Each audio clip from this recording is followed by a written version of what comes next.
Everything started on the day the online game the protagonist had played for 3 years, was shut down.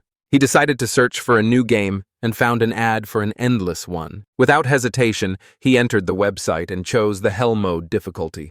In that moment, he was reincarnated into the body of a 5-year-old child in another world. The first thing he did was open his grimoire and learn everything about his magic power. The grimoire has 20 slots for creature cards that enhance the user's stats. All he has to do is summon a creature, and that card's stats will grow stronger. Suddenly, his excited training partner Krina comes running toward him, asking him to play knights. Alan, the main character, even without knowing his true combat level, still feels confident because he thinks fighting a girl will be easy. Without warning, she rushes him with incredible speed. Her attacks were so fast he could only defend himself on instinct. After blocking several strikes, his sword shattered and he lost the match.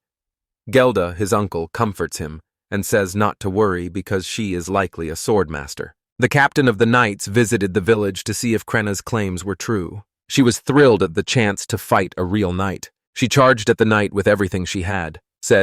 Alan was shocked that she could fight a knight so effortlessly. The knight had to counterattack just to stop her assault. Even after being kicked away, she continued attacking without hesitation. The knight had no time to catch his breath. The battle was stopped by the captain of the knights.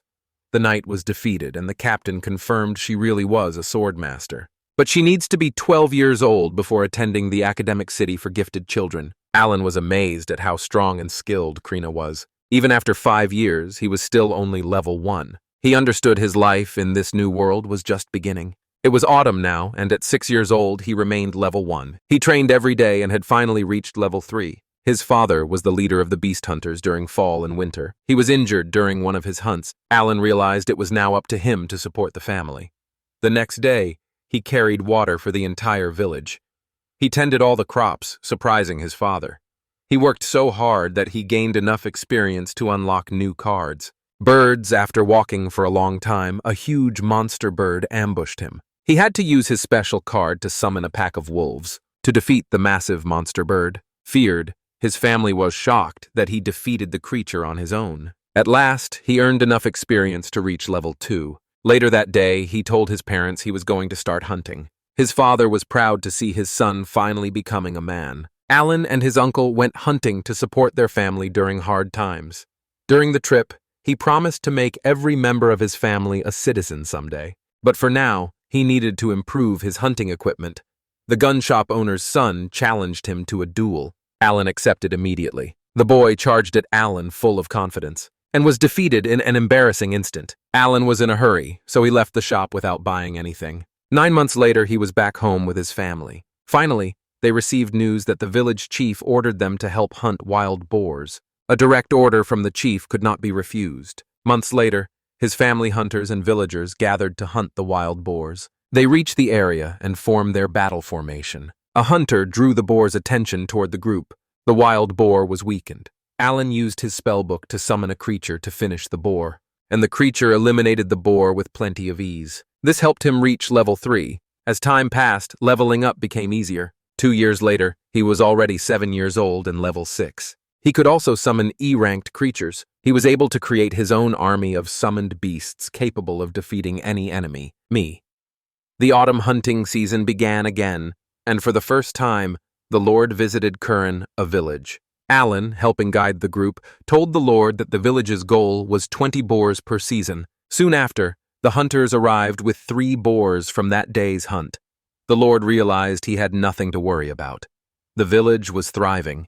Because of the hunting success, Alan's family was invited to the village chief's house as a reward for their hard work. The Lord elevated Alan's family to commoner status. They were surprised, but extremely happy their efforts had been recognized. Alan's father asked the Lord to allow his son to work in his household. The Lord agreed and made Alan an official servant of Baron Granville. Well, the protagonist was overjoyed by everything the Lord had done for them. When he returned home, he told Krena he would become the Baron's servant and leave the village. Before departing, he challenged her to another duel. This time, the battle was completely different. He pushed her back with his attacks. Everyone was shocked, and in the end, he defeated her for the first time. During this hunting season, he grew much stronger. When the time came to leave, he said farewell to his family. His father told him he would become a great man someday.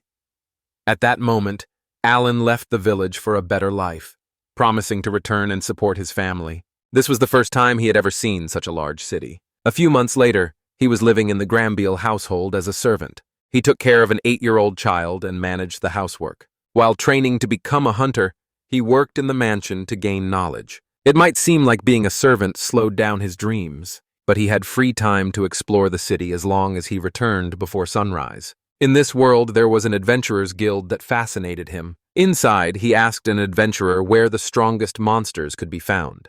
The adventurer said the closer you get to the White Mountain, the stronger the monsters become. Alan became obsessed with the White Dragon quest, which offered a reward of 1,000 copper coins, screens, but it was so dangerous that no one had the courage to face it. After months of preparation, he finally felt ready to hunt. He had been preparing for this day for a long time. After hours of walking, he finally left the city borders. Further ahead, a group of goblins appeared, and he immediately summoned his beast to attack. He was incredibly confident in this hunt, thanks to his overwhelming summoning power. The goblins start running again at high speed, while Alan orders the Thomas to use their claws to attack. Obeying, the summoned creatures begin to annihilate the enemies, delivering blow after blow without any pause. When one goblin is defeated, the boy receives a message that he gained 200 experience points. Suddenly, a buffed monster charges full force at one of the Thomas, ending it with a single blow. Worry, the protagonist thinks that apparently he won't be able to win that quickly. Deciding to summon a jihad, a large butterfly that has the ability of scales. Such an ability puts enemies to sleep, and Alan decides to take advantage of the moment. He throws a stone at the unconscious goblin, discovering that just like what happened with Alba Heron, he is still not able to kill D-ranked monsters with stones. One of the Thomas takes over, and thus in less than 2 hours, our boy earns 1,000 experience points. Smiling, he says the hunt is being more efficient than he thought, and approaching one of the defeated goblins. He starts deciding what to do with the creature's body. Grabbing his dagger, he opts to do what he likes least: collect magic stones, which are the lifeline in the summoner, concluding that this type of monster is very good for that. Later, we learn that Alan defeated 80 goblins and 5 horned rabbits, receiving 16,050 experience points. Additionally, he also learned more about Aegea's ability, as well as about the buff effect of insect tech summons. Since he lost some timers, the boy concludes that he will have to collect more stones to create new ones. But since it's getting late, he decides to summon his hooks to go home. The problem is that the birds don't move. Nervous, Alan asks if the creatures can't see that it's getting dark, discovering that the eyes of his summons are similar to those of normal birds. 1 month after his first hunt, the boy is already at level 12, going out to hunt every 6 days, even without having good equipment and weapons yet, since he's saving money for that. The only problem is that he earns only 50 silver coins as a servant every month. One day, he is called to Gabriel's office. At his desk, the man says the boy has been doing an excellent job, but since that day he tried to flee before sunset again. He would like to know what he has been doing on his days off. Choosing to be careful, Alan says he goes out to hunt monsters outside the city. Leave in the Lord's shot, explaining our boy says he is the son of a hunter, and that is his family's way of life.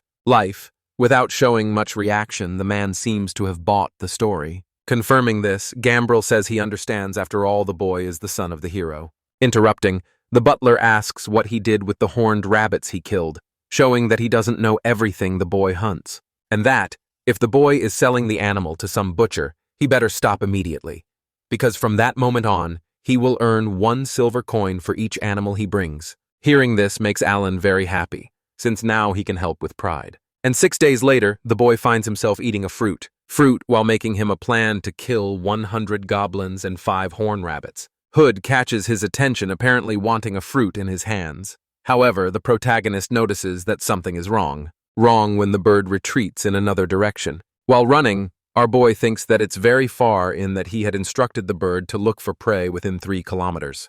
As he gets closer, he hears voices and someone telling Marushi to run, seeming like a fight. We see young girls standing in front of a group of enraged goblins, stating that she won't let the monsters pass. 11 is on the ground, injured on another girl's lap. Alan quickly realizes that they are the people he met at the guild. With that hesitation, he grabs an iron ball, revealing that he got 3 of those custom-made spheres from a weapon shop. Our boy throws the first ball and hits one of the monsters squarely. surprising the girl and another goblin finally appearing. He says he's their help, then throws another iron ball, which hits another monster. When he throws the third sphere, the goblin puts its arm in front of its face to protect itself. It works. Even without an arm, the creature remains standing. Where he, the protagonist, realizes he's on his own since he doesn't want to use his summons in front of other people. Drawing his doubter, he says he'll take care of the enemies on the right, so she should handle the ones on the left. As he charges forward, Alan thinks that until that moment, he had always avoided fighting goblins directly. His strike hits the creature, staining his clothes with its strawberry juice. All brave, he decides to go for the next opponent. Meanwhile, the girl manages to annihilate a monster. If you'd injure, she tells Levin that she's done. However, the boy is in very bad shape, and my Rishi, who is a healer, is almost out of mana. Desperate, the girl with the eye patch starts crying. After finishing the job, Alan approaches the trio, leaving the girl shocked by so much skill. Realizing the seriousness of the situation, he asks if the girls want an herbs that he has both accept, saying they will pay. Whatever it takes. Our boy then takes a recovery herb from the storage, while apologizing in his mind for using the boy as a guinea pig since he's not sure if it will work. The large wound on Levin's abdomen starts to close until it completely disappears. Frightened, the boy wakes up asking if he passed God's trial. The girl with the eye packs then explains what happened. Approaching her, the protagonist decides to heal her arm as well. Shocked, the young people ask if that is in Myra's flower, and how he can have two types of precious herbs. We discover that the flower restores the physical strength of the wounded person, while the recovery herb can only heal up to a certain point. Looking at the boy's face, Levin says he met him at Big Dild and asks what kind of talent he has.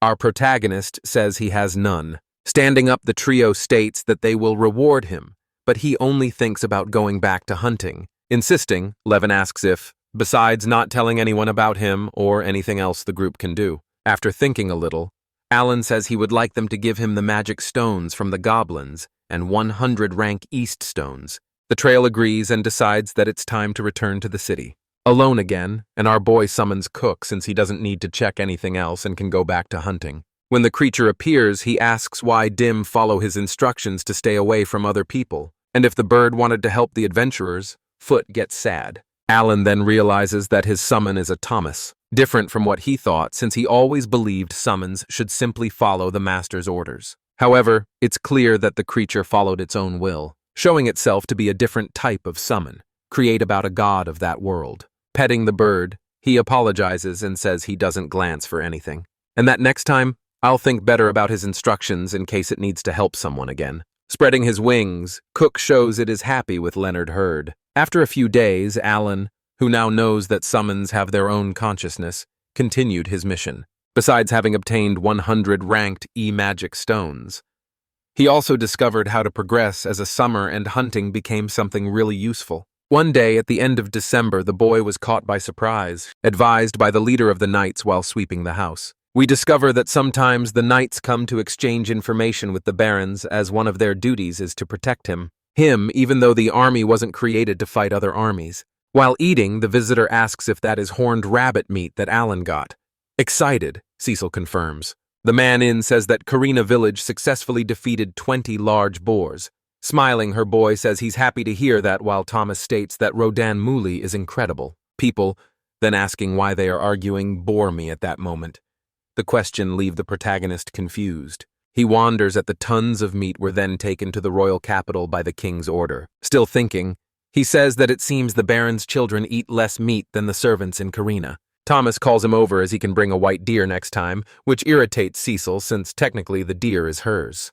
The boy then tells his sister that it's almost New Year's whisper in the girl's ear. Alan quickly says that he'll do was asked, making Lady Grambia laugh. Thinking our boy states that a white deer is rank C, but the big boar, and since his father has already hunted that animal, it's now his turn. Outside we can see that it's snowing.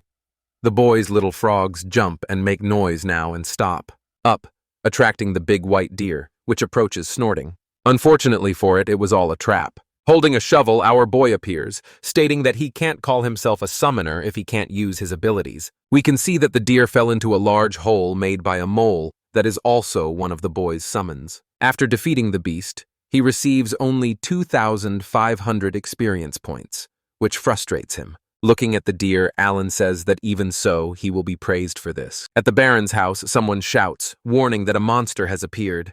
But in fact, it's the deer the boy hunted. Tired, he says that he did what the young master asked him to do, leaving Grambiles shocked and Thomas excited. Looking in his mother, the boy says that now they no longer have to worry about the New Year's party. And approaching, he thanks Alan, a bit distant.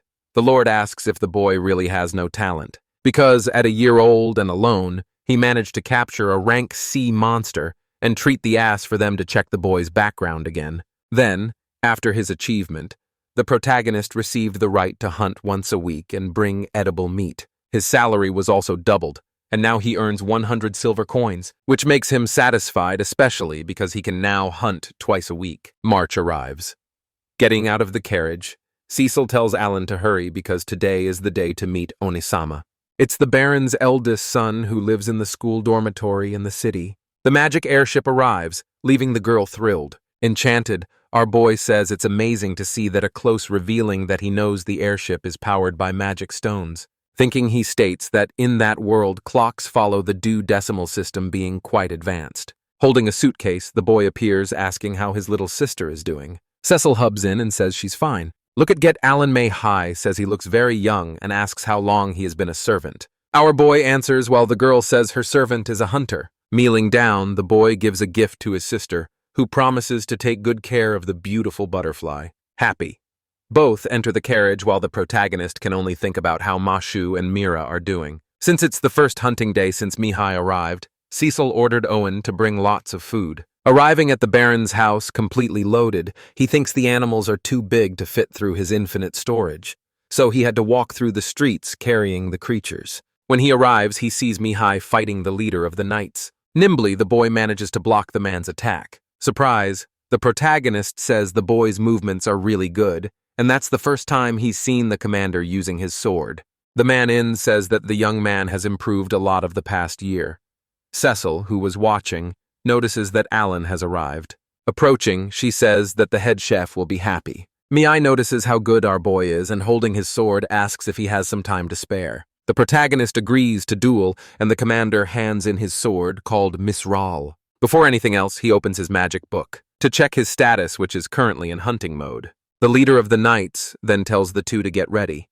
We see that the Baron's eldest son has only 1 star, while Alan has 8. Starting to fight, the protagonist thinks you must be careful not to get hurt. He charges with the big sword, but is blocked by his opponent, who after changing movement says, "Here I go." Our boy is pushed back while wondering how his strike did nothing, realizing next that he is losing in speed. Changing strategy, he attacks in the air, but Mihai blocks the attack with just one hand. The leader of the knights tells Lee Graham Beale to stay calm because her eldest son won't lose to someone who has never been to the academy, me. Proving the man right, the boy disarms Alan and places the sword at the boy's neck. Back. Declaring that the duel ends there. Smiling, he says the protagonist is excellent for someone so young, while the protagonist is shocked at how strong the boy is. Thomas and Cecil approach, impressed by how fast Mihai is. Mihai says he has to be because he will fight in a dungeon. During the holidays, if he doesn't succeed, he will have to leave the academy. Confident, the boy says it's a difficult task, but the sacred sword Dabarig is the one that gave him the weapon he uses now. Now, hearing the conversation, Alan thinks that with that information, he will improve 100 times faster in hell mode, and interrupting the conversation asked me how to fight him again right now. Now, without hesitation, the boy agrees to duel, just asking that the boy take care of his sister. Our boy thinks that at this rate he will be Cecil's servant for his whole life. A few days later, Mihai returns to the academy. The beginning of April arrives, and Viscount Calinol goes to Grambiel's house, who welcomes him with joy. Alan asks for permission to serve something to the men while thinking about how of this count is a higher rank than a baron. The man says that a servant with dark hair is something rare, then grabs the famous boar meat, which leaves Grambiel shocked and Thomas excited. Smiling, the Lord says,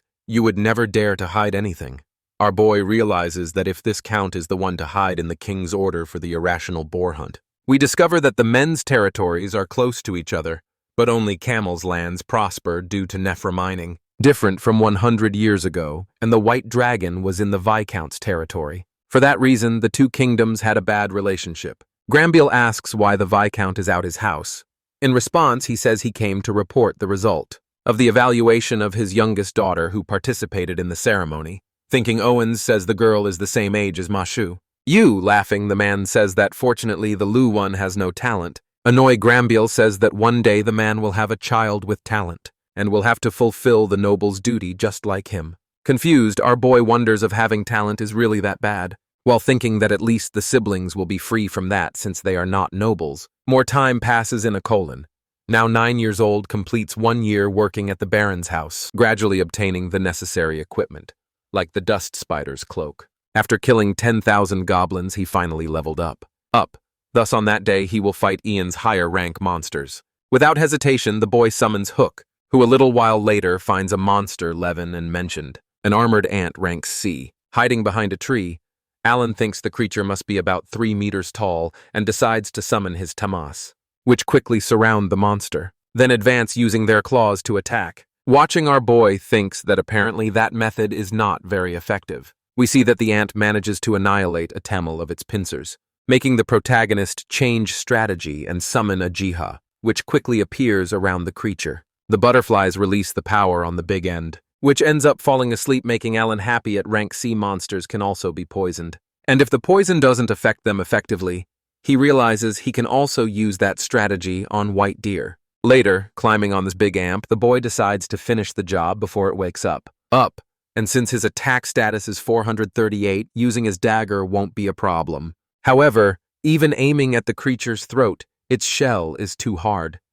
The ant starts to wake up, and a protagonist thinks he won't let escape no matter what. But sometime later we discover that he managed to defeat the creature and receive 3,000 experience points, choosing to take the magic stones and Meave quickly. However, he can't penetrate the monster shell at all, deciding to abandon the stone mission and go look for orcs. Sometimes later, Alan finds himself hiding, watching a monster that looks about 2 meters tall. We see that the creature is leaning against a tree trunk sleeping. Thinking, our boy says that his summons never get tired, but apparently normal monsters need to sleep. Taking advantage of the chance, he summons his tamas, which rush at the creature.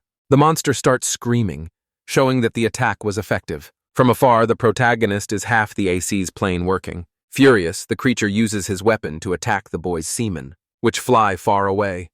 Surprised, the young man realizes that the monster defeated 3 tamas at once, deciding man to summon another batch. The plan works, and we can see the monster spewing strawberry juice from its mouth. After defeating Orc, the boy receives 1,500 experience points. Approaching, he says that this will beat his new farm and target.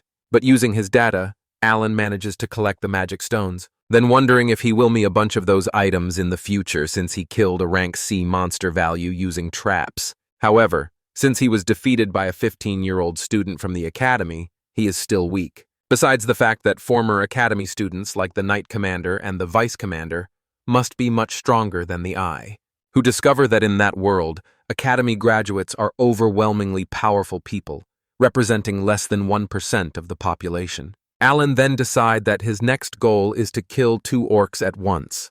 At the end of the day, we discover that he eliminated, besides the ant, 15 orcs. But earning home all happy, the boy thinks that now he will be an orc slayer because it gives much more experience points. But November, we see Cecil ordering him not to say anything rude in front of her teacher. We discover that the boy was allowed to attend class with the girl as a gift for his first anniversary as a servant, saying that he has a question. He asks the teacher if he can tell him the necessary conditions to use magic, revealing that now he wants to use his high intelligence stat to learn something new. Cecil says that the boy doesn't even have a talent, so he doesn't mean to know that. However, the teacher says who will explain. The Maman says that obviously it's necessary to have a talent in order to use magic. Leave in the boy frustrated. The teacher then states that Cecil, for example, stuck in our cast spells. Confuse, Alan asks. How did the girl said she was a sorceress? Nervous. The girl asks for the teacher's crystal ball and prove that she can indeed use magic. The protagonist asks if he can try too, making the girl has in position his hands. He starts to strain, hoping something will happen, and the man says that in this case, magic is impossible for the boy. In his mind, he wonders what the hell is the point at having so much intelligence he can't use magic and can't win with a sword. December arrives, and we see Alan carrying shopping bags that Cecil asked for. A man thanks him one last time, revealing that the boy saved him when he was surrounded by monsters. We discover that it's been a year since the protagonist was officially authorized to hunt, which made him known around the city. Looking to the side, his situation catches his attention. Right in, he asked Levin what is happening, replying, "The man says that Matagalshu appeared near the south gate." Alan asks if the group was going to phase the creature, but one of the girls in the trio says definitely not. It was only the most powerful person in the territory.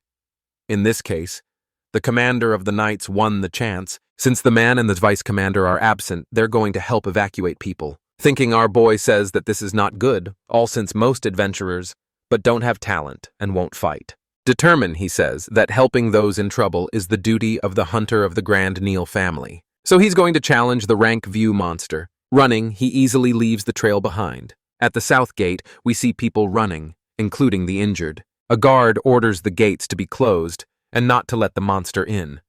Another man begs to wait because his carriage is still outside. However, the huge monster has already arrived and is now devouring one of the horses tied to the vehicle. The creature is enormous and seems to have human-like teeth. Approaching, Alan says that it must be 4 meters tall or more. In a carriage, we see that a woman and her child are about to be attacked. The protagonist decides to do something, unlike the guards who remain frozen. Opening his storage, he grabs an iron ball, and with all his strength, throws the object toward Matagalshu, hitting the creature straight in the eye. Running in another direction, the boy thinks that the hit should be enough to attract the monster. After being bold, he calls his opponent a stupid dog while ordering it to attack him. Worried, Levin and a guard ask the boy to stop doing that. Suddenly, the bizarre creature charges at the protagonist, who decides to speed up since his mana is not yet fully recovered. Managalsio tries to attack him with its huge paws, but Alan, even fall into the ground from the impact, manages to dodge. Adventurer trio, desperate, ask the boy to get quickly, face to face with this monster. Our boy wonders why it's not coming after him. The creature places its paw on the ground and starts laughing, showing that it was just having fun. Shock. The protagonist thinks that his father have the worst naming skills since he named Mashu based on this monster. Standing still, he wonders if this is a turn-based battle or something else, then promising that he will make Matagalshu regret not attacking him. Alan decides to summon his creatures. Creatures think he met his agility and endurance must be increased so that he can dodge the attacks. Perplexed, Levin wonders how the boy could use himself as bait. Meanwhile, the monster chases him through the forest. Happy to have lured the enemy away from the city of protagonist orders Aja to put it to sleep. However, his summons are quickly annihilated. While continuing to run, he decides to try again. Sometime later, we discover that Owen lost sight of Matagal's shoe. In shock, he wonders how all his debuffs didn't work, deciding to get more XP to be able to take revenge later. Now, with the monsters far from the city. However, something ends up catching his attention. We see that Matagal's shoe was actually behind him. While in front of him, stands an orc. 3 days pass and a guard sees someone approaching. It's Alan, all battered, and as it gets closer, the boy collapses on the ground. Worried, the guard yells, asking for someone to call a doctor. When the boy wakes up, he finds himself face to face with Cecil, who asks how he's feeling after sleeping for 2 straight days. Then she says that as his lady, it's only natural for her to be worried. Thomas approaches and says he's glad Alan is okay, while the butler informs him that the Baron would like to see him. In Grambiel's office, the man asks where Boy was thinking, apologizing.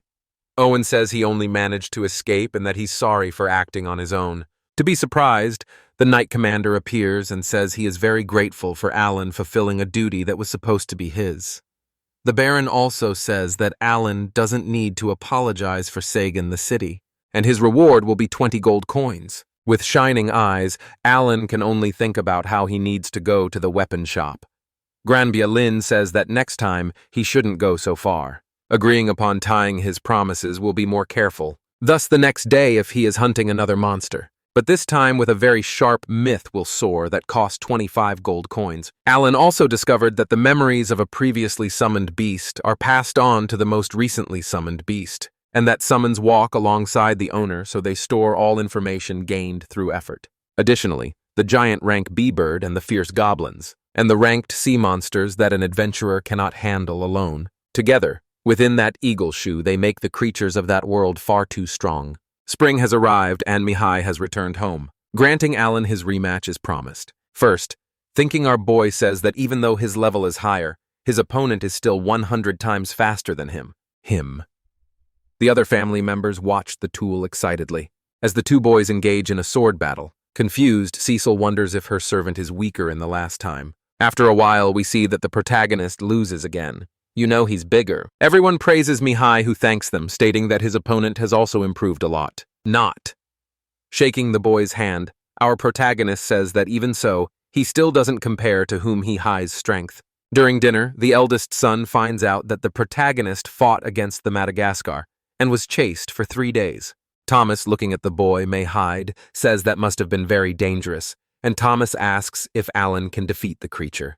But Cecil says absolutely not. Grambiel then tells Mihai to keep getting stronger.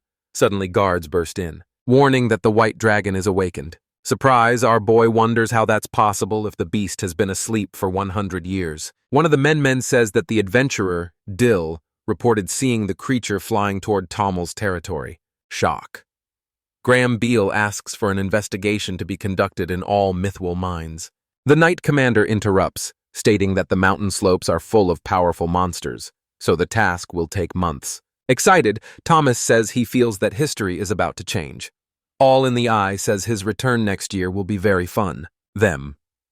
Approaching this boy's mother says it really will be. The commander then says there's still a chance the white dragon might come back, so the story must remain secret. Thinking to himself, Alan says that he's probably about to lose the chance to hunt beasts alone. In the first week of July, our boy celebrates having had a very productive day. Checking some things, he concludes that it will take another 2 years to level up his summoning skill. However, his interest now is to figure out what the companionship skill is about. When he activates it, something happens that leaves the boy wide-eyed. We see that now he can see through Hook's eyes, so the skill works for both of them. Additionally, hearing is also shared. It's as if he's flying around himself. Combined with the Hawkeye skill, Alan can now see miles ahead. He also discovers that he can give commands while doing this. The boy concludes that it's like control in multiple characters at the same time, with no limit to the quantity. Thus, since each summon requires 200 points to use the skill, with 1,200 points, he can control 6 summons. He then decides that it's time to check out new ranked animals, since he has 10,000 magic stones. Upon seeing what the new creatures are, the protagonist is in complete shock, because except for Jadagato, all of them have intelligence above 100, which means he can control them remotely and use the companionship skill. His only frustration is not being able to do this with Tama. Alan chooses to use summons to hunt beasts immediately, quickly finding another giant ant. He orders it to shoot his web, while the bear finishes the job. Successfully, he defeats the monster with just a few strikes, satisfied that he can now hunt armored ants. His remote summoning team also celebrates. We discover that Horu and Hook are in charge of reconnaissance, and with Harimi's skill, entire team can dodge faster. And with the bears handling the fence in defense, he no longer needs to worry about rank sea beasts. Furthermore, the companionship skill does not deactivate while the boy sleeps, meaning farming is now always possible. As he leaves, he asks his summons not to approach strangers and not to fight back even if they are attacked, while thinking the boy feel that his strength has increased a lot. Remembering that he can view things from the air, the protagonist has a very interesting idea. We return to see the village of Karina, where one of Alan's birds watches a boy and a girl training. It's Cranit and Dolgora. The young swordswoman charges at the axe user with everything she's got. That it's Master's turn to practice. Happy, the protagonist's brother stands in front of the pair. Meanwhile, Roden is working on the farm. Looking up, the man said, "The flying bird looks suspicious. You see Owen's mother fixing Mira's hair who can't sit still." With the hairstyle finished, the little girl thanks to Risa. Both hear strange noise and find a gold coin at the door. Roden finishes his work and heads home. We discover that our boy has been visiting his family every day, thanks to the companionship skill. October arrives, which is when he turns 10 years old and completes 2 years working at the Baron's house. Wiping his mouth, Greymeal comments that the investigation has lasted half a year, and asked how the situation at the mines is. The Knight Commander then says that the place is full of magical beasts, which are also gathered around in the floor of finery, so it should take 3 years to resolve the situation. Hearing this leaves the Baron and his wife worried. The man then asks the commander to do everything possible to shorten the time. We also discover that because of the Viscount's rush to exploit the mines, they ended up angering the dragon, Hearing everything, Alan feels relieved that he didn't use his skill to explore the creature, as it's still too soon to face a rank A. Granville then said that when Kalnoa can no longer mine, he'll be out of options as their team must keep an eye on him, revealing that the punishment from the Night Order has just begun. Thankfully, Alan says he is prepared for this. That's when he turns 12. He will leave that place and start his own adventure guild. Meanwhile, you'll have to keep praying the knights don't take away his experience. Behind a mountain is the home of the armored ants. At the base of the White Dragon's mountain is the territory of the goblins at orcs.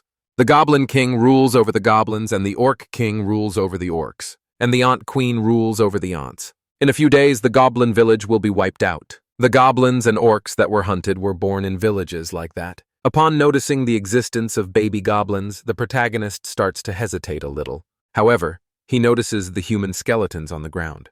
Apparently, the goblins had eaten the humans and stolen their weapons. Normally, he hesitated when he had to remove an XB source, but at that moment, he was determined to kill them all without leaving a single one behind. A fish is thrown in front of the animals. The spider had great strength, while the bear had high endurance. That's why the warrior decides to send the bears into battle first. The fight begins, and the animals show all their strength and cruelty. The goblins try to defend themselves as best they can, trying to loot the enemies elsewhere. Soon after, the bears get confused in battle, not knowing what to do. From the top of the structure, a creature prepares his bow and arrow aim at the opponents. However, the spider was already prepared and manages to use its webs on the goblin. Noticing that the goblins were capable of ranged attacks, the warrior sent the spider to handle it.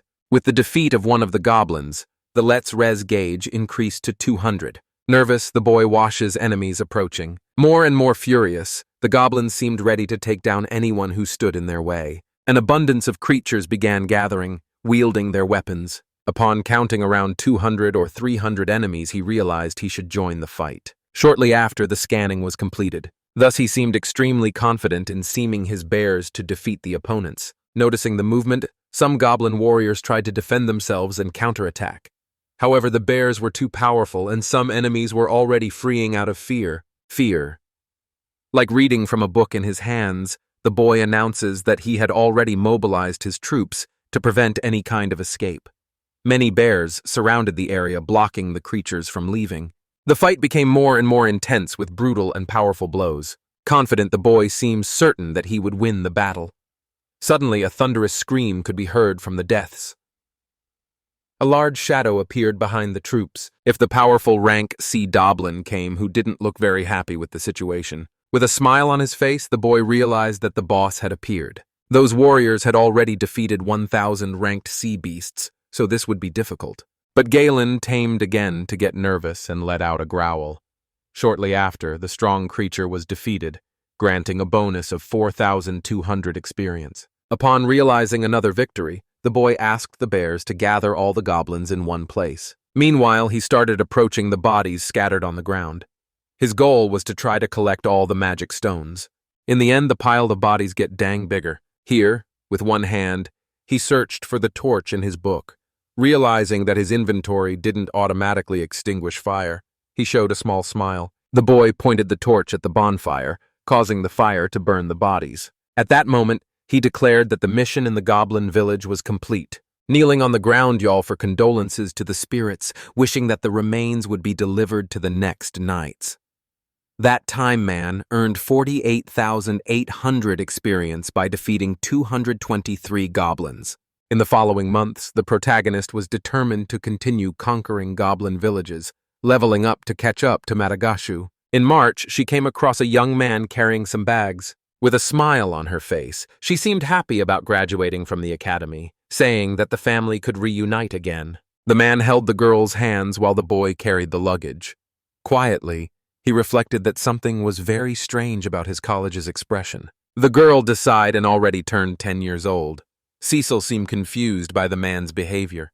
Suddenly, he called out to Alan. With a mysterious look, he stated that the two would fight seriously. Finally, upon hearing that, the boy wasn't confused since he already expected to challenge the young man. However, he still noticed something different about him that year. Inia and his daughter stated that she would fight with all her strength. Shortly after the whole family was gathered, the children talked about Mihai and how he seemed strange.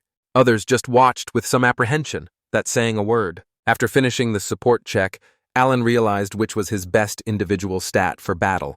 With his summoning skill, the bears and spiders were his best options. The protagonist was fully determined to win the battle this time.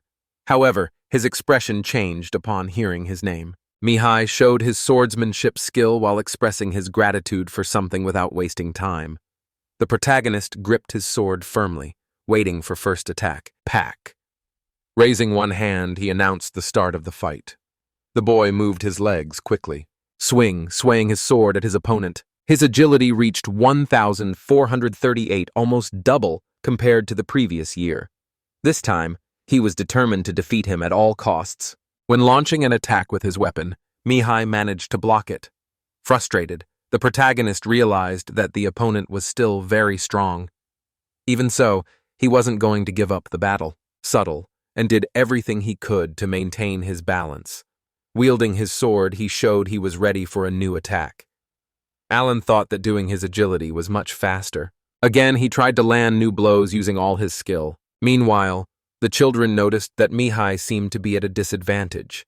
But the old man reassured them, informing them that the young man was not losing. With determination on his face, he dodged all the attacks. Sweat dripped down Alan's face as he used all his attributes. Apparently, his opponent was able to read his movements, which is why he'd block everything.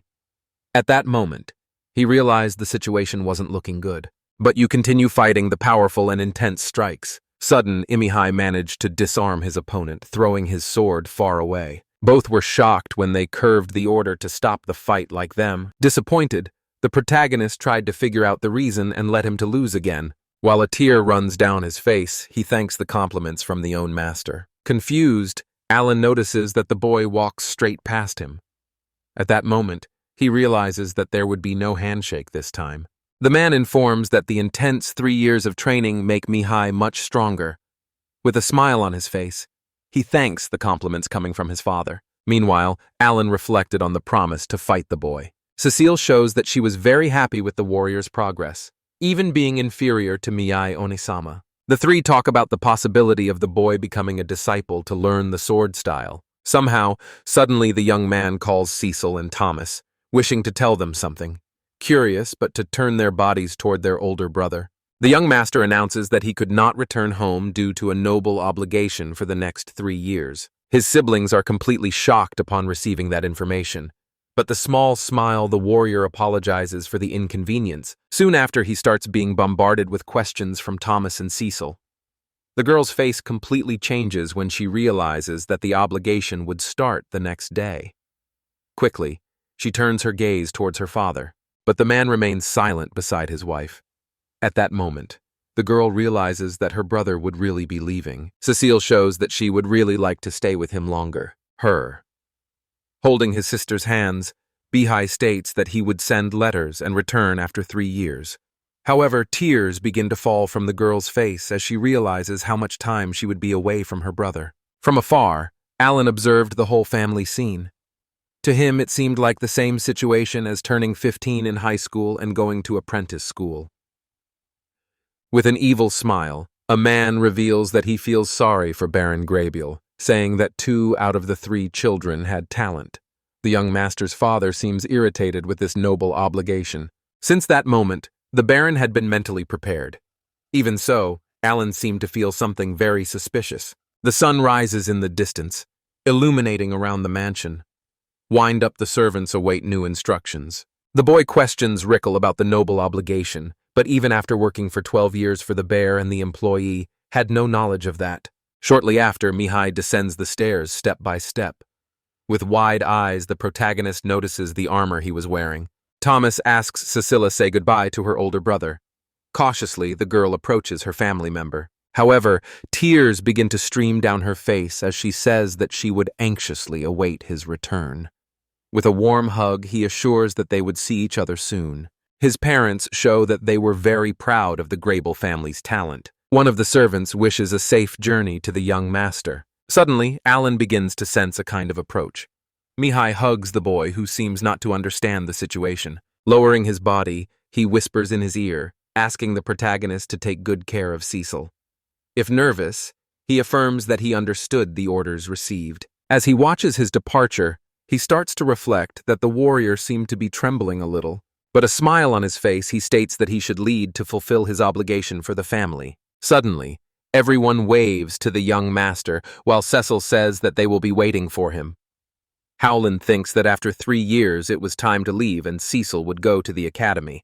As long as he is a servant, he would still be devoted to protecting her every way. May arrive in 2 months it passes since we high left. In October of the previous year, Alan began fighting against the Goblin village with only a few creatures remaining on the White Dragon Mountain. After conquering the Goblin village, his level had increased to 35.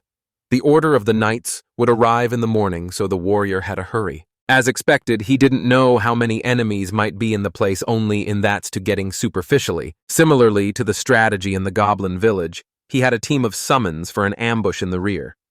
That was the pincer movement tactic to destroy the enemy. His time brawn would support with ranged attacks with his special protection talent. Shortly after, he gathers his troops and asks them to aim at the Ore village. The spiders and bears begin to approach the narrow gate. The sentinels notice the suspicious movement and start getting irritated. Wielding their weapons, they were determined to protect the fortress with all their strength. Without wasting time, the attack begins, and the bears aimed directly at the guards' necks. Accustomed to fighting one-on-one, the bears were indeed a very powerful weapon. Notice the attack arrows begin to be launched. At that moment, Alan calls for bronze protection. With a gigantic shield, the knight protects his master. Despite everything, the protagonist notices that there were many enemies. Shortly after, his bears hit by arrows. Even so, they don't seem to give up on the battle and continue the attacks. Unable to read the current HP of the summons, Alan knew that the bears would fail if they kept ignoring your injuries. Suddenly, he tries a new approach by using his insects. The spiders start to move upon hearing the order to kill the archers. With a leap, the arachnids quickly approach. Without realizing it, the enemies receive a powerful attack from the spiders. At that moment, Alan realizes that he should increase the number of spiders to fight the orcs. With determination, he gives the order to keep marching forward. His troops advance into the fortress, beating all the destruction behind. One of the creatures notices the approach of that dangerous threat and rings a bell warning its companions as he walks. Alan seems to reflect on everything ahead. He didn't want it, but there could be more than 200 orcs in the place. Therefore, he seemed excited to realize there was a chance to gain more XP. His next order is given, asking for all the bears to enter the battle. The rear Amber's team should also watch an attack. Bears and orcs start fighting with massive attacks against each other. So far, everything was going well, but Alan notices they was taking longer than the goblins. After defeating about 100 of them, he didn't understand why Dutton had not appeared yet. Suddenly, something in the middle of the smoke starts to catch the protagonist's attention. His expression completely changes when he realizes what it was. Desperate, he immediately calls for bronze protection. Upon hearing the command, the knight raises his shield to the master. Frightened, he starts to realize what was happening before his eyes. That was magical power being used against his warriors. Powerful orcs had arrived, but apparently there was more than one boss. With a staff in its hands, the creatures seemed to carry immense power. At that moment, Alan had to find a way to deal with the enemy's magical power. However, smiling, he realizes that the first magic attack he saw in his life came from beasts. Birds began flying over the battlefield. Alan was with his soldiers, protected by 2 shields. Confused, he tried to analyze the situation against the opponent. Suddenly, the Emmy starts moving its staff, casting something into the sky. The protagonist realizes that he is being attacked by Fireball and calls for bronze protection. Quickly, the spell is launched against him. The shield was protecting against the attack, but even so, everything was very hot. Alan becomes more nervous as he notices 3 new fireballs coming his way. With her steps, the orcs began to unleash magical power. Fireballs were launched in all directions, hitting their opponents. Opening his book, Alan realizes that the boss was capable of attacking from behind where Braun wasn't covering. Shortly after, he holds his fear in his hands. With determination, he throws the weapon at the opponent, cone it to the fight. At that moment, a magic work is defeated, earning 2,000 experience. Smiling, the protagonist realizes that the magic orcs were only rank C. He, with only 2 iron balls remaining, he couldn't miss his attacks. Meanwhile, his enemies had vanished from sight. Confused, Alan seems not to understand what was happening. Suddenly, The fireball hits bears and spiders. The boy realizes that the components were out of his attack range, and his battle strength was reduced. Used in the middle of the battlefield, numerous orc warriors appear. Nervous, the protagonist realizes that there were hundreds of them.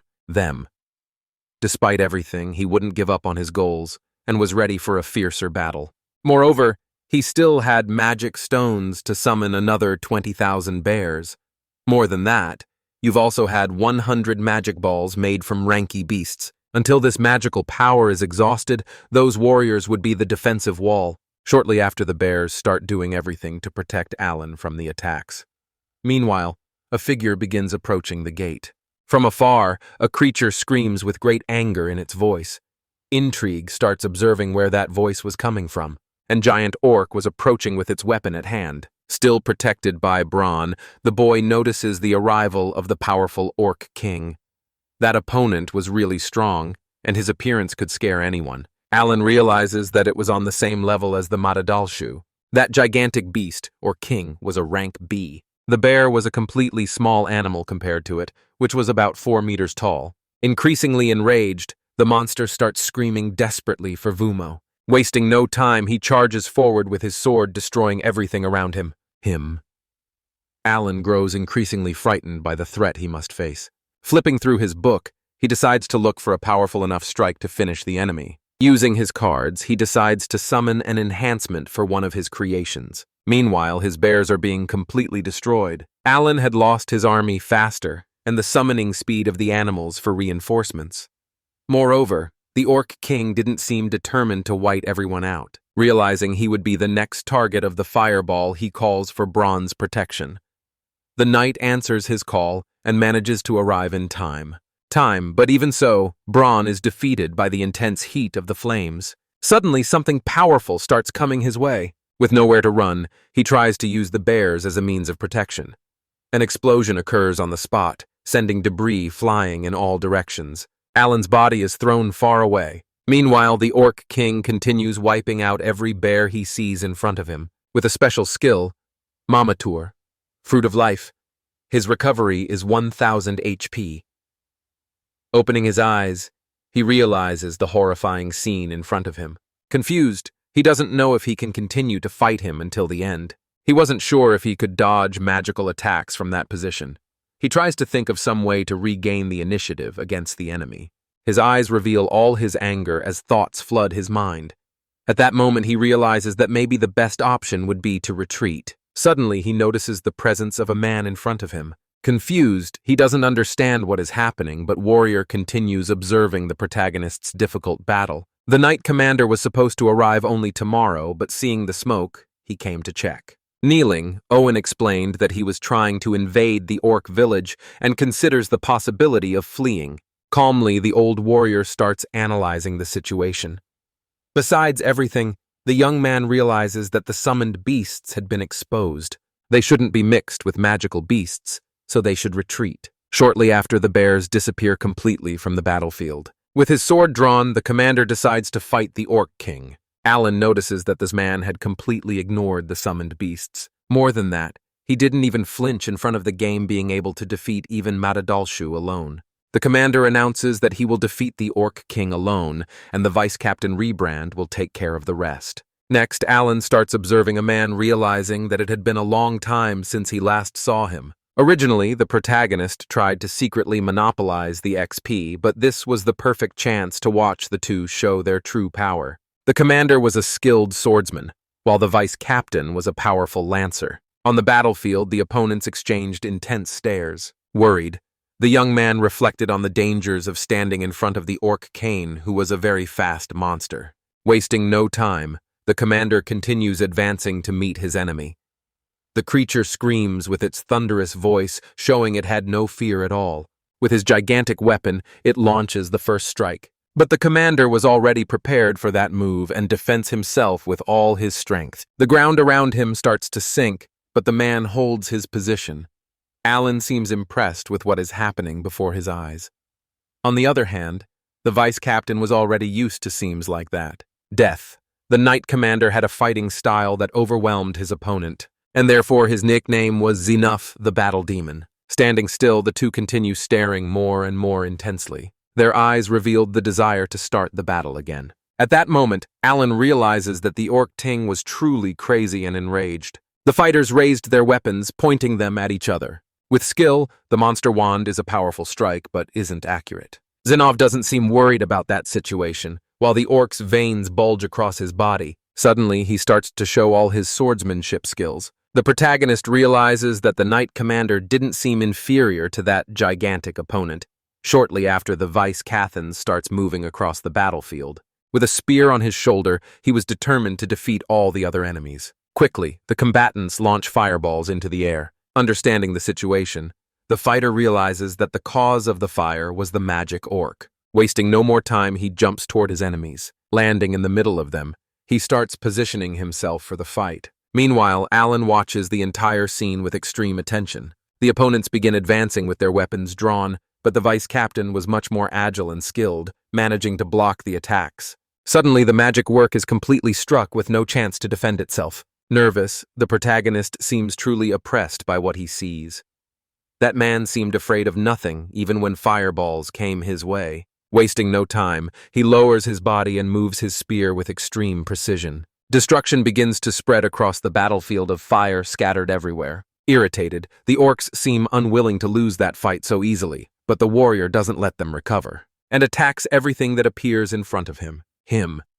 Alan notices that the man was defeating the orcs as if they were nothing. Suddenly, he looks again at the knight commander fighting against the orc king. Smoke was spreading everywhere as the man made a magnificent leap toward the giant monster. With a powerful strike, he is able to split the creature's body into two parts. The scene becomes increasingly grim with her manes scattered all around. The knight commander seems unfazed by anything. To the boy, orc Ting is nothing more than a fly in front of that warrior. Even the vice Gathon is very strong, using a move that seems to be the same as Parina's extra skill.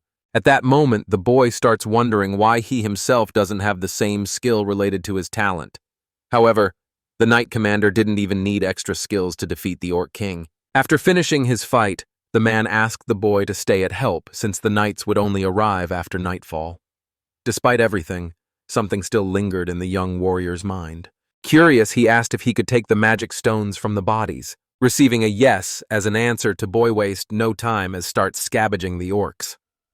Meanwhile, the vice captain seems suspicious of that scene. Now the camp should be burned so that the monsters wouldn't return, but the two didn't need to worry about that, since the knights would take care of the rest tomorrow as it was getting late. They would rest for a bit, and tomorrow the commander would have a conversation with the baron. At the camp, then gathered wood to make a bonfire. Sitting on a log, the boy enjoyed a piece of meat. Meanwhile, he told a warrior that he had attacked the goblin village alone, exterminating more than 50 of them. The commander seems curious about that number of being much higher than he had thought. For a moment, the boy stops enjoying the meal. He explains of 4 years ago, an abundance of alba heron feathers was found in the place where the secret sword was discovered. The Korean village exceeded the wild boar hunting target by 10 each year, and as a reward, Alan was accepted as a servant of the Graybiol family. Suddenly, outside the city, many bodies of demonic beasts appeared, from which the magic stones had been removed. More recently, they found bodies of many goblins who had lost their magic stones, as well as traces in a burned village. Therefore, the man believed that the boy was hunting alone, capable of defeating a rank sea monster. At that moment, the protagonist realizes that he had been discovered. As the assessment showed that the boy had no talent, the commander decided to question the officers. At that time, there was a blinding light coming from a strange boy with black hair and eyes. It could read it clearly, so they had to say, "No talent, due his low stats." Zenov claims to believe that Alan might have his own talent, the ability to fight alongside animals. But the boy remains silent, unable to confess that he received special powers from the creator of that world. Meanwhile, the commander resumes enjoying a piece of his meat. In any case, it was just the result of his small investigation. Alan is completely distraught upon hearing that the Baron already knew about his talent. Probably, he must have noticed it since discovering the boy's fondness for hunting. Reflective, he thinks that this might be the reason he was granted 2 days of hunting, something quite jammers for a child like him. However, the knight commander could not answer all the protagonist's questions. The ma'am acute today's events a secret from the Baron, but the boy would need to provide a report on the beast hunts. For him, they both have the same bulls, and that was a great proposal. With a bit of gilkin in his eyes, the boy accepts the agreement with a bowl of gainy experience. Suddenly, a soldier informs that the backwater is ready. Showing his gratitude for saving his life, the boy offers to wash the commander's back. A short time later, he opened the curtain holding a bass in his hands. However, he is shocked by the scene's witnesses. The commander's back had extensive wounds. Confused, Alan didn't seem to understand how the man managed to survive with those injuries. The boy brought medicine for the commander and would take care of the situation. Even so, the man claimed that everything was fine. After wetting a cloth, the boy begins washing the fighter's back. While contigu in his tasks, Helen thinks that next time he would like to defeat an Orcian by himself. Stardoldi receives a question from the commander asking if he felt happy or hunting. Reflecting for a moment, the protagonist seems confused, realizing that maybe the man was able to read his thoughts.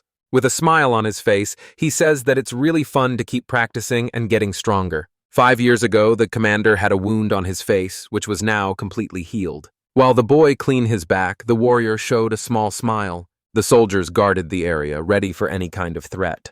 Alan was sleeping deeply, next to the vice-captain. After one day, they returned to the mansion and reported the destruction of all bases occupied by monsters. Cecil ran toward Alan as she noticed his return. Irritated, she said that she was very worried about him. Meanwhile, the girl's father watched the boy carefully. Even though he had gone out of that permission, the young man was not being scolded, receiving only smiling expressions.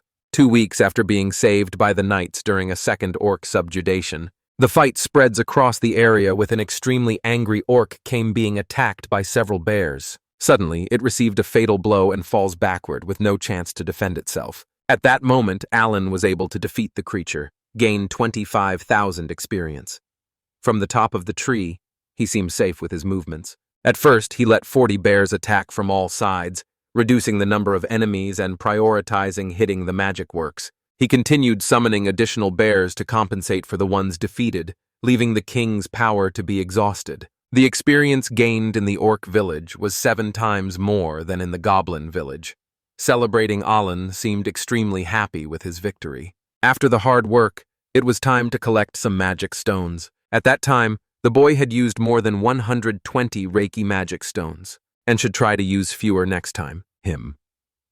October arrived and the protagonist turned 11 years old. Since May, he had destroyed 20 villages and always reported everything to the knight commander as promised. The time required for Mithra mining was reduced from 3 to 2 years. At that pace, he would be able to eliminate all the orcs, and then next year would hunt the armored ants. After turning 12, he would start his life as an adventure. Lost in his box, he gets tapped by his companion, saying that some people had arrived. The person in front of him was a royal messenger who entered the mansion calmly. Finally, wearing clothes that covered his entire body, he thanked them for the welcome. But Alan didn't like the look of that man who was responsible for increasing taxes. The patriarch of the Graviel family receives the messenger, questioning the reason for the visit. With his hands together, he states that the Baron has always been loyal to the royal family following the king's orders. For the man, being in good standing with the king is a great privilege. Alan thinks how strange a conversation was, something too calm. The messenger states that he has something for the Baron to receive personally. One of his subordinates hands over a box with a letter inside. That piece of paper was from his son, Mihai Dambriel. At that moment, the man's expression changes and he needs to be restrained by his wife. Cecil doesn't seem to care being teased by Thomas. Still, the girl tries to hide the happiness on her face upon hearing about her brother after a year and a half. Wasting no time, the Baron decides to open the letter. Nervous, he seems unable to believe what he is reading. The messenger states that he received that letter about 3 months ago. Meanwhile, the children seem increasingly worried. Suddenly, his wife asked her what was written. Placing a hand on her face, she seems unable to believe any of what was written. Mihai Gambriel did his best for the noble obligation and ended up passing away. Everyone is extremely shocked upon hearing those words from the messenger. Here. Irritated, the Baron raises his voice and claims that the man was completely mistaken about those facts. Mihai just graduated from the academy, and that dangerous place was not suitable for a noble from a small family. With a piercing gaze, the messenger questions. Those words were being directed at the royal family.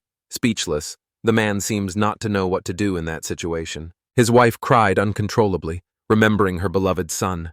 One of her subordinates tries to help her, nosing all the nervousness present in her body. The money for the funeral will be discussed later during other visits. Wasting no time, the man closes the doors and leaves, leaving the family completely shattered. Remembering Mihai's words before his departure, Alan realizes that the warrior might have foreseen what would happen to him.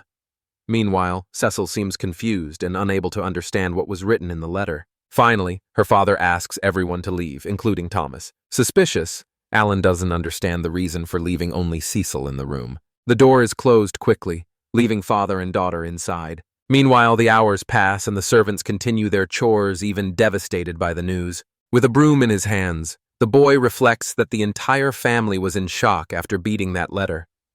Suddenly, the boy hears shouting coming from inside the room. Cecil seemed extremely angry about her older brother's death, heading the so-called noble obligation.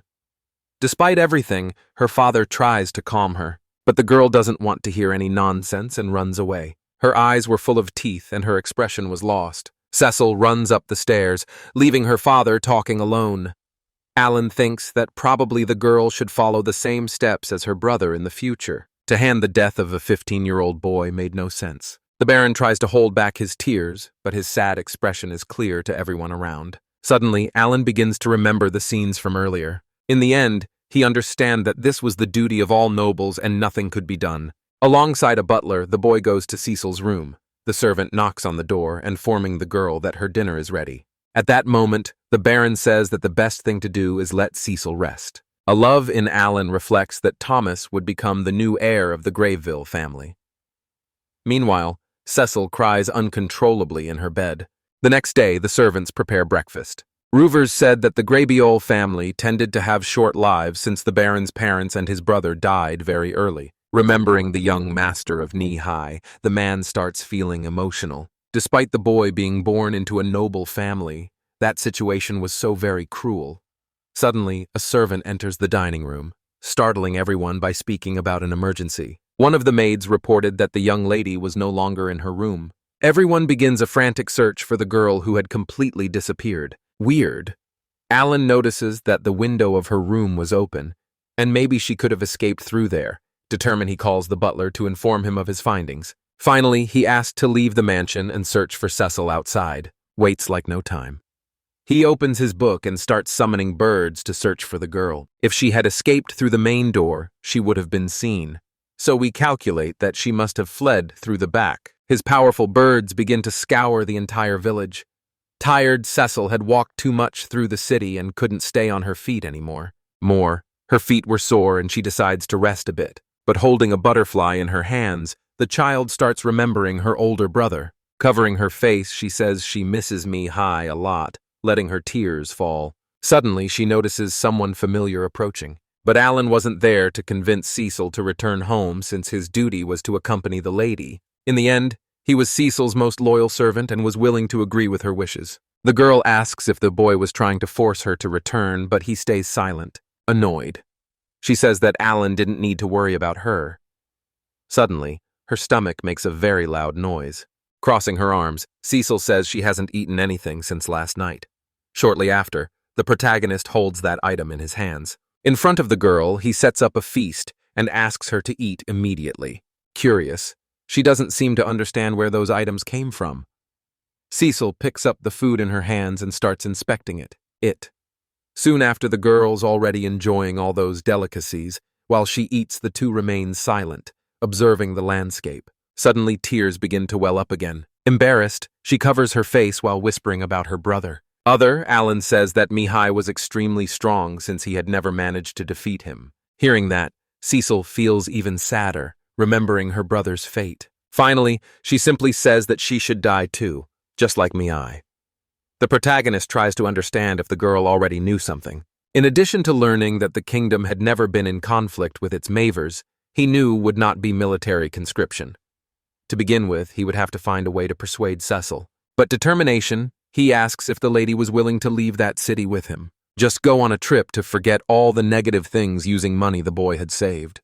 Confused, Cecil seems not to understand how that situation would be possible. But for now, she should return home and wait for Alan's 12th birthday when he would become an adventurer. However, the girl informs him that it would be impossible since she was already in the academy. Suddenly, her expression changes completely upon realizing his plans.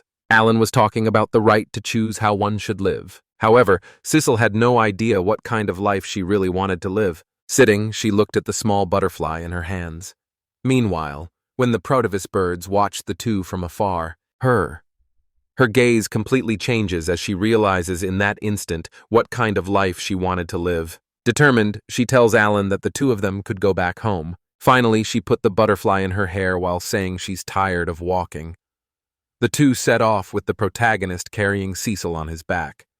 Resting her face on her friend's back, she shows all her gratitude. Shortly after it, they arrive at the Grayville family mansion. Her father starts approaching upon realizing that his daughter had returned. Cecil seems nervous about the reaction the Baron was about to show, but she is surprised to see a warm hug. The girl begins to cry, saying that she caused trouble for everyone. However, her parents were only worried about the safety of their daughter, who was suffering too much. With a smile on his face, Alan realizes that he did something good. In the end, the Baron asks Cecil not to worry about anything for now. The method of mining had started, and once recognized by the royal family, the noble obligation would also be dismissed. At that moment, the protagonist realizes the reason for promoting the money. Feeling guilty, Alan thinks that if he had started cooperating with the knights earlier, perhaps Mihai could still be alive. Meanwhile, he continues to watch the family from afar. Cecil Grayville states that she will fulfill her noble obligation, following the same path her brother took. But determination in her eyes, the child shows that she is not willing to run away. Upon hearing her words, everyone falls silent. After half a year since the funeral of young Master Mihai, the Graveyard family was returning to normal. The Org garrison was destroyed by the knights, getting full control of them with her mines. After the summer, mining would begin, and the Baron could rest for now. Now, it was simply a matter of keeping an eye on the Kalmal family, which had lost its mining rights. The Knight Commander received the order to be cautious at all times. In March, Alan starts climbing a very steep mountain. Even though Cecil really wanted to accompany him on the hunk, he realized that he was smart not to allow it. Everyone knows that the girl wanted to get stronger, but she needed permission from the Baron to do anything. Suddenly, the young man notices something strange in front of him. Apparently, the protagonist had arrived at the right place. Now he would face another obstacle in mining. His next target would be the rank C magical beast, the armored ant. There were possibly 1,000 inside that cave, and a rank B clean ant had produced them all. This time he had less information than usual and couldn't use aerial scouting in that battle. The entrance size was big enough for one of those ants, which really narrowed a goal when the time designed that way on purpose. Therefore, Alan would try to reduce the number of enemies before the attack. Opening his book, he decides to use the bear, the spider, and harami. First, he would set up the rear lines similar to what he used against the orcs. All those bears had an ability to dodge attacks and would be crucial in the battle. His ideal world was one where he should dominate on his own without any manual. Thus, he was willing to fight any opponent. With a command, he sent the bears forward. Soon after, the ants start coming out of the small hole. A gigantic number of insects begins to gather. With a smile on his face, Alan was determined to finish them all one by one. That was the perfect moment to use all his strength. Without holding back, he sends his bears and spiders against the numerous ants. Shortly after, he had already managed to defeat some armory ants, gained 3,000 experience for each. From past battles, the protagonist had discovered all the weak points of the ants. On the other hand, it was a waste of military resources. Since a full blow from a giant ant is capable of defeating a bear, he should unite countless bears against just one ant. But the intelligence of the bears is not very high, so they can only perform simple commands, making several mistakes as a group. Meanwhile, Alan continues with his daydreams, flipping through the book. Look, one of his birds begins to fly over the battlefield, heading toward one of the bears. The bird lands on the animal's head and starts controlling its movements. Smiling, Alan realizes that his plan had worked. The effectiveness of that tactic would increase considerably. From above, he observed the battle, which has become increasingly powerful. After a month, he still had managed to destroy the first ant cave, twice a week until more than 200 at a time, about 2,000 per month. Something strange happened a few days after more than 200 of them were killed, since their bodies had disappeared. For him, maybe Ant Queen could have been able to eat them all and immediately give birth through a new batch. By gaining a lot of experience that time, the ants kept appearing, making it difficult to collect the magic stones. In the end, he realized that he would have to completely change his strategy.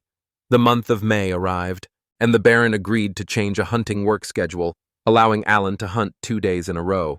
In his second month, a total number of ants killed surpassed 50,000. The bears on the battlefield draws attention to the situation. Nervous Alan away to the appearance of a few more monsters. However, everything seemed very quiet, and the cave was empty. With a smile on his face, he realized that the ant-clearing strategy had worked. Alert, the bears watched the cave entrance together with their master. Alan didn't notice any kind of movement from the ants. Now he needed to think about his next steps. Looking at the book, he realizes that he should send more summoned birds to scout the area in search of the queen. Shortly after, an owlman horror was selected due to its might vision ability. Those birds would share everything for their vision. Without wasting time, the protagonist sends the owls into the cave. The inside looked like a gigantic and endless labyrinth. Additionally, there were mysterious small rooms everywhere. There. Suddenly, he notices the appearance of some ants and decides to retreat. If found, his only option would be to summon them again. Alan calls for full cooperation with the bear battalion to finish off the remaining ants. However, the bears were extremely bad at seeing in the dark. Therefore, they needed guidance through Horror's eyes. Who shared vision, he noticed the room where the newborn ants were. That was the place where the larvae were located. Controlling 8 summons at the same time, the bears would attack in that direction, while Horror continued the escort on the other side. Alan needed to give exact instructions, since none of those ants were allowed to live this time. Shortly after, he becomes apprehensive when noticing a new blockage. Hurry gets trapped inside the cave. Cave and his master calls him back to cards. For him, it felt like solving a mini-game than RPG. Additionally, it was getting dark, and they would have to return to the mansion. Pensive Alan knew we couldn't pass up the opportunity at that moment. Suddenly, he begins to see hope in all that chaos. Without a doubt, Horowitz spotted the Ant Queen. The opponent was a rank B monster and had to be taken down calmly. The protagonist's current intelligence was capable of controlling 8 summons at the same time, and the Queen's room was about 5 kilometers away. The best thing to do would be to change the tactic to balance his strength. But without wasting time, he decides to enter the cave with Horror by his side. Soon, the two encounter countless ants that were protecting something precious. Meanwhile, his bears await new instructions, confused by the darkness. The young man lights up the environment, thinking that he had been waiting for that moment for 2 months. The queen appears, showing all her power, trying to scare her enemies. Alan realizes that she was indeed huge, 3 times bigger compared to a normal ant, but the head with the same size. First, we need to build a solid defensive line and decide to take down the soldier ants. Upon hearing your master's commands, the bears begin attacking all the creatures. First of all, Owen notices that you should clean up the mess along the way. The queen joins the fight, ready to destroy all her opponents. Quickly, a powerful blow hits several bears at once. Animals are thrown far away with no time to defend themselves. At that moment, the protagonists conclude that the Anson understood his strategy, even if they were slow. Below, taking advantage of the enemy's slowness, he ordered a blow to the abdomen to attack. The bears listen to their master's commands and charge into battle using their sharp teeth and claws. With some confusion, the warrior realizes that the queen was apparently inviting him to attack. As she moves, she made thunderous noises that echoed through the environment. Tension spread through the atmosphere of the powerful attack directed at the queen. Shortly after, Alan manages to destroy the Ant Queen, dating 45,000 experience points. If only 20 bears, he was able to defeat the beast without much effort. He probably wouldn't be able to return to the city having a sleep outside, and meaning to bring the spoils to prove the reason for his absence. However, the smell spraying through the place was extremely foul. It took 2 months to conquer the first night cave. This meant that while he killed 5,000, another 4,000 new larvae were born, weakening the queen. Even though she was a magical beast, she still needed to eat and sleep to stay healthy, which left her at a disadvantage. Strange. Shortly after, the boy holds the magic stone in his hands, but as he illuminates the item, he begins to notice something strange. In his hands there was a stone unlike anything he had ever seen. The next day, he returns to the mansion after completing yet another task.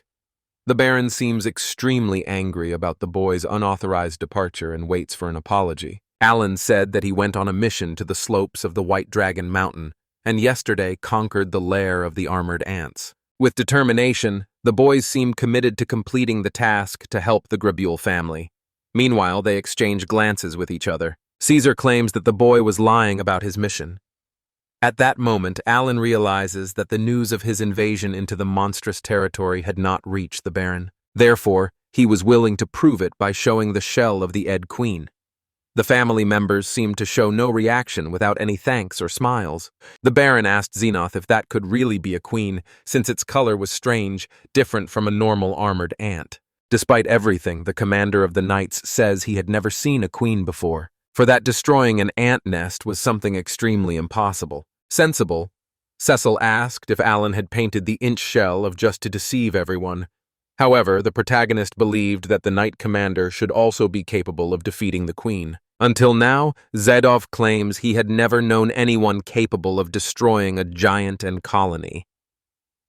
The greatest achievement conquered by the knights was the villages of orcs and goblins.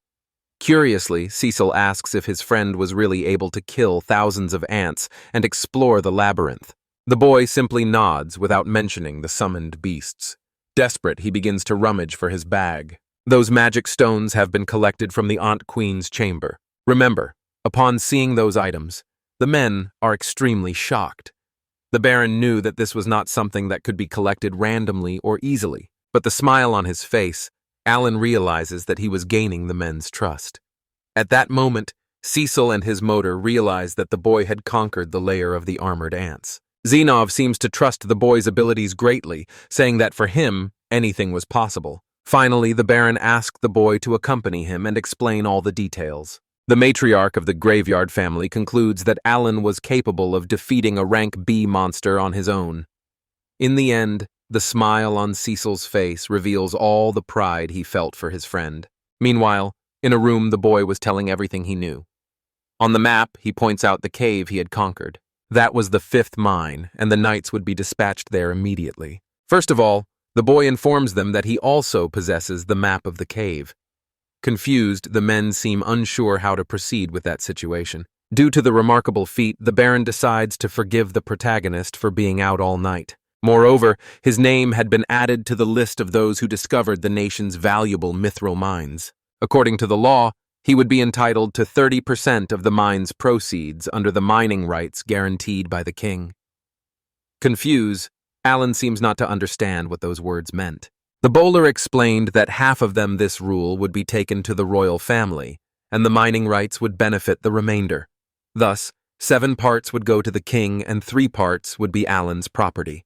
At that moment, the boy freezes upon hearing the information. This time, he had obtained this substantial benefit and should take advantage of it. Without even knowing, the protagonist had laid his hands on an unexpected prize. In October, Alan turned 12 years old. The Grabile family was finally able to mine Mithroa Den after 100 years, and the discovered mine would be exploited the following year. Here, the conquest of the armored ants lair ended peacefully, and now he no longer needed to worry about money or threats. Despite everything, the protagonist continued to feel something strange. From the beginning, he only wanted to play like crazy to reach the top, and that piece was not something he desired. Therefore, he was determined to jump to the next level. Suddenly, a servant informed him that the royal family's emissary was at the location again. The two would meet the man who would cause a lot of trouble for the Baron. The Viscount Nicoliner had returned carrying a suitcase in his subordinate's hands. Everyone sits at a long table. People. Without wasting any more time, the Baron asked about the reason for the new visit. After stating that he was pleased with the successful mining, he says that he brought an offer. The Gravula Kolner clans had often taken turns competing on the mountain, and now the royal family won to solve that problem. Shortly after, the butler hands a letter to the patriarch. Nervously, he realizes that it was an order to manage the backlong mountain territory together with Counter. The children see one happy with that situation. The messenger explains that the families would manage the mountain area, the profits equally divided between the clans. Furthermore, this Count Calmer had already signed the treaty, leaving only Lord Gribiel's signature. Alan realized the kind of trip being played on these people again. Then, apologizing, the head of the family asked for the letter to be taken back to the capital for verification. Irritated, the man realizes that the Baron was doubting them and accuses him of greed regarding a mithril. Shortly after, it decides to leave the mansion. His wife begins to know how much that situation was affecting her husband. There was nothing absolute in a stupid contract like that. A butler informs that the commander of the knights would take 2 days to return from the White Dragon Mountain. If he returned in time, he should go with a baron to the capital. Additionally, Master Thomas would also be notified about his father's arrival. Looking into Cecil's eyes, he declares that he wouldn't allow anyone to touch the Gabriel territory. Meanwhile, the protagonists observe the entire complicated situation. Perhaps you should set aside his resignation request for now and help the family.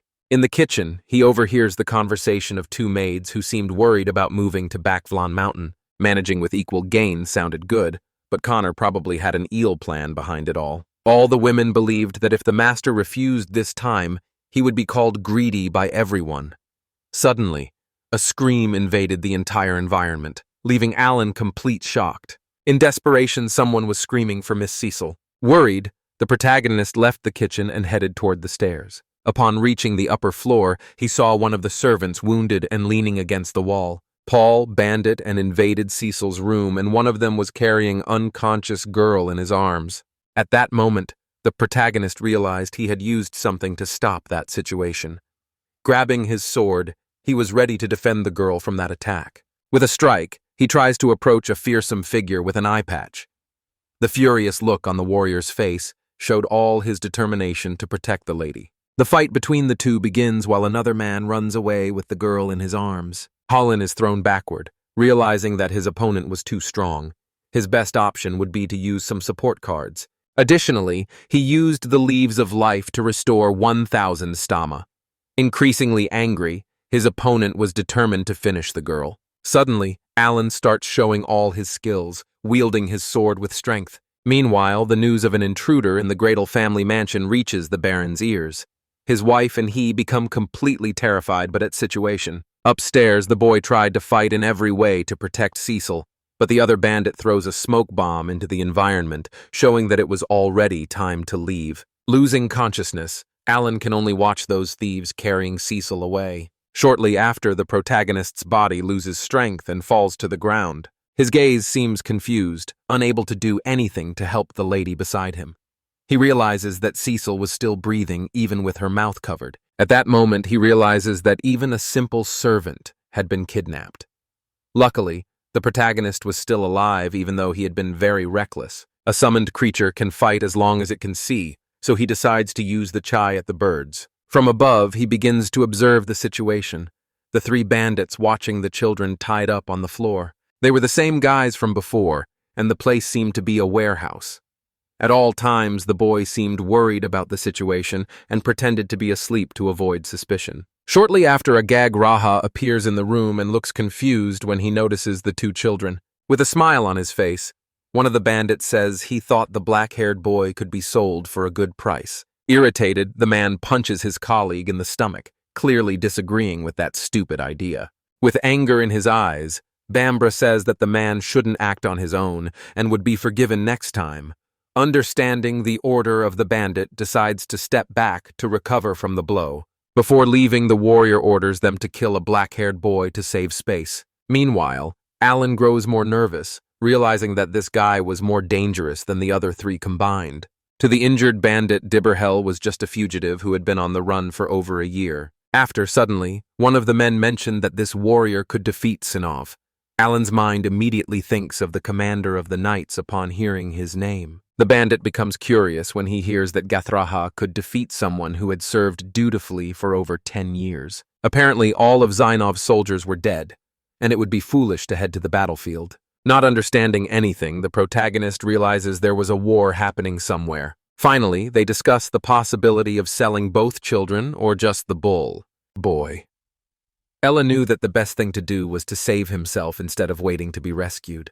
The Sai's losing his missile sword, he only have 3 iron balls and a short sword. He notices that one of the men is leaving to go to the bathroom. Without wasting time, he decides to use chat to explore the escape route. Confused, the bandit doesn't understand why there are birds on the ship. Here in E, how one realizes he was very far away since there was no sea near the Graveville territory. Coyote continues exploring everywhere, thinking about guiding Harami to the coast. Suddenly, the bird notices some windows on the ship outside. It was already dark, with countless stars in the sky. High up on the wall, a radio transmits a message thanking them for trusting Bihona's services. The airflow was unstable at the moment, and they should pay attention in case the magic airship started making. Shortly after, Alan's expression completely changes when he realizes he was actually flying through the skies. The magic airship was something extremely unexpected for the boy. Moreover, he realized there was no escape when flying higher than the clouds. His best chance would be when the magic airship was about to land. Despite everything, he decided to continue his exploration looking for Degreus.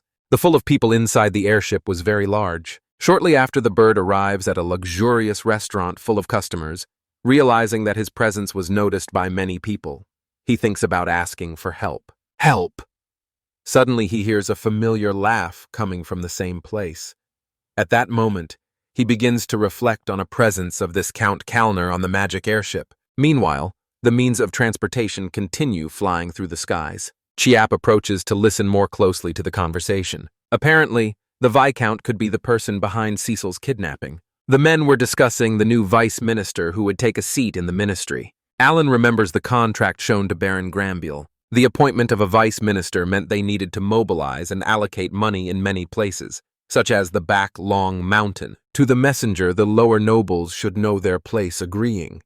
This gown said it was refreshing to see the Baron's bitter face. Since the Baron's interference would be bad for both of them, it decided to kidnap his daughter as a hostage. Additionally, a warning letter had already been sent to the man with the main information. If even then, he broke the contract and a part of Miss Cecil's hand would pay for his choice.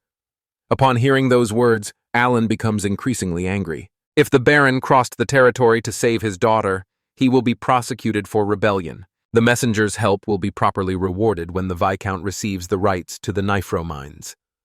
The protagonist realizes that this dirty plan is being executed with the power of money. Money. To him, the Baron was truly in a very difficult position. Suddenly, Cecil opens her eyes and becomes extremely nervous with what she sees. One of the thieves notices that the girl had awakened from her deep sleep. Her expression reveals all the shock and fear of being in that situation. Without thinking twice, she kicks Alan's leg, but the bandit with the eye patch warns her that it would be better for her to go back to sleep peacefully. Additionally, her magic could not be used, and they were almost arriving in the city of Kaunal. Completely desperate, Cecil kicked the servant's legs with all her strength. Tears begin to form on her face, showing all the fear of her expression. Standing up, the bandit threatened her, saying that she didn't know pain and that's why she was disobeying orders. At that moment, the protagonist realized there was no way to delay any longer, have act immediately. Using his summoning ability, started plotting a way to escape the situation. In the end, the plan to protect the summoner was prepared, and he should counterattack. Shortly after, the butterfly Ajal appeared in the warehouse. Confused, everyone seemed unable to understand the presence of magical beasts. Suddenly, the insect began unleashing its powers against the enemies. Still lying on the ground, Alan realized that his plan worked on people, even if only on one. Without wasting any more time, the long-haired man cut the insect with his sword. The butterfly completely disappeared from his sight, leaving him intrigued. Suddenly, the protagonist managed to free himself from the ropes that bound his arms. People's gazes were impressed by his abilities. Standing up, Alan was ready for the fight and determined to strike back. However, the bandits didn't believe that Boy could defeat them without a real weapon. Flipping through his bow, Book summon a large bear to bite and scratch his opponents. Cecil and the bandits look shocked by the appearance of another magical beast. The bear attacked one of the men fiercely, but he was able to deliver intense blows with his weapon. Noticing his companion's distraction, Alan decided to try and approach with a punch to the stomach. At that moment, he realized the second guy had been defeated, still weak-acted, being punched by his boss. Meanwhile, the man with the eye patch grew increasingly irritated with the boy's actions. Gripping his weapon, he was determined to face that small threat. The protagonist knew it was necessary to clean up that place before allies arrived. Still tied up, Cecil watched the entire fight with extreme anxiety. Now the two would duel one against the other. Shortly after, Alan decided to defend himself with bronze shield. Once again, the man was baffled by the situation. The protagonist's goal was to buy as much time as possible that way. Therefore, he decided to summon for the battle insect fish. Alan controlled Harami using aquatic scales to protect himself. Even tired, Braun used his shield to protect the master from the imminent danger. But the boy was more concerned with ensuring Cecil's safety, watching for any suspicious movement. The spider will use its webs to tie up the opponent, and Shu would be responsible for weakening him. Upon hearing the command, the insects headed toward the opponent. At that moment, the man realized the boy's ability was to manipulate magical beasts. Confused, he couldn't believe there was such a talent in the world. When caught by the webs, Alan decided to approach with his small sword. With determination, he tried to stab the weapon into the opponent's body. The man felt some pain, but it wasn't enough to defeat him. That defense was incredible. Licks can too tough to be penetrated by swords. Even so, the protagonist was determined to exhaust all his strength. On the ground, Cecil seemed to splee with all the violence around her. Shortly after the man collapsed completely injured, tired, the boy realized that his plan had worked. Suddenly, a warning informed that the ship was about to land in camel territory. Realizing they had arrived in the city, Alan looked in Cecil's direction. Kneeling, he said he would untie the ropes that found the girl's body. A door opened, and Gagger had began to observe all the mess inside the warehouse. With a slight smile on his face, he said he hadn't expected to have such a boy on board. As men were lying on the floor, completely defeated, realizing the man was in the place, Alan called for Braun, seeking some kind of protection. But the powerful warrior was faster and managed to land a blow on the child. His body was thrown far, hitting his back against the wall. Due to the attack, Alan fell to the ground immediately. Meanwhile, Cecil watched the entire scene with tears in her eyes. Slowly, the boy tried to recover his breath, which seemed almost non-existent. Dagraha was too fast, attacking as soon as the boy turned as if he had disappeared out of nowhere. The bandit mocked his opponent, saying that the boys still hadn't learned any skills. Even so, the protagonist was more worried about figuring out a way to defeat his enemy, me. First, he needed to save Cecil from danger. Alan decided to use the Tree of Life as a form of recovery, but Dagger had declared that it was useless. Shortly after, a voice could be heard coming from outside. The man didn't see to understand the situation, looking quite confused. Alan used the false force ability and ordered Daggerhut to bring Cecil outside. Realizing that his enemy was distracted, he decides to launch an attack. Alan summons a spider, which heads toward the big man, ready to restrain his body with webs. Meanwhile, the protagonist holds the girl in his arms and runs away without looking back. But Daggerha notices his movement and becomes extremely furious. To defend himself, Alan uses Brong with his shield to try to stop the enemy. The protagonist climbs the stairs as fast as he can. Dagorahide easily broken through the spiderwebs and would be able to defeat Braun in no time. Upon reaching the upper floor, he heads toward one of the windows. The loudspeaker had announced that they had entered the city. Look outside. He notices a landing area and estimates that the vehicle must be about 100 meters above the ground. At that moment, he tells Cecil to be ready to jump. First, he needs to increase the defense to avoid severe damage. Image. With resistance and hands for safety, both should jump at any moment. Alan counts to 3 and jumps out of the window carrying Cecil in his arms. The protagonist heads toward the ground using his feet for support. Shortly after, the boy begins to feel intense pain throughout his body. Cuba broken bones. Cecil looked extremely scared, with tears streaming down her face. In the end, Alan shouts the girl's name while recovering his strength, the Tree of Life. With a smile on his face, he says that they would both return together to the Graybeal mansion. He asks if Cecil is hurt, and she replies that she's fine but wants to know where the magical creatures are. Touching her arm, he says they need to leave there before being found. Alan puts Cecil on his shoulders and starts running as fast as he can. She says she found an exit and believes the city ahead is counter. The boss elsewhere becomes furious upon learning that the youths are still alive. His employee finds it impossible that they survive that huge fall, so the boss decides to capture the bodies because Cecil is essential to the plan. The two show an item to the guard who realizes it belongs to the Gabriel family. But the man finds it strange that the two came alone, though Owen says it was Cecil's choice. Outside, she celebrates and praises the boy's convincing lines. They discuss which path to take to avoid the White Dragon. Cecil worries about the days of travel and the darkness around them. Alan reassures her, saying he activated his night vision. The two stop to rest in a place that looks like a cave. He says they need to take care of their needs before continuing the journey. Steele doesn't like the commanding tone and makes a healthy face. The boy shows the dinner, and she wonders where that food came from.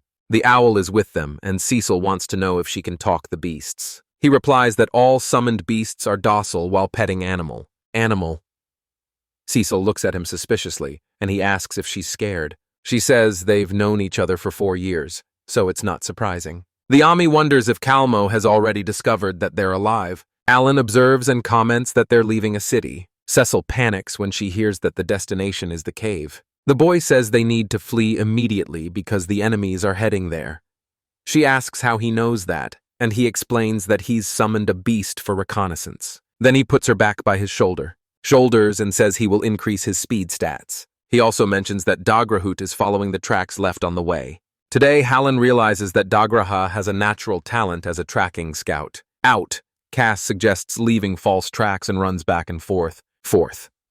The protagonist says that now Dagraha will take about 100 years to find them.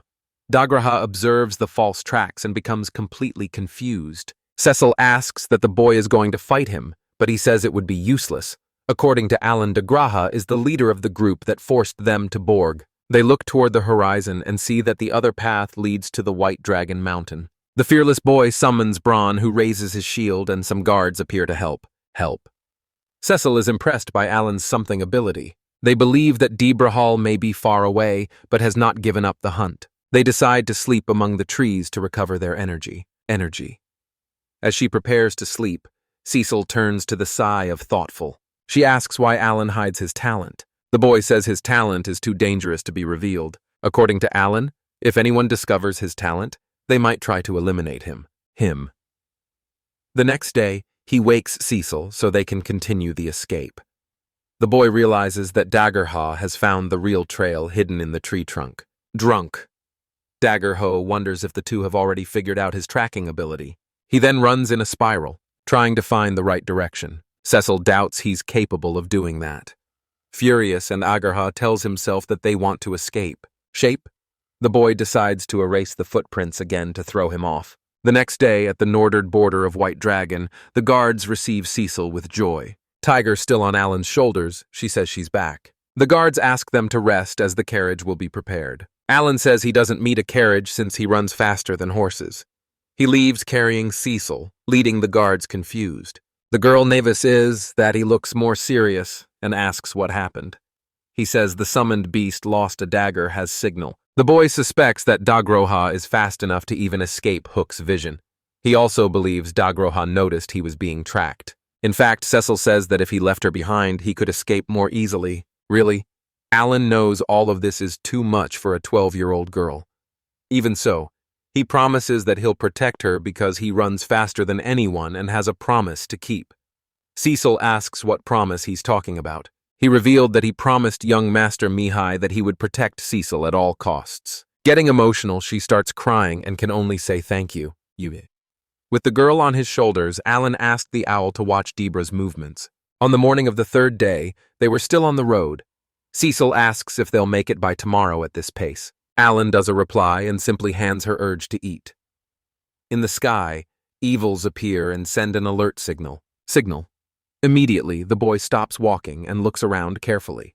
Cecil's heart races when she sees how serious he became. Suddenly, a jutting shadow appears on the horizon at high speed. Alan prepares while watching the enemy approach. It's Madable Shu, the same one who lost an eye to him 3 years ago. Cecil asks what's happening with a trembling voice. Then the boy calmly replies that they are being chased.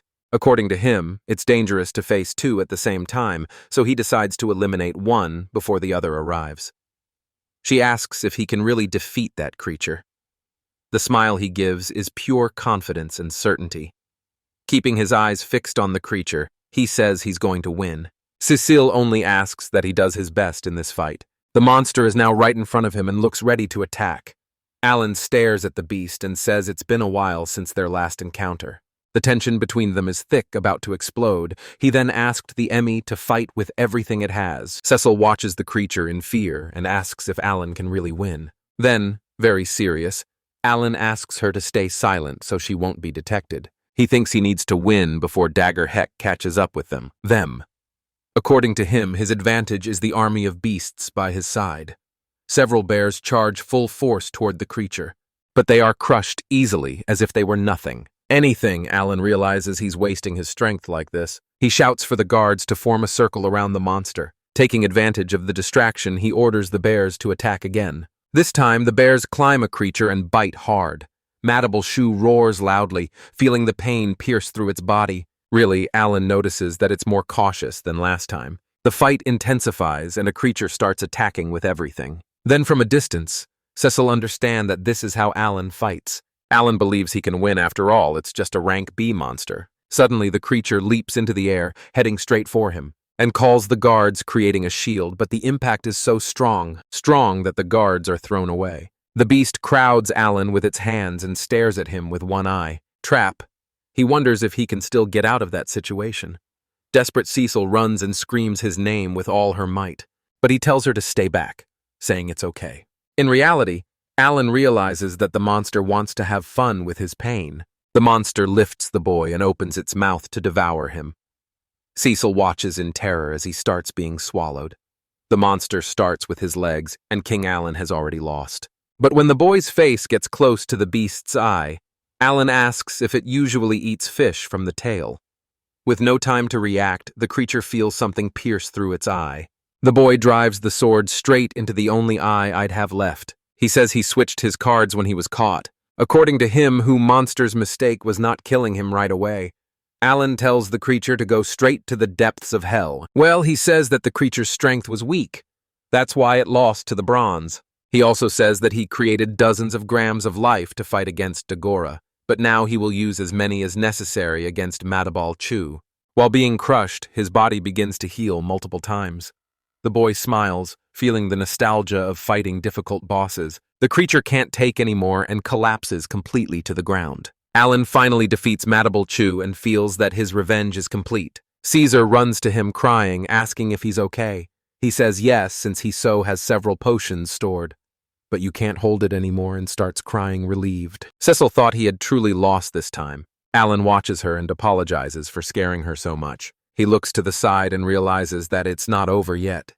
Confused, she turns and also sees who they fear the most. Dagra, how it peers behind the two with a loop full of fury. He declares that he will finish Alan once and for all. He admits that he didn't expect them to defeat Madable Shu. Taking heavy steps, he approaches ready to attack. Back, Alan realizes he is without his iron orbs. He also realizes that he left the sword stuck in the monster's eye. Unarmed, he faces the enemy with determination. With no choice, he tells Cecil a step back because he will fight to the end. Daggerhog gives an ironic smile and calls him a low servant. In the blink of an eye, he delivers an absurd kick that launches Alan far away. Cecil watches everything terrified, unable to react. On the ground, Alan tries to understand what happened. He realizes that he might have run out of magical energy. Dagger Ho walks arrogantly and mocks his condition. He asks if the boy won't summon any more creatures since that's his only talent. Using a mocking tone, he asks if his magic is over. With the sword in hand, he points at the fallen boy and says the game is over. However, but a gigantic noise interrupts the moment. Woman. Everyone turns and sees Cecil staring with something different in her eyes. Alan is shocked and wonders if it was her who used magic. Cecil also seems surprised by what just happened. She stares at the scene with a new look and understands that she needs to save Alan. She also remembers the warning she received about how dangerous magic is. Alan begs her not to do it, but it's already too late. Cecil is kibitized and launches a fireball at Degroth. Banami reacts quickly and throws the girl before the attack hits. Alan panics as he sees Cecil falling injured to the ground. Dagra hoosters a fallen girl and asked if she thought she would get away unscathed. He then turns to the boy and smiles at the boy's rage with his head down. The young man asks if the enemy fled the battlefield a year ago. Go! Then he says that now he only knows how to attack defenseless children. Alan calls him a bastard, and that seems a hippie enemy hard. Angry Dagraha hits the injured boy with an eat-him stronger kick. Nick, even following the young man, whispers, asking him to get even angrier. The provocation continues and DeBarrow charges with more violence. Alan thinks to himself that now he understands how the skills work. According to him, the first depends on the opponent's magical power. The second comes from intense training since childhood. Old memories come to the surface as he tries to resist. Alan realizes that many are in normal mode of extras. He notices that he was born with a talent of summoner and acts that single part. He also realizes that Dabra has a tracker and has extra tracking. Second, Alan blocks the sword combo at the last second and survives. Dagraha calls him a stubborn brat for continuing to insist. First, on the ground, Alan laughs and thinks about how much he can still evolve. The enemy gets even more irritated and keeps hang hard. Confused, he asks how many human charms the boy still has. Alan asks if he's tired already because now it's too late to run. Dagger outfinds the boy's words, strange, and tries to understand the reason. The young man says that since the attack on Cecil, his sentence was sealed. Alan looks to the sky and sees the bird that was following him before. The great bird descends and transforms into a mysterious man. Zedif appears before everyone asks how that boy is still breathing. De Grey realizes he was deceived and that the boy was just buying time. Fallen and bleeding, Alan can barely move but keeps talking. He asks Zenov to finish you already and end the fight. Dagraha confirms that the man is Zenov and takes a step back. Zinov looks at the two injured young ones and says that now it's up to him. He advances, saying that you will cut down the enemy in the name of the commander. Digger unmocks and says that the noble scent of Zenov disgusts him. Surprise, Zenov asked him to repeat what he just said. The enemy smiles, saying he loves crushing parasites like him. Awin notices that Digra has also activating his ability. Zenith realizes that he is an explorer of the analysis and concealment type. Ready to attack, Digra says that only idiots sacrifice themselves for nothing. He screams, saying that all explorers die and only he remained. He hates nobles and feels disgusted just thinking about their existence. With hatred, he drives a magical stake straight into Zenov's chest, but the weapon stops halfway and doesn't pierce him. Zenov reveals that he's a swordsman, and that's why the attack failed. With his eyes glowing, he says that his friends die for him. Then he shouts that Digrahal will not escape his own fate. He pierces the enemy with his aura blade and ends the fight. Cecil wakes up and sees something that leaves her completely speechless. Alan also sees it and can't believe what just happened. Finally, the three return to the castle after the long battle. Cecil's parents run over when they see Alan all injured and covered in stronger age use. And so after 4 days of intense fighting, the pursuit comes to an end. Alan is in the bathtub thinking about how lucky nobles are to be able to bathe like this every day. He recalls the last mission and realizes how much he has learned.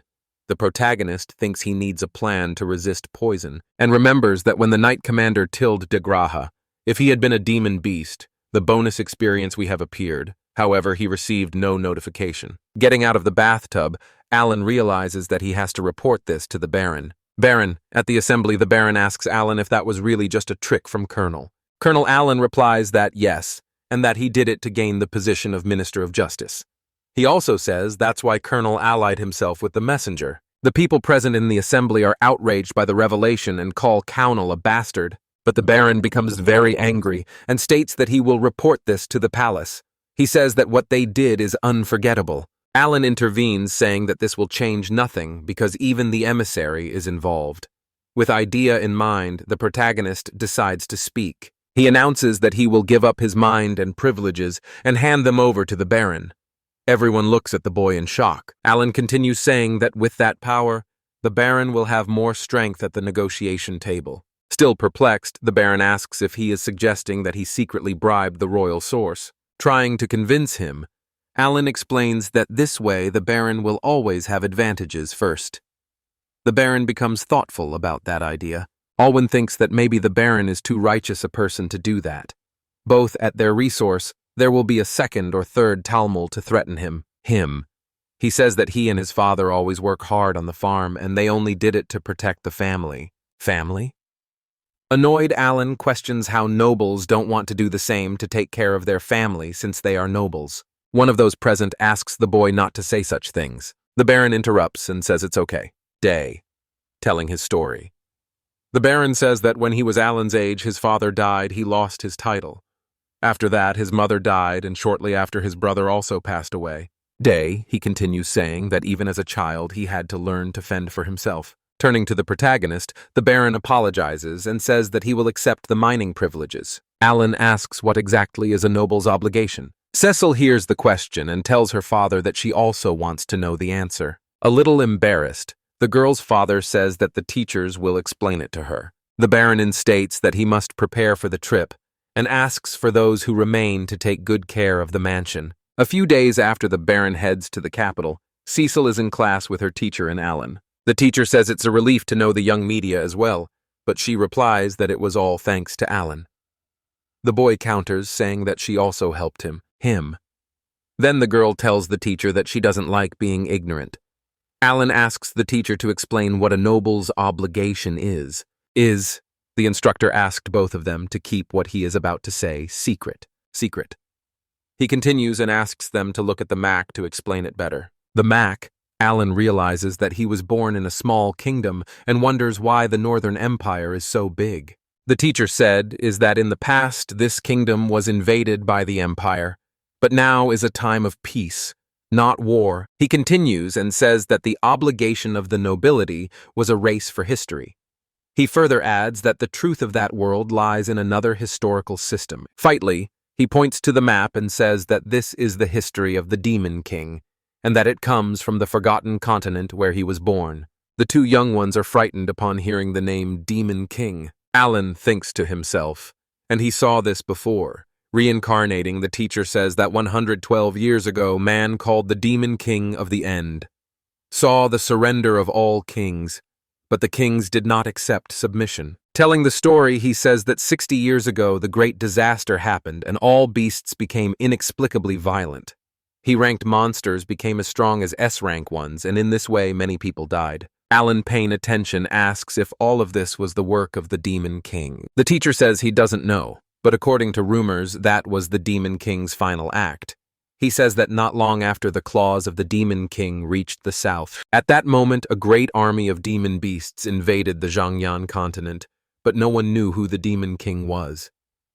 In 4 years, that army destroyed 4 kingdoms. The teacher says that perhaps the purpose of that king was to let the beasts will the continent. Alan comments that the story is very scary. The man continues, saying that this army has already invaded 2 continents, months. They invaded the continent where the dwarves lived, the continent of Vukus. The second place they invaded was the residence of the elves Roseheim that they fought bravely, actively. Cecil and Alan listen to the story perplexed.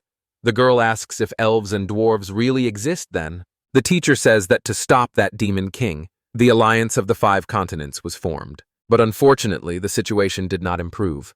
Many people and warriors died, and the Baron's father also perished. At that time, the system of 1 academy per country was born, and many talented people began training. But even so, that did not stop the Demon King.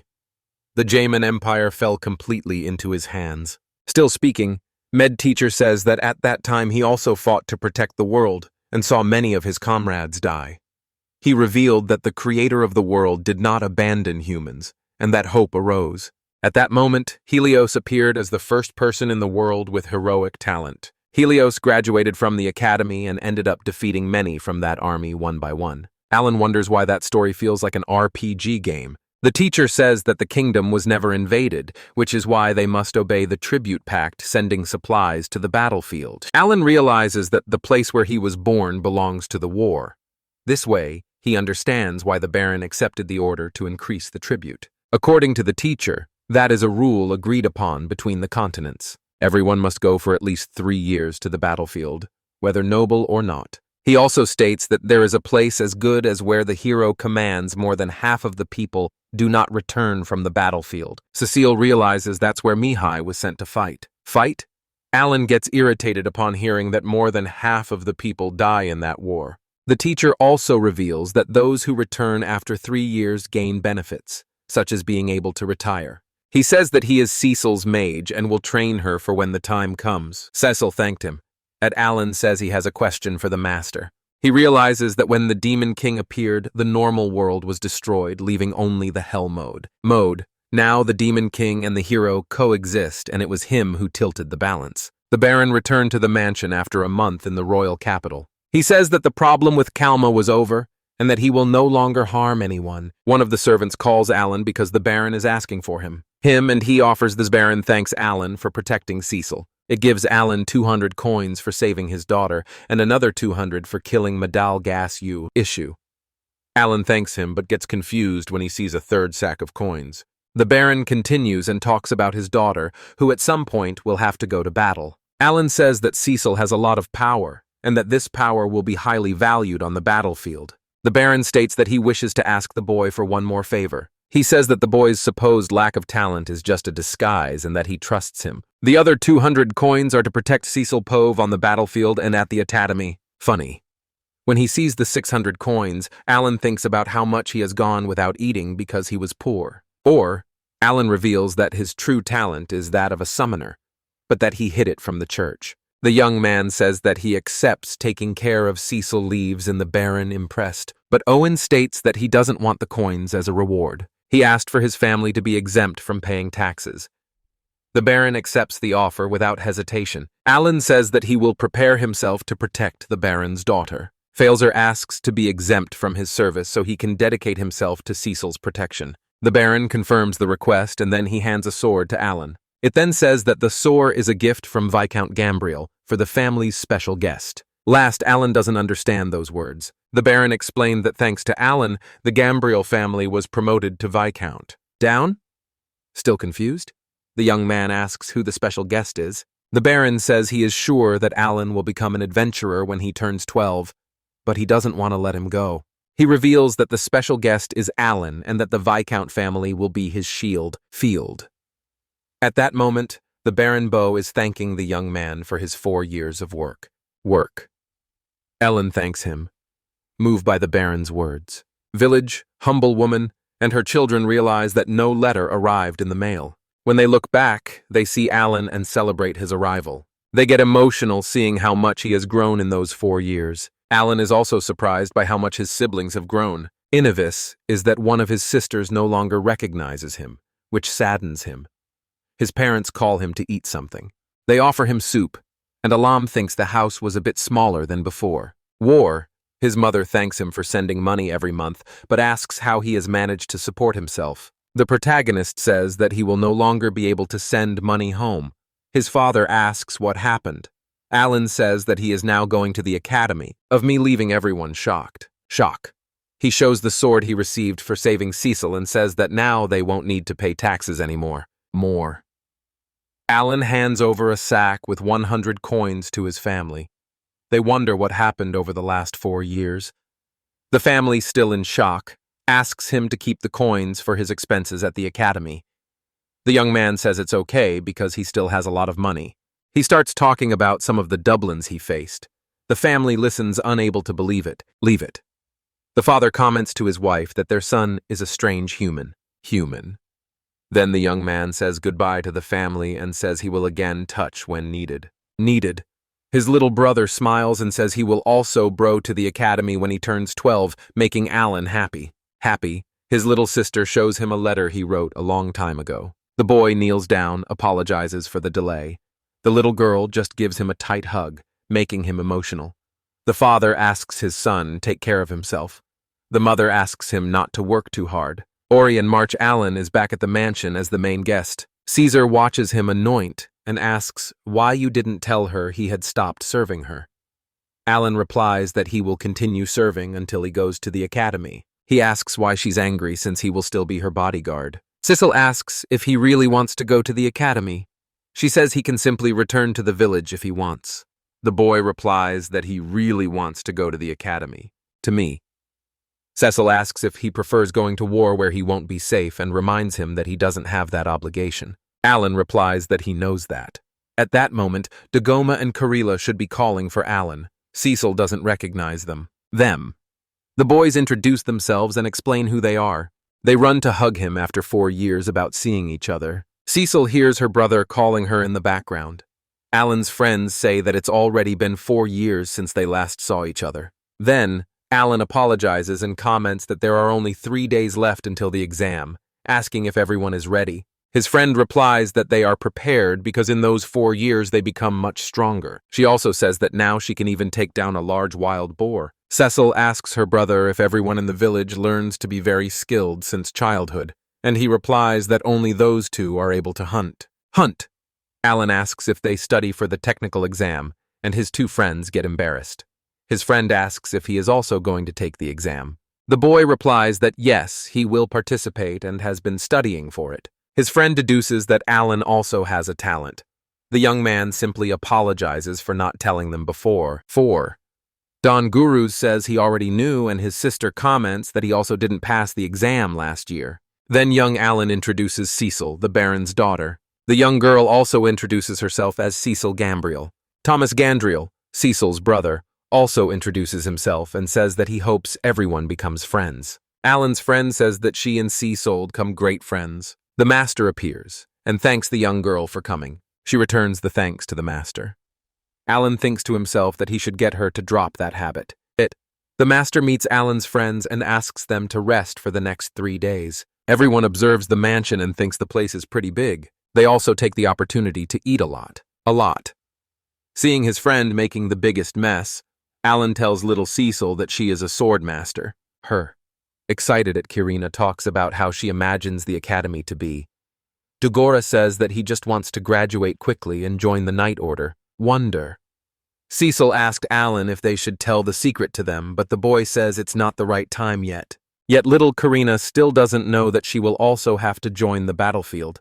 3 days later, Cecil says goodbye to her parents to go to the academy. The girl's brother calls Allen and asks him to teach his sister to fight on her own. Meanwhile, Cecil's father asks the boy not to tell others about the Demon King. The man says that he has many friends, but that his daughter will be under Allen's care. He tells the Viscount not to worry. With determination, Allen says he will defeat the Demon Lord together with Cecil. But the girl's father gets startled and says that he didn't ask that of him.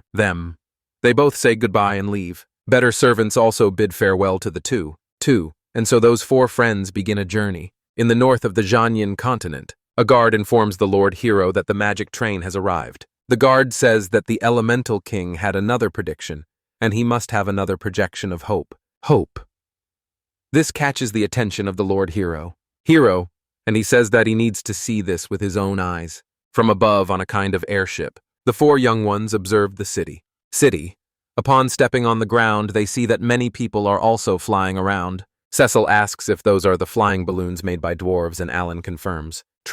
They are even more impressed. Allen goes to buy the tickets, and Cecil gets annoyed seeing that it doesn't impress him that much. The friends are also impressed with the speed of the train. They are amazed by the size of the buildings. At the academy, they observe the 20,000 applicants who arrive every year. Here, Cecil complains about seeing so many talented people her age. Allen is determined and thinks that they only have 3 years to pass the tests. The master welcomes them to the kingdom of Ratashu, but he says that before starting the exams, he needs to reassess their talents. Allen's friend asks what this evaluation is, and he replies that it's the same one they did in childhood.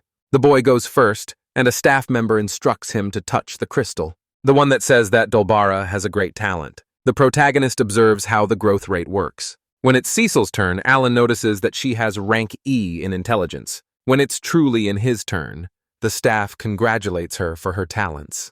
This makes Cecil feel insecure. Everyone watches attentively for Alan's turn. Besides that, all of the boys' stats show as E, which leaves everyone confused. In this way, they understand that the crystal didn't provide any answer. Alan says that because of Hell Mode, his growth rate all appears as E. He turns to little Cecil and says that even though she goes to another school, he will continue protecting her. Then the headmaster appears, asking about the commotion going on. They discuss how they don't understand how a summer's talent works. The headmaster comments to the young man beside him that the story of the Ranky boy is real, just as Lord Rose and prophesied. Alan is confused by this conversation. The headmaster asks the young Helmios if the inspection system is broken. All the kids realize that boy looks very young. Helmio's approaches Alan and wonders how the status resembled that of a mage, even without talents. Alan gets startled hearing Helmios talk about his personal characteristics. The young man says that Alan can proceed to the next test. He also asked Alan to show his summoner ability she hasn't seen yet. Cecil asked Alan to do it already. Ready, but the boy asks Helmios to introduce himself first. Helmios introduces himself as a great hero. This leaves Cecil and Alan impressed. Little Alan says he's never heard of that boy and asked him to use the machine. The hero then says that won't be a problem. When he does his inspection, everyone is impressed. Cecil even comments that he is stronger than her own sword master. Alan realizes that this is a hero with many physical attributes. Helmios then announces that it's now time for that boy. He calls for a little chorus-suit. Alan says that this is his talent. Helmio observes how the protagonist's talent works. The boy states that even a hero won't be able to read his bonus status. Alan leaves that place and Cecil gets annoyed with how he acted. The boy thinks to himself that 1 out of every 3 people fails the exam. Now the academic test will begin, and the boy finds it strange, but there's no practical exam. During the task, he thinks that this feels like a last exam he took. Shortly after everyone passes the evaluation, the headmaster asked the successful candidates to organize themselves to get their uniforms. Cecil asks what the accommodations will be like. Alan suggests they rent a house to live in together and if friends agree. He also says that before entering, they should register for adventure or certification. At the Adventure as Guild, they prepare for certification. The little boy says he wants to buy ranked E-magic stones. His friends comment that it's strange how 100 silver coins are only worth 1 gold coin. The clerk replies that she will only accept 10 gold coins, and that there will be a dungeon if they want to earn more. She hands the certificates to the ones. As they leave, she asks if they will explore the dungeons together, and Alan confirms.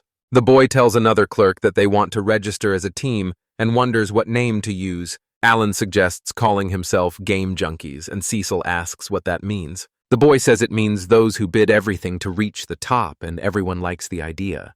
And the boy thinks that in his previous life he only occupied himself with work, and now he has a truly majestic life. He also says that his main goal is to become the strongest.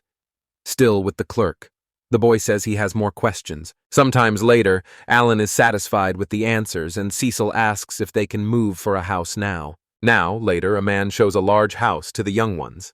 They see that it's close to the dungeons, and the rent is 10 gold coins per month. Alan says they will sign the contract, and his friend asks if he became rich. In the dining room a few hours later, Alan and Cecil prepare to tell a story to their friends. Upon hearing the story of the Demon King, the 2 friends get quite scared. Yona Alan says that he and Cecil will defeat the king. The girl says she's Ian and will participate as well. She asks Dogara if he will also be part of that plan. But Alan knows how difficult this is and asks everyone to think carefully before making this decision. Dogura comments that of helping to kill the Demon King means being remembered as a hero that he's in. Then, a book starts floating in the air, scaring everyone. In it says that Cecil, Dogora, and Karina have become key members. Before them wonder what that is. Cecil says it's floating on Alan's finger like his summoned beasts. The boy realizes that this happened because they are now a teen. Alan says that to defeat the Demon King, they will need to practice in the dungeons, equip themselves, and have a teammate with a recovery talent. He continues saying that his growth rate at birth was equivalent to 100 people. Mound see that he needs to find someone with magic recovery in that city. The friends realized that's why he is always collecting magic stones. And together, they promise to be their best as the game junkies. On the first day of class, Alan walks alongside Karina, Cecil, and Dogra through the main courtyard of the magic school. While heading to the classroom, Alan reflects on how difficult it was to be accepted among so many enrolled students. The protagonist enters the room and, observing the environment, conclude that he was placed in the first year of high school. Professor Karlova introduces himself, says he was the head of the Adventurers Guild in the capital, and was called because of the sword master. Dogger gets excited seeing that Karina is in the same class. Cecil comments that Karina is quite famous, while Owens says that the Adventurers Guild supports the alliance of the 5 continents. Lova says that the class is made up of all types of people, so it doesn't matter where someone comes from. During the explanation, he tells the students to stop using honorific titles and to forget the past, because they are all students now. Alan suggests that they speak freely from now on, leaving Cecil surprised by the change. She gets irritated by how naturally he speaks and grabs him from behind. The boy tries to resist the attack but complains that he has lost all his strength. While Cecil suffocates her classmate, Kubaldi asks the class to learn from their relationship. A teacher informs them that the schedule has 6 days a week with 4 hours each day. In the morning, they study general knowledge, and in the afternoon, they are divided into specific classes like swordsmanship, magic, and axe mastery. Since there is no class for summaries, Alan is free any afternoons and can visit other classes. During the first day off from school, the boy and his teen head out to face a level C dungeon located in the city. Theresa and Alan excitedly celebrate going to the dungeon, while Cecil gets irritated seeing how happy to tour about it. In a dungeon lobby, the group receives an identification plate and is instructed to head to room number 205. They climb the stairs toward room 205 on the second floor, and Alan comments that the place looks like a hotel. 2 adventurers wish the Akavi students good luck, and the boy thanks them. While Dover observes the amount of luggage, Karina praises Alan for the logistics, and Cecil talks about the costs. The group arrives at the room, and upon opening the door, they react in surprise to what they see inside. Floating cubes present themselves as the dungeon system and announce that they will die them to the mission dimension. Kiranetta startled to see the cube talking. Dabor is surprised, and Alan questions what it meant by dimension. The system explains that each room has its own entrance, preventing different groups from using the same path in the dungeon. Surprise, Alan compares the experience to a private game server. The protagonist celebrates excitedly upon realizing that he can use his magical creatures without revealing his secrets to the world. Alan raises his hand to ask the cube a question, while Karina and Cecil don't understand what he's thinking. After answering the questions, the system authorizes enrollment the room's mechanism. Before entering, Alan cheers up the group with a shout of encouragement, calling them game junkies. They enter, observe the environment, and with enthusiasm, Alan takes the lead and encourages the group to move forward. Before they can move, a flock of magical birds flies in front of them, leaving everyone impressed. As they walk, Dogera notices that the place is even without torches or windows. Alan checks the map at his book and indicates the way. He tells them to take the shortest path and warns about traps in the chests. After that, he opens the book to check the status of the new team members. The book reveals detailed stats of the 3. Show your talents, equipment, skills, and experience levels. With this information, Alan smiles suspiciously, making Karina suspicious of his excitement. The protagonist then mourns to see Sol with his enemy head. Head nervous, she replies that she already noticed and attacks the monster with a fireball. After defeating the enemy, that Rue perceives a notification in the book, informing them of the gain of 8 experience points. Smiling with relief, Cecil celebrates having defeated a monster alone for the first time. Alan reminds Dowhera and Tarina that they also have skills, leaving both surprised. The protagonist reads his friend's skills aloud, but both don't understand anything and complain about the lack of explanation of the anatomy. When they finish talking, Alan asks Tarina and Dagora to face the 2 enemies approaching. The 2 that attack with full force, delivering accurate strikes against the monsters. After defeating them, Doggerite is excited knowing that the monsters rock magic stones, and Alan comments that he likes collecting them. Karina is surprised by the feeling of being stronger, and Alan informs her that she leveled up for the first time. The leader encourages the group to keep up the pace and says he believes in all of them. After more than 10 hours, the group returns satisfied for having completed the first 4 of the dungeon in a single day. Knowing that the dungeon saved progress from the previous day, Alan found a way to take advantage of this. He organized his summon creatures to hunt on their own while he returned to school with peace of mind. With this strategy, he will be able to collect around 200 magic stones per day. During the 5th day of study, the group reaches the 6th floor of the dungeon. On the lower floor of the dungeon, the group comes across a ranked sea boss and 10 ranking monsters ready for battle. Facing the boss, they get excited about the opportunity to see Alan fight, and he assures them that he is ready. He uses powers. Before the battle, he comments that he used the 35,000 magic stones and 7,000 orbs to strengthen his summon. The protagonist commands his summon bear to attack the enemy group with a special skill fight. After the victory in the first attack, the group is impressed by the size of the summoned beast. A chest appears before the group, and Alan informs them that they have received a reward: sword. Upon opening it, the protagonist receives a steel sword as a reward. He then suggests sewing the sword at the weapon shop, leaving Durgor confused. The sword is sold for 1 bold coin while the group reflects on the high cost of living. While eating, the group decides that they can use the remaining kind to focus on their studies. Back at school, Owen thinks about how convenient dungeons are, especially because they allow teleportation. Cecil sighs and says that she suddenly feels very tired. Shared. Serena comments that she's happy with her own progress. Alan smiles, satisfied to see that everyone is comfortable with the routine of battles and training. Bands arrive, and Karlova announces that after the vacation there will be a dungeon test, and those who fail will be expelled from school. He emphasizes that the test will be in groups about 8 students, that external help, and warned that 20 people died the previous year. The students react in shock to the announcement of the test, unable to believe it. Alan comments to see so that those who do not know the story of the Demon King do not understand the situation. While Karina is being pursued by several classmates, the rest of the class panics trying to form their own teams. Karina hesitates in front of the insistent invitations, and Alan intervenes, asking his team to stand up. He announces that the team has already completed 2 C-ranked dungeons and is looking for a clerk for support and healing. The classmates react surprised to learn that they have already completed 2 dungeons. Alan says that the new team member must participate at least 1 of the 2 weekly expeditions. He highlights that exploring dungeons requires fully trusting the abilities of the team members. With a smile, he says that by limiting the number of members, everyone receives more rewards. The students react in shock and silence upon discovering that the Swordmaster is already part of the group. Alan Reicher is a classmate, reinforcing that he is open to hearing any concerns.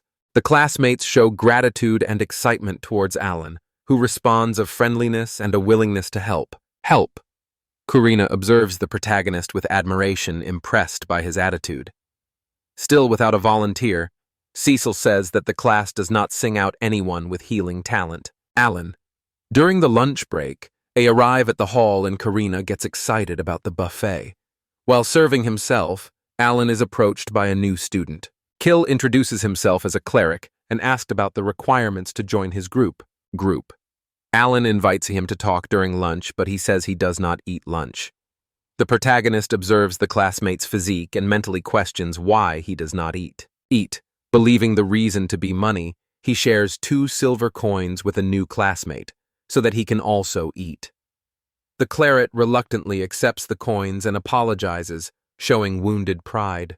Tyrina, realizing that Kill was hungry, serves a large portion on his plate. During the meal, Kill resumes the subject and directly asks about the income generated by the dungeons. Alan hesitates for a moment upon hearing the question, showing caution before answering. Impressed by the income mentioned by Alan, he'll ask to join the explorations. After being accepted, he says he can participate in the next expedition over the weekend. Tyrina Nandobera welcomed Kill enthusiastically, offering food and warmly welcoming the new team member. Remember, Alan is extremely satisfied to have finally gotten the cleric on the team. Till comments on Alan's politeness. Alan responds casually, telling him not to worry. On the first day of exploration after Kill joins the team, the young cleric wonders if the practice has had any effect. Carmina asks if that is the first time the boy has leveled up. Alan comments that if everyone works together, they will be able to defeat all the beasts and become stronger. While the summoner distributes tasks to each person, Kilt seems surprised to be considered a team member. 2 weeks later, on a lower floor of a C-ranked dungeon, the group encounters several beasts. Caesar leaves the attack. Pack and the others follow her without hesitation, taking down every monster along the way. After the brief combat, Alan considers that C-rank monsters are no match for the team. Noticing that Dauber is injured, Kill goes over to heal a boy. Impressed, the protagonist asks that the cleric study magic at school, but the boy explains that he already mastered the spells before that as he had worked as a healer in a church. Alan thinks that it was an incredible job since he was a servant on the noble family. All the members of the group are impressed by Kill's ability, who comments that it took him 2 months to master it. In the middle of the conversation, the cleric notices a silver chest, which he believes contains treasures. Inside, to find a Miffer hand shield worth 15 gold coins. Alamon splits the money, giving Kill 3 coins plus an amount magic stones. Happy with the profitable mission, the healer asks if he can officially join the adventurer group.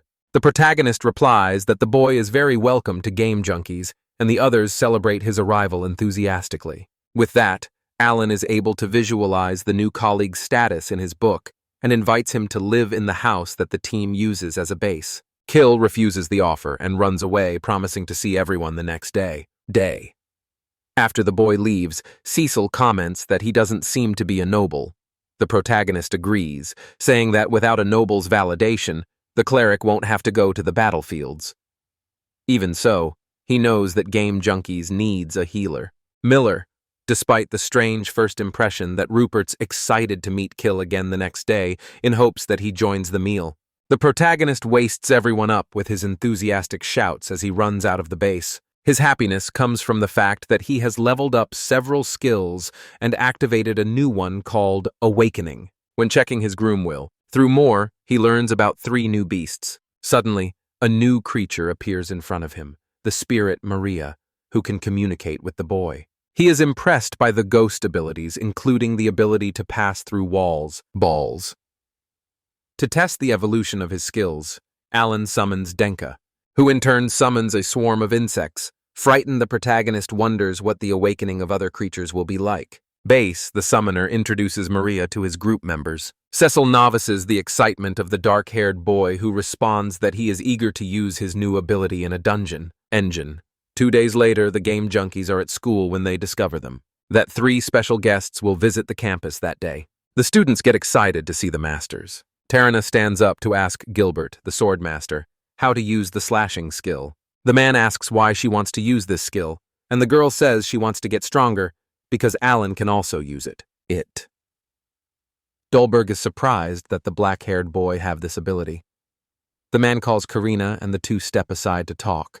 They stand face to face with their swords ready so that the girl can show what she's kid will of. Alan worries about his friend's safety, while Cecil wonders how she can match a master with years of experience. Karina charges with determination. However, Dolberg easily blocks her strike and pushes the girl away.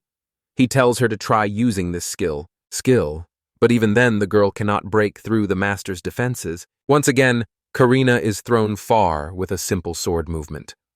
The master taunts her, implying that she is not ready, but the young swordswoman dits up ready to continue. As she keeps trying to fight Dober. Oberf, Alan, and Cecil wash with concern. Akira Ohomios asks the protagonist if they should start a battle too, but the dark-haired boy refuses. He's irritated because Karina has been fighting the swordmaster for 8 hours, and it doesn't seem like he is going to teach her any technique. The girl does not give up and remembers that some time ago she noticed that Alan was always thinking about something during battles. She knows that her friend has a big dream, so she needs to get stronger. Finally, Dolberg advises her to focus only on using the skill and try attacking him again. Karina charges and successfully uses the slash on the master, which this time does not defend. He tells her to remember this feeling the next time she tries to use the slash. Mary exhausted, the girl faints. As the colleagues gathered to give Kirina a healing potion, Helmio's ass squad Doberg didn't tell the girl what to do. The muscular man replies that that was the best way. However, the hero thinks that the demonstration was excessive since the girl is only 12 years old. He also asks Alan what the boy's dream is, but the young summoner says he will only tell when he can trust the hero. In a C-rank dungeon, the protagonist informs the group that he was waiting for the exploration to show the creatures he can summon. He unsummons large birds which serve as transportation for the team members. Each child rides a creature and they continue their exploration. When an enemy approaches, Kirina prepares to show her flying sword skill. She launches the attack and says that with that strike she can do anything. Before they return to exploring, Arya points out that one of the protagonists' magic stones fell. Well, the game junkies continue on their way riding the giant creatures, and the boy thinks that now they are a beast cavalry. They reach the last floor of the dungeon and Ciso comments that they have already managed to defeat the boss. At that moment, Alan looks at Kill and wonders why the cleric still refuses to eat, even though his money. But the completion of the third C-ranked dungeon, the group decides to celebrate the achievement as well as the arrival of the new member. But the young healer quickly says that he would feel bad about his family if he went to a party. He says that the 8 members of his family moved to the city when he enrolled in the academy. However, the others still haven't found work, so it felt wrong to be a party at that moment.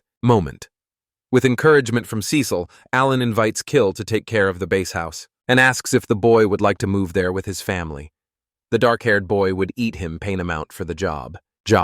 But the young cleric is touched by the camaraderie gesture from the group leader.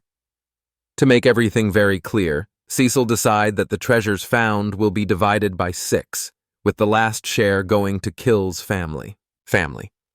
She explains that with this agreement, all the magic stones will stay with Alan, who needs them to level up. The group is excited to prepare a celebration party. Kill and his entire family arrive at the base and are greeted by Maria. Nina, the cleric's younger sister, introduces herself with a bow which surprised Alan. However, the healer says that he will talk to a protagonist about his family later. Kill thanks them once again for the opportunity, and asks Alan not to treat him so formally. Finally, upon hearing this, Cecil asks if the boy is a noble. The clerk explains that his title was stripped. So now he lives with the other servants who also had nowhere to live. He continues saying that he has already gotten used to civilian life, but his sister Nina still struggles. The Pratayanas comments that he and Kirina were servants who were recently promoted to civilians. Surprise. The young healer says that he thought Cowan and Cecil were nobles. The girl confirms the information but says that she doesn't need to be treated differently. Apparently, seeming more relaxed, Kill says that he feels envious of the group's friendship with knowing each other for so long and asks where they are from.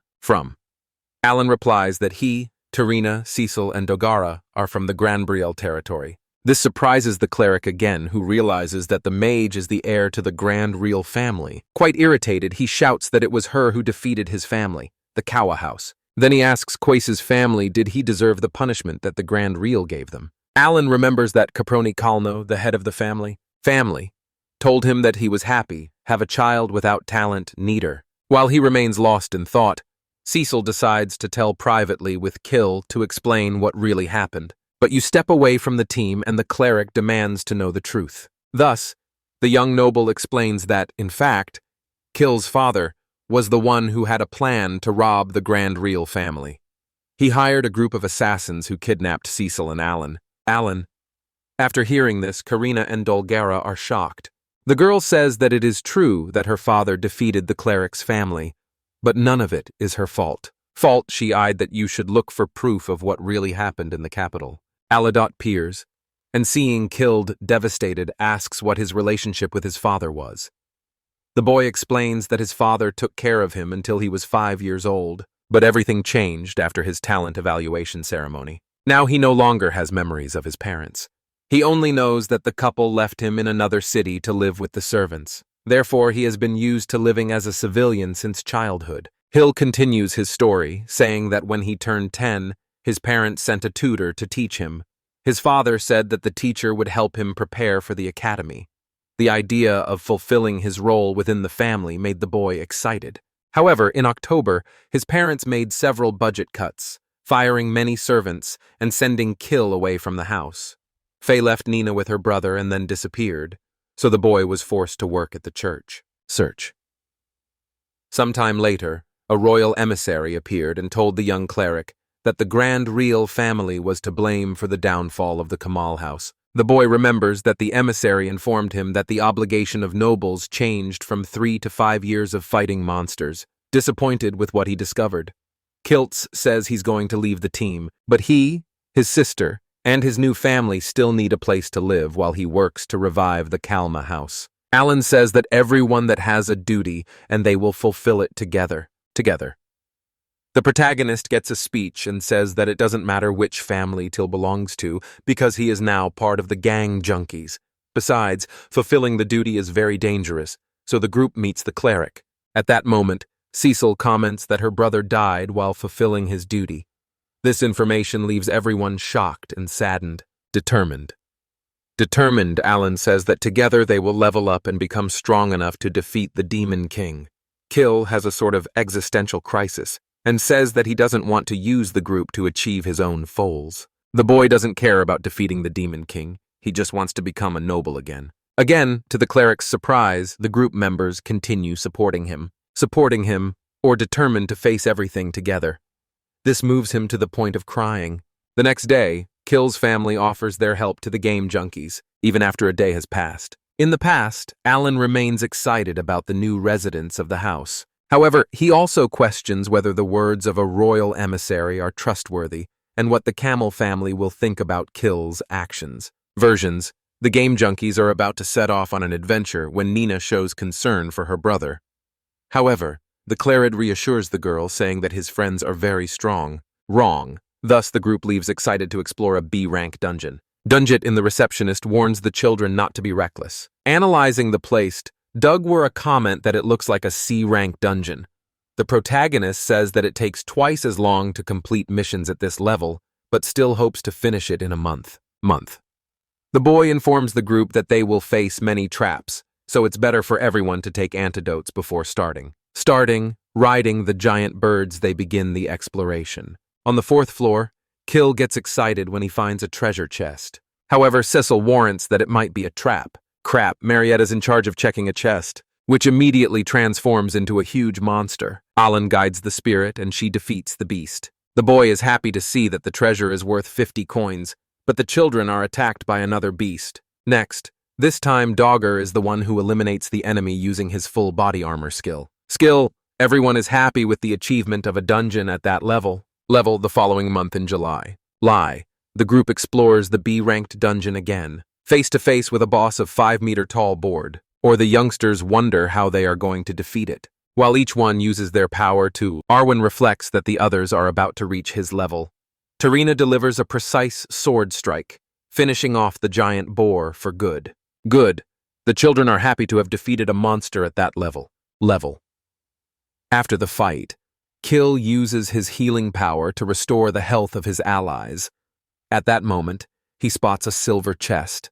Inside are gamuts made of a flaming material worth 1,000 gold coins. Once again, Alan notices how much the cleric seems to love money. In addition, he thinks about the group's evolution rate and how much he still needs to strengthen to defeat the Demon King. A protagonist calculates how many magic stones and gold coins he will have by the end of each B-rank mission. He also remembers that with the profits from the tasks, he bought a magic compass and built more stables. During the month of August, the children go on vacation from the academy. In Karina's village, Alan's family is enjoying a moment together when suddenly a bird lands on the window. The bird is holding a basket, and when it opens its beak, it starts speaking with the boy's voice. He tells his family that he is still at school and can use that bird to transmit his voice. The boy's parents are shocked by that ability. Meanwhile, one of his brothers finds the letters for Doguras and Karina's families inside a basket. Alan, his father, exchanged information about how each one's life is going, and the boy learns that his father was appointed as the village chief. The bird appears again, but this time in Grambriel. Through the bird, the boy tells a mustached man what has been happening at the academy and about the surprising encounter between Kill and Cecil. He takes the opportunity to ask if the Countal family can really regain a mobility after the cleric's 5 years of service. The man who's Cecil's father replies that there was a possibility, since that was a message from the king.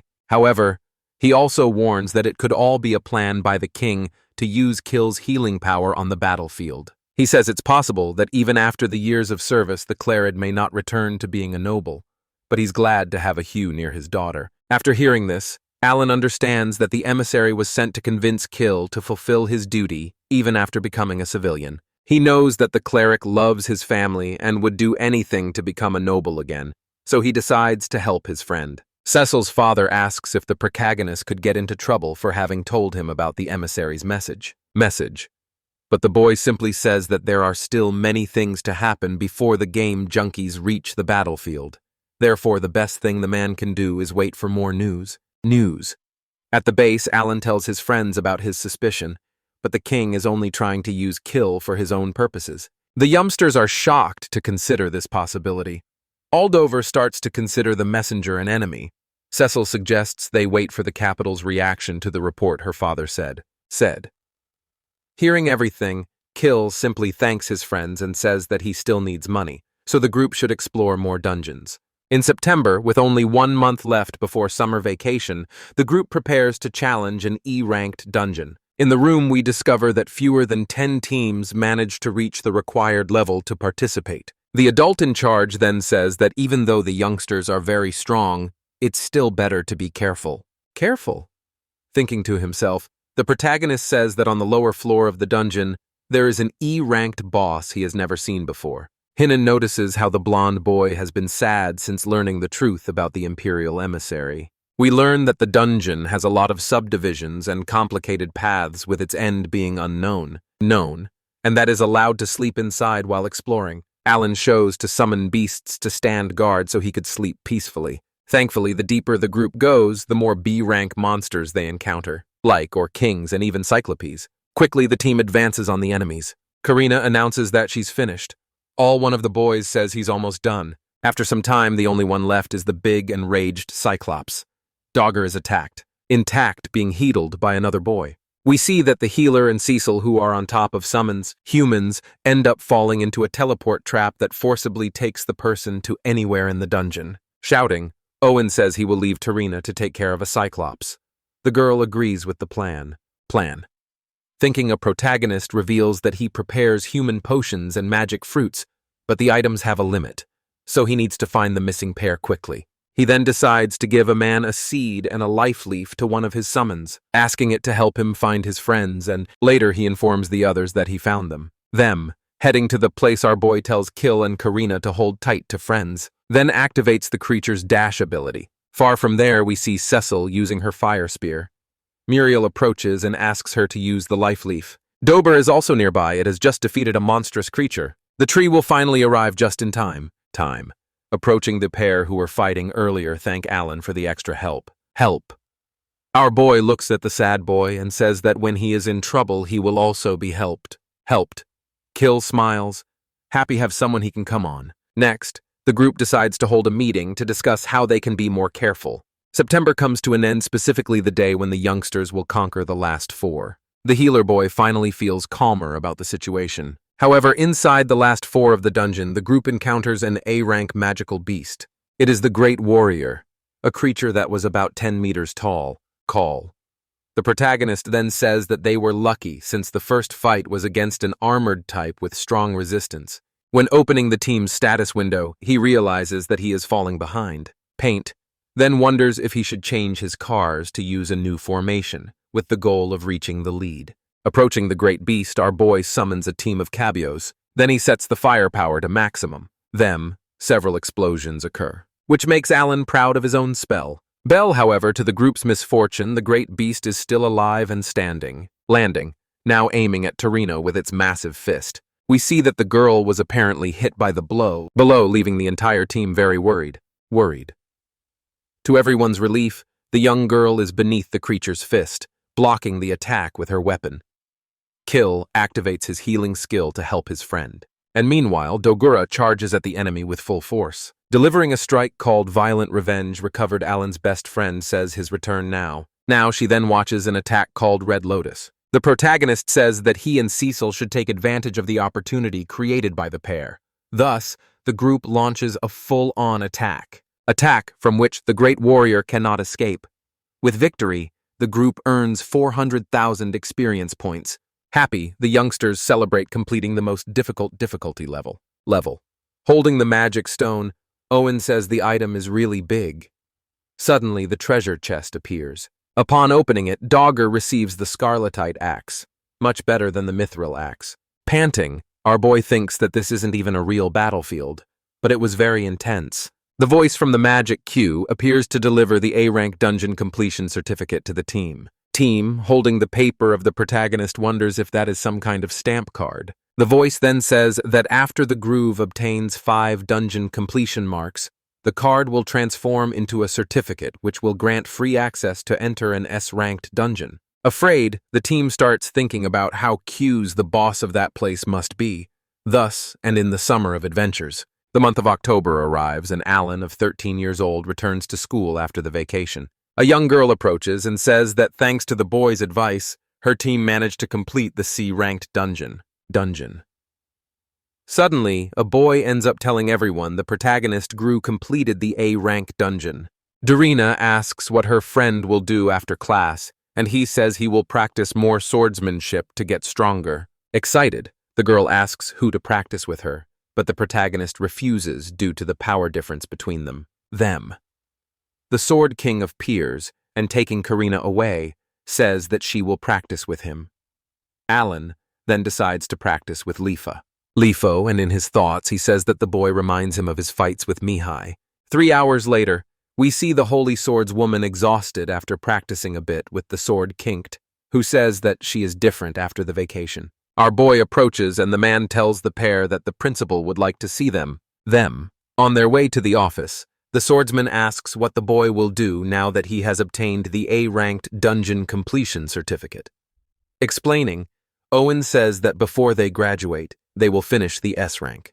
Then asks if the man has explored anything. The swordsman says he has completed only 3 A-rank dungeons, and that since Mr. Dober completed an S-ranked dungeon, no one else has succeeded until the boy arrived who will surely succeed. Pointing his finger, he says the principal's office is over there. Inside a monument, the man thanks a pair for coming. Unable to hold her curiosity, Tharina asks the principal if he is an elf.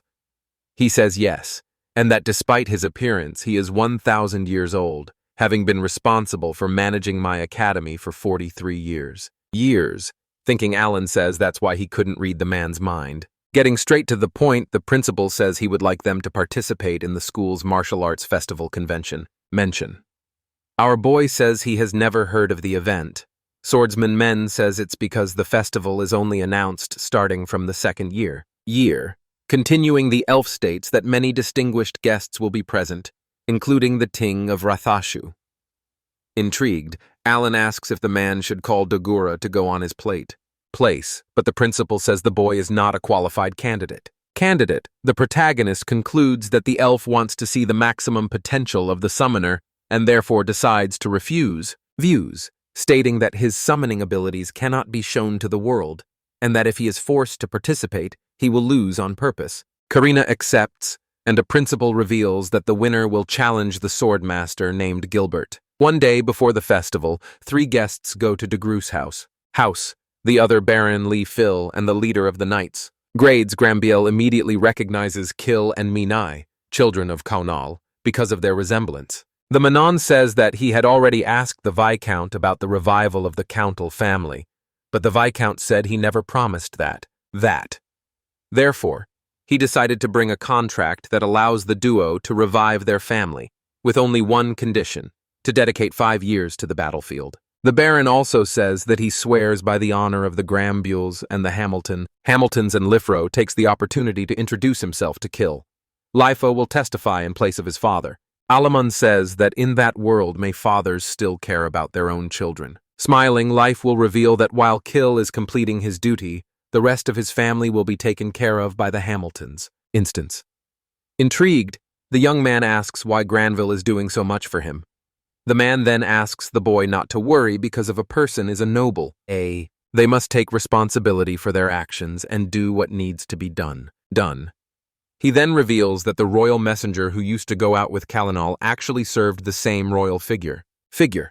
That figure is Crown Prince Imbul von Ratashu, grandson of the current Kame and likely successor to the throne. Everyone is shocked. Alan thinks to himself that the guy who deceived Kill and kidnapped Cecil is still up there. The boy from the Camel family thanks everyone for their help, saying he will do whatever it takes. Weeks.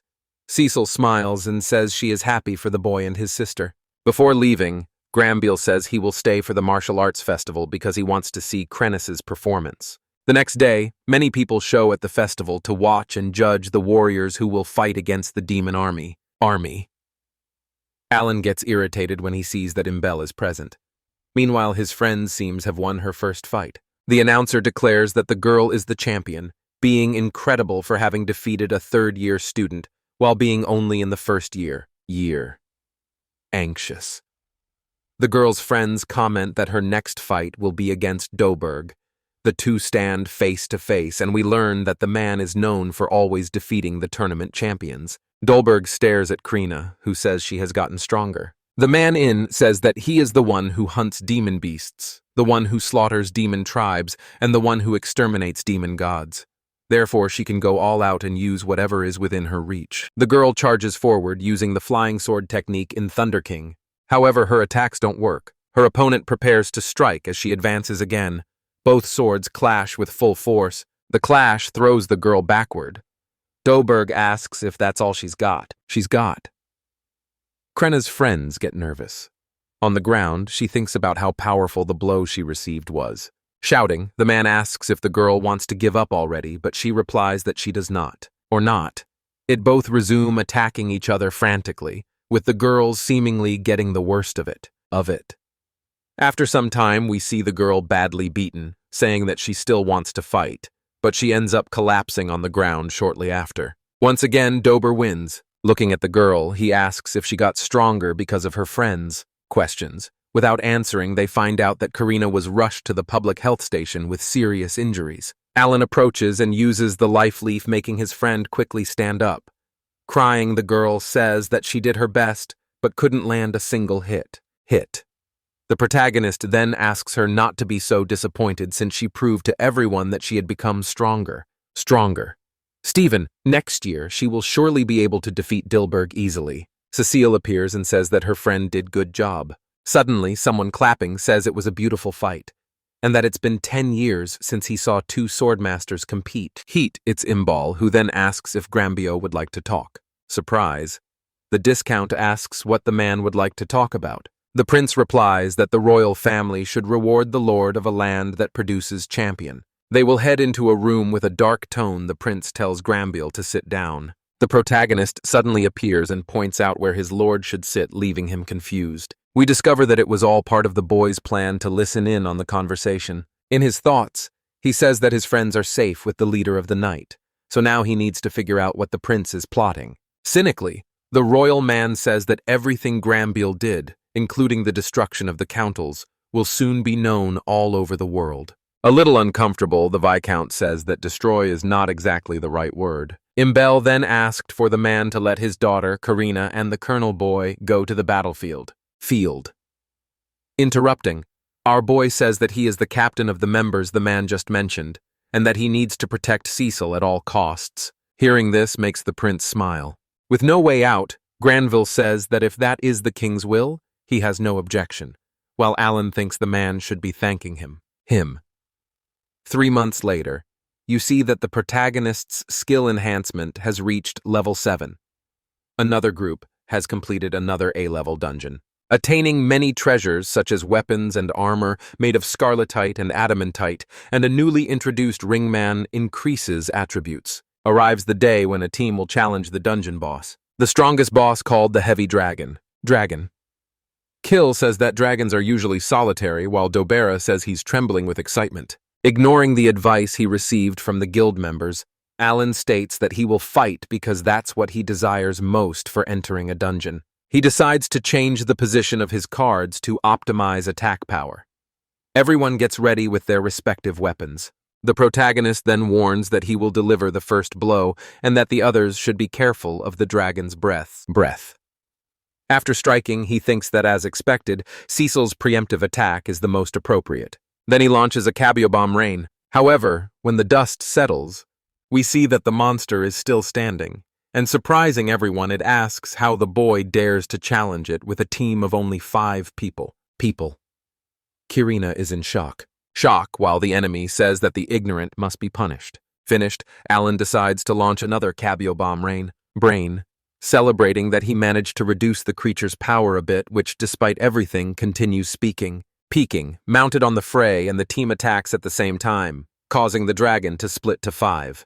When Kirina attacks, we discover that the dragon's skin is very tough or has physical resistance as nothing happens. Irritated, the dragon launches its breath for the first time. The protagonist activates his self-sacrifice ability and saves everyone, whom the monster confused. Dover feels relieved, but Alan warns that the dragon will fire again.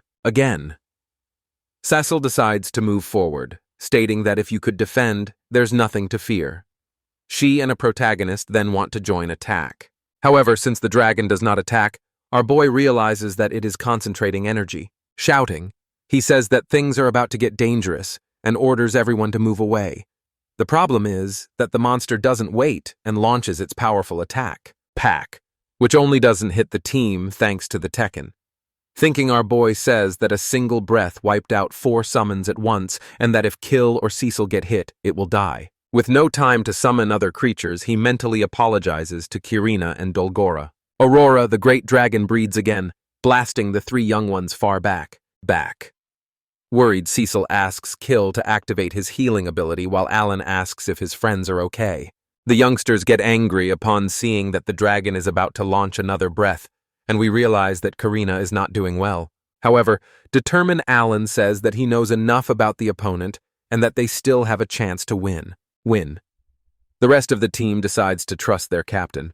Our boy then asks everyone to stay behind him, but his childhood friend disobeys, showing that something is very wrong. The girl charges forward without hesitation, while the dragon says she's in a hurry to die. Then what we see is the girl getting hit directly by a breath. Kill is shocked, while protagonist tells the girl to come back and eat a life leaf. However, Kirina remains standing even after taking the full attack. Aiming at one of the dragon's legs, she uses her sword to cut it off. The creature starts screaming while the Holy Sword's woman lands on the ground, revealing that she has awakened her extra skill called Mimic Break. We see that the magical beast is still standing. Shocked, Dogora says that even the protagonist saw the girl's extra skill for the first time when they were 5 years old. Looking at Kirina's status, Alan is impressed to see that the girl's physical strength recovery is at 1% per second. Furious, the dragon throws the swords one far away, calling everyone human trash.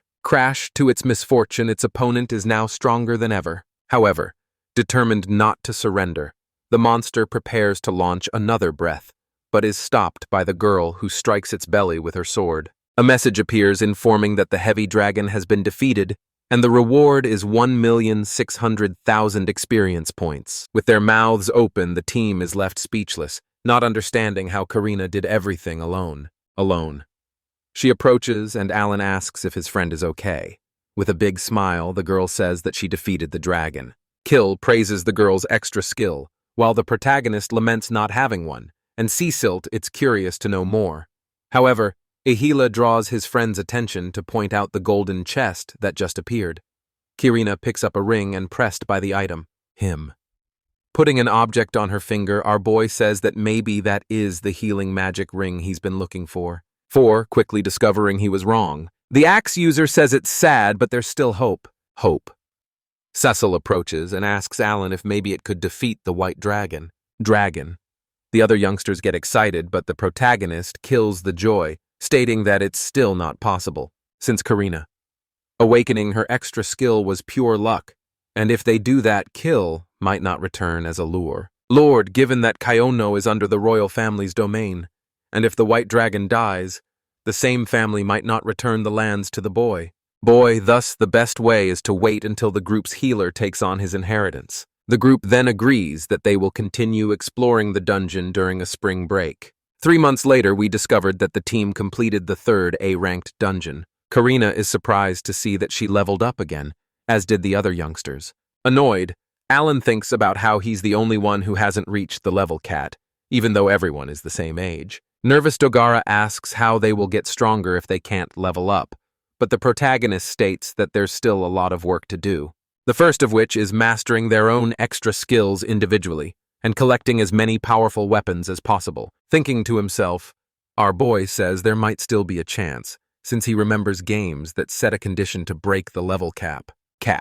Since they have 2 years until they go to war, he needs to find another way to make the whole team stronger. April arrives along with the end of the summer break, and we discover that 2,600 students pass the test enter the second year. In class, everyone is amazed to see the new students.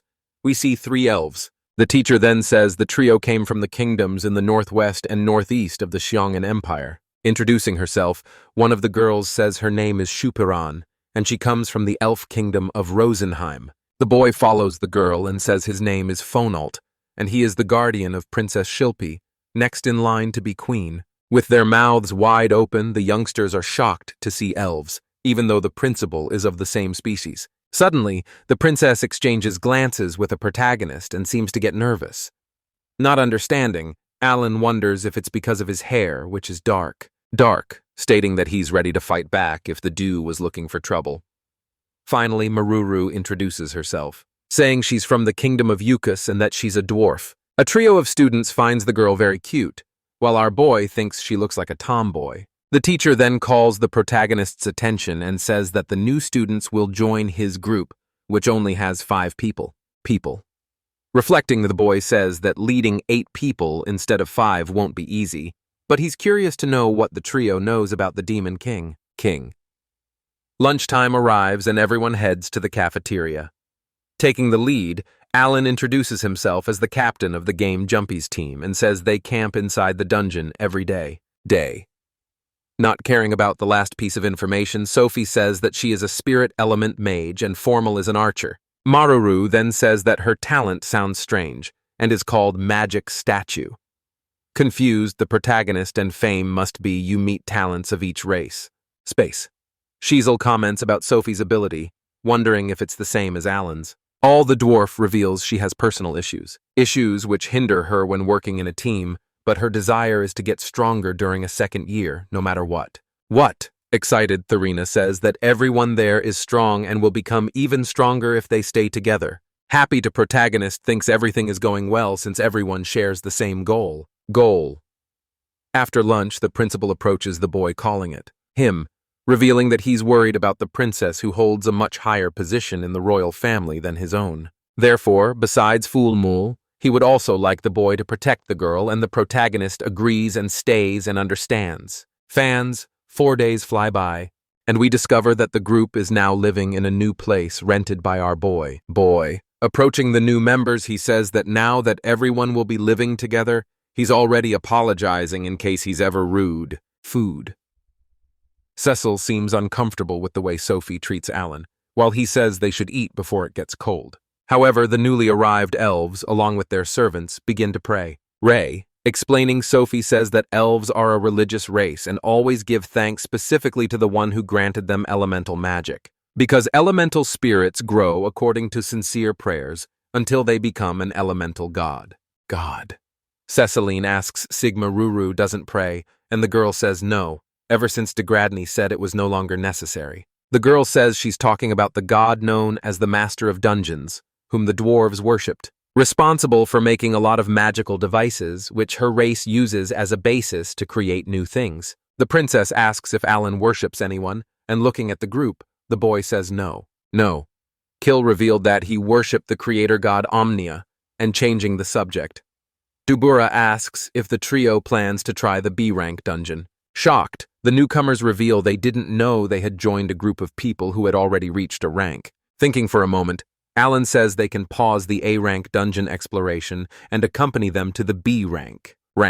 Then he informs them that for this, the group will be split into two.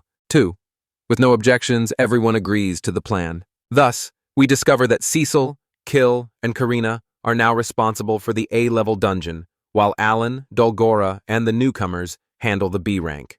However, the protagonist and his friends will only stay in the new team for half a day and switch to the other group.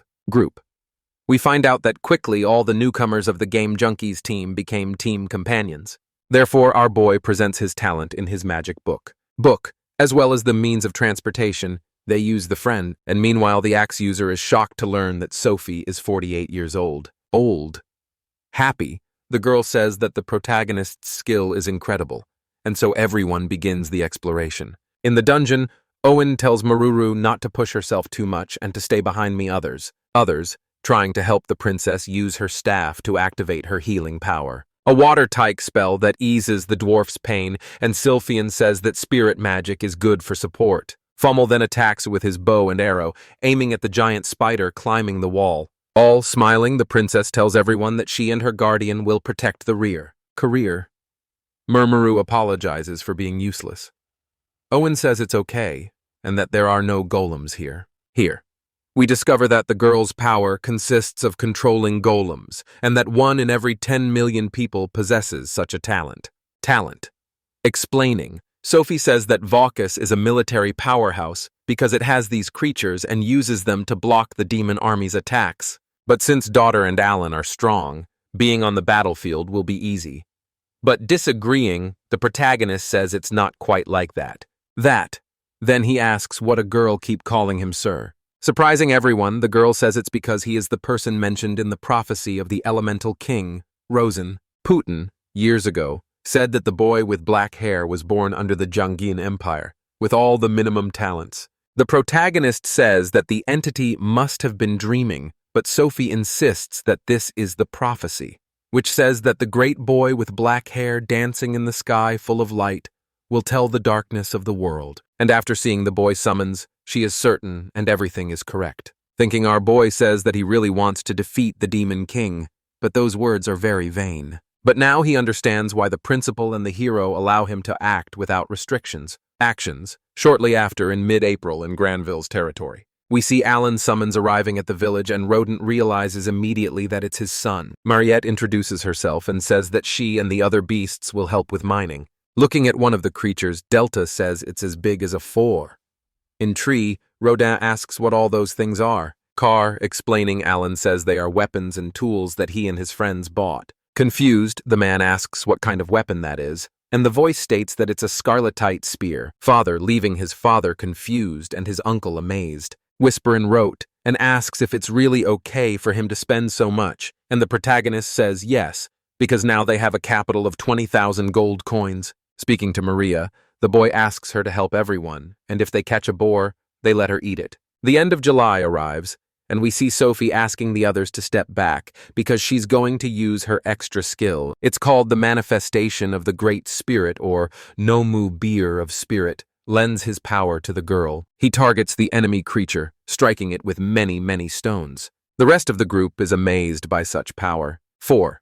Happy the princess, who is now level 55, says that she's getting stronger, and that's why her summon didn't fail. She then reveals that Formal also has one. However, the boy says he always saves that skill for when the princess is in danger. One day before summer vacation starts, the principal calls Alan and Tarina to his office again. The man says that there is someone who would like to see the boy. It's Helmios, better known as the hero.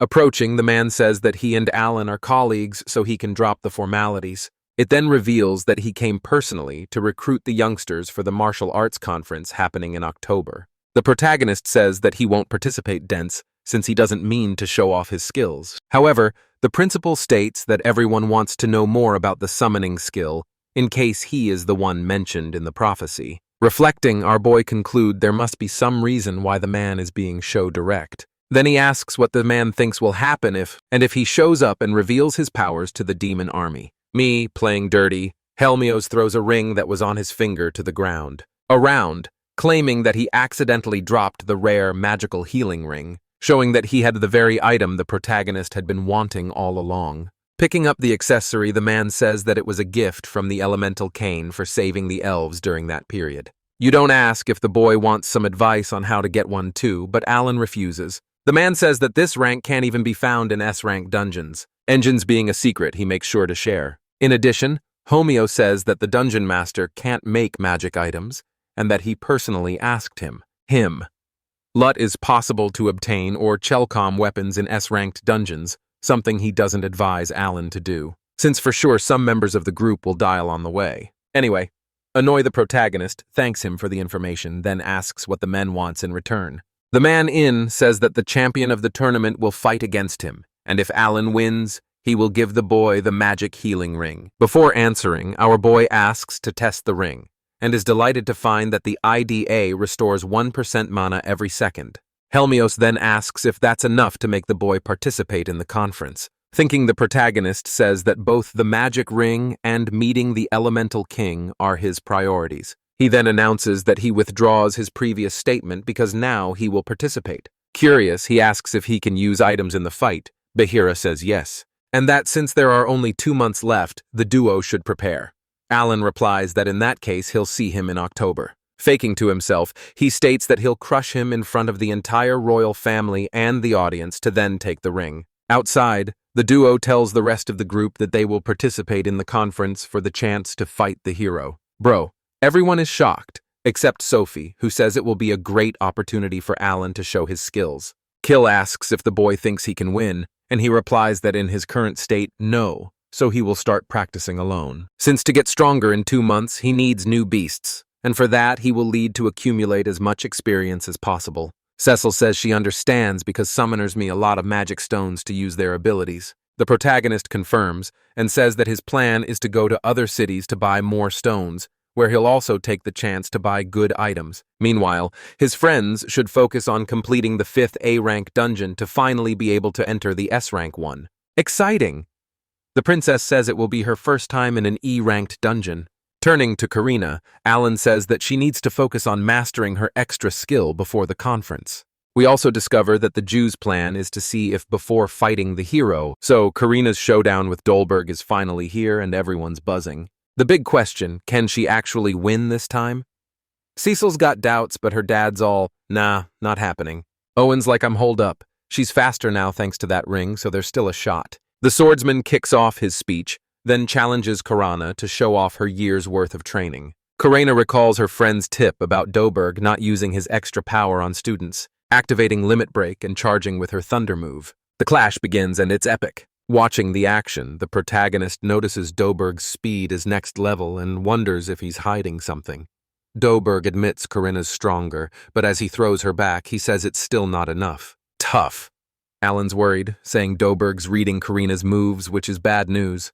With a powerful earth attack, Dolberg sends Karuna crashing down, telling her to get up fast. Next, turns out Karuna was just stalling to activate her real extra ability. She charges again, catching Dolberg off guard. Dolberg's eyes go wide.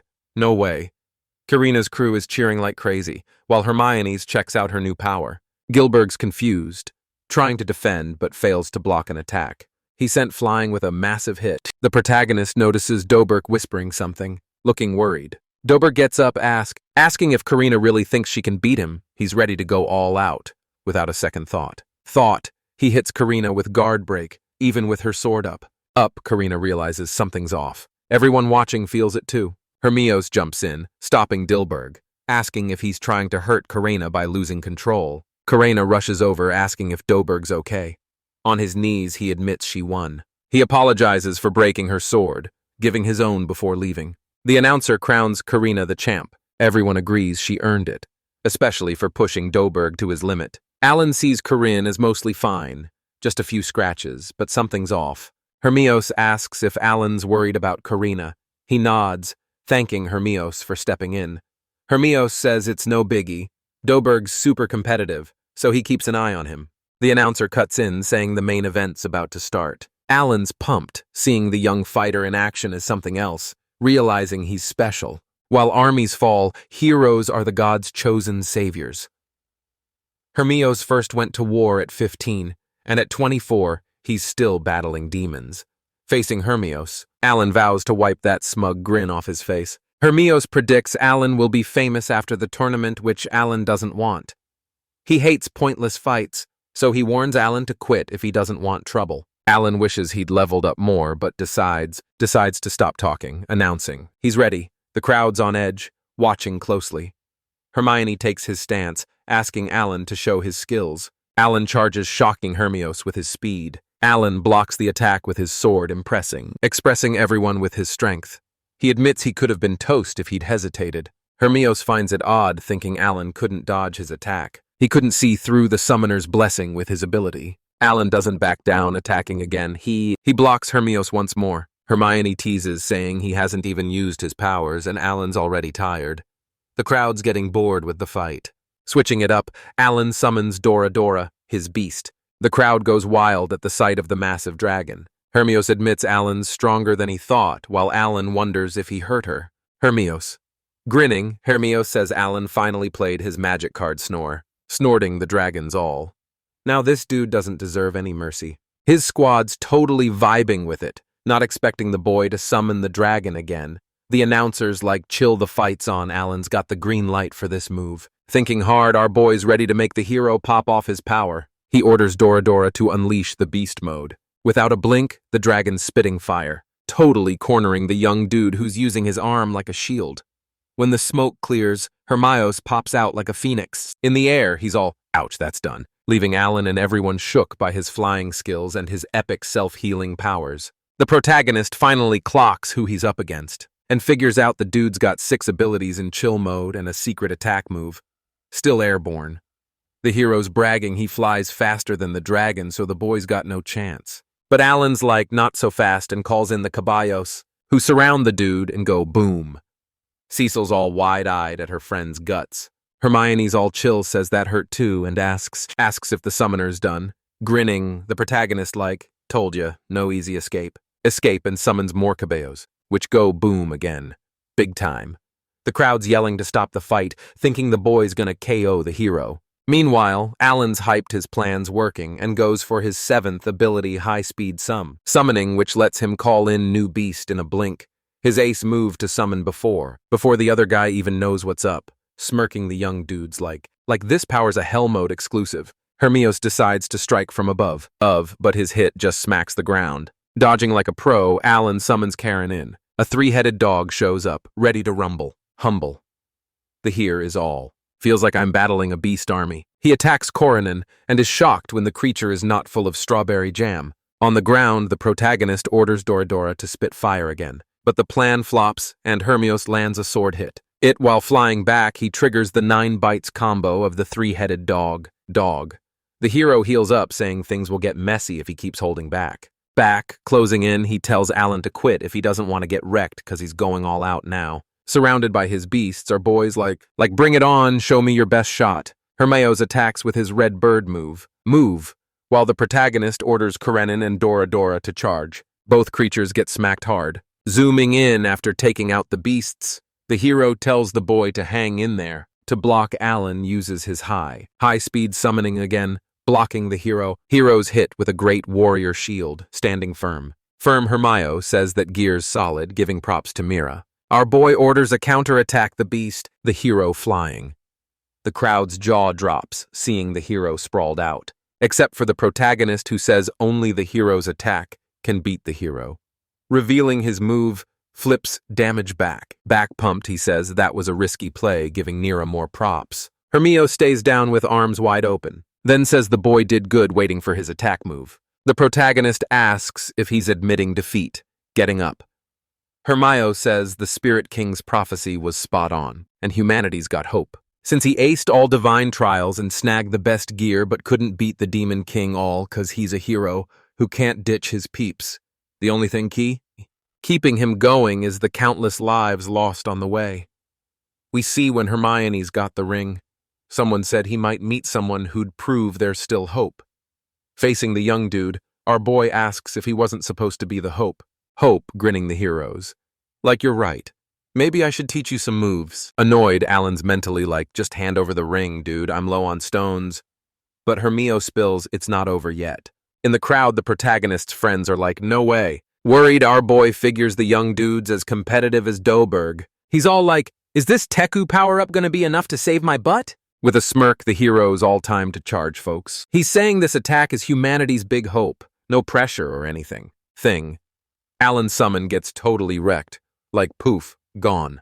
He's got to use his self-sacrifice move to stay in the game. Still, the dude gets slammed into the wall. Ouch. His friends are freaking out and the hero's like, "How are you still kicking after that hit?" Hit. Alan, missing his arms, figures the guy really tried to off him, so he's going all out now. Now, he uses his celestial blessing to regrow his arms, no biggie. Hermio's is all. Did he just use elf magic or something? He's finally getting what a summoner can do, trying to crush Alan's spirit. He's like, "Just quit, dude. You're outmatched." Alan's grinning, saying, "You wrecked my arm, so now it's a fight to the finish." Hermios is like, "Can't you just give up already?" Alan thinks Hermios feels the same pressure as Karina. Karina being the world's hope is tough, but he's not backing down. Hermione's grins, asking, "Who even are you, dude?" Alan's like, "If the Demon King's the end, I'm Alan, the summoner of the beginning." The hero's eyes go wide, and Alan's thinking he just made up a cool name. Hermione decides to wrap up the flight and hands over the ring. He says the Elemental King wanted Alan, the summoner of the beginning, to have it. Alan's surprised, asking if it's cool since the guy might need it. Hermione's is like, "No worries, I've got another. The Elemental King's super generous, so they can keep battling." Alan's smiling, saying he'll quit, knowing he's too tired to win. The crowd's shocked he's bowing out, Hermios laughs, saying. The announcer's all, "Special battle's over. Hero wins." Alan's team rushes over, pumped about their captain's skills. Kill's like, "You did way more than I thought." And Degora's nodding. That's just how it goes. And that's a wrap on the martial arts conference. A week later, there's a big party at a hotel. The squad rolls in and someone's welcoming the competitors. Seeing Alan, the other students are like, "That black-haired kid's kinda weird." Karain is all he's famous now, and in Belle's like, "Hold up, guys." As a guard warns the man to be careful, safety's not 100%. Howen's thinking he's seen as a threat now when the prince stands up, saying they all had epic fights. But practice beats strength, so show some patriotism, and Alan's digging the mini-speech. Inbel's praising him, saying his fight with the hero was the Academy's best ever, and that Gran Beale should have hyped in ages ago. Alan shows his dagger, saying he's the Viscount's family's main guest. The guards are shocked. They missed the weapon earlier. Alan's all, "Thanks, Grambills, for the chances. I'll protect you guys." Inbel's nervously like, "You can go now." Meanwhile, in Guillemette, Hermios is back home. A girl asks about the rank E kit he mentioned. Hermione smiles, saying Alan gave him hope, though he's not sure why. It's December, and they're in the final level of dungeons. Degora's stoked, saying they beat the dragon without Karena's extra skill. Alan smiling, thanking Griff for the assist. In the chat, the short girl notices her levels up again. Only Alan's struggling to level up. Kills like, "Check out the treasure chest." Alan sees the ring, checks the book, and realizes it's not orichalcum. Suddenly, a mysterious voice congratulates them, saying they get a pass to the S-level dungeon. It's in the John Pony Monastery of the Baucis Empire. Since it's dwarf land, Cecil asks Maruru if she knows anything, but she's like, "Never been there." And she only knows that the people there are all about worshipping the god Diagrani. After a quick think, our boy wonders if they can switch to Baucis, Focus Academy by year 3. The mysterious voice keeps going, saying once they ace the S-level, they can tackle the Master Dungeon. The young ones are shook, thinking they might have to face the god Diagrani. Meanwhile, the main dude's just dreaming about what the prize could be. A few days later, the King of Latash kicks the bucket, and everyone's got to rock morning clothes for a bit. By January, the Crown Prince snags the throne, and boom, 2 months fly by. At school, classes are still rolling like usual. Thanks to the magic ring, Owen's casting spells like a pro now. Suddenly, the teacher barges in, saying the principal wants to see the Game Junkie squad.